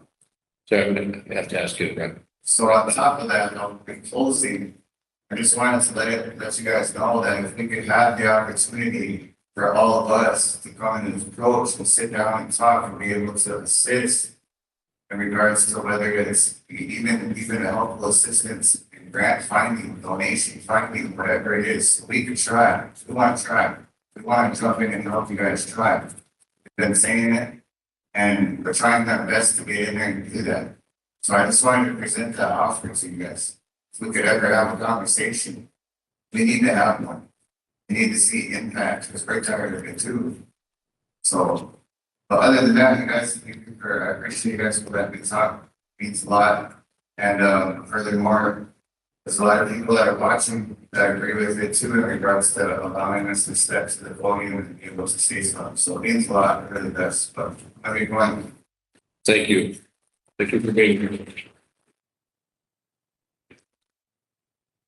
All right, with that, I think we've reached the end of our time, and I'm going to adjourn the meeting. So thank you, everyone.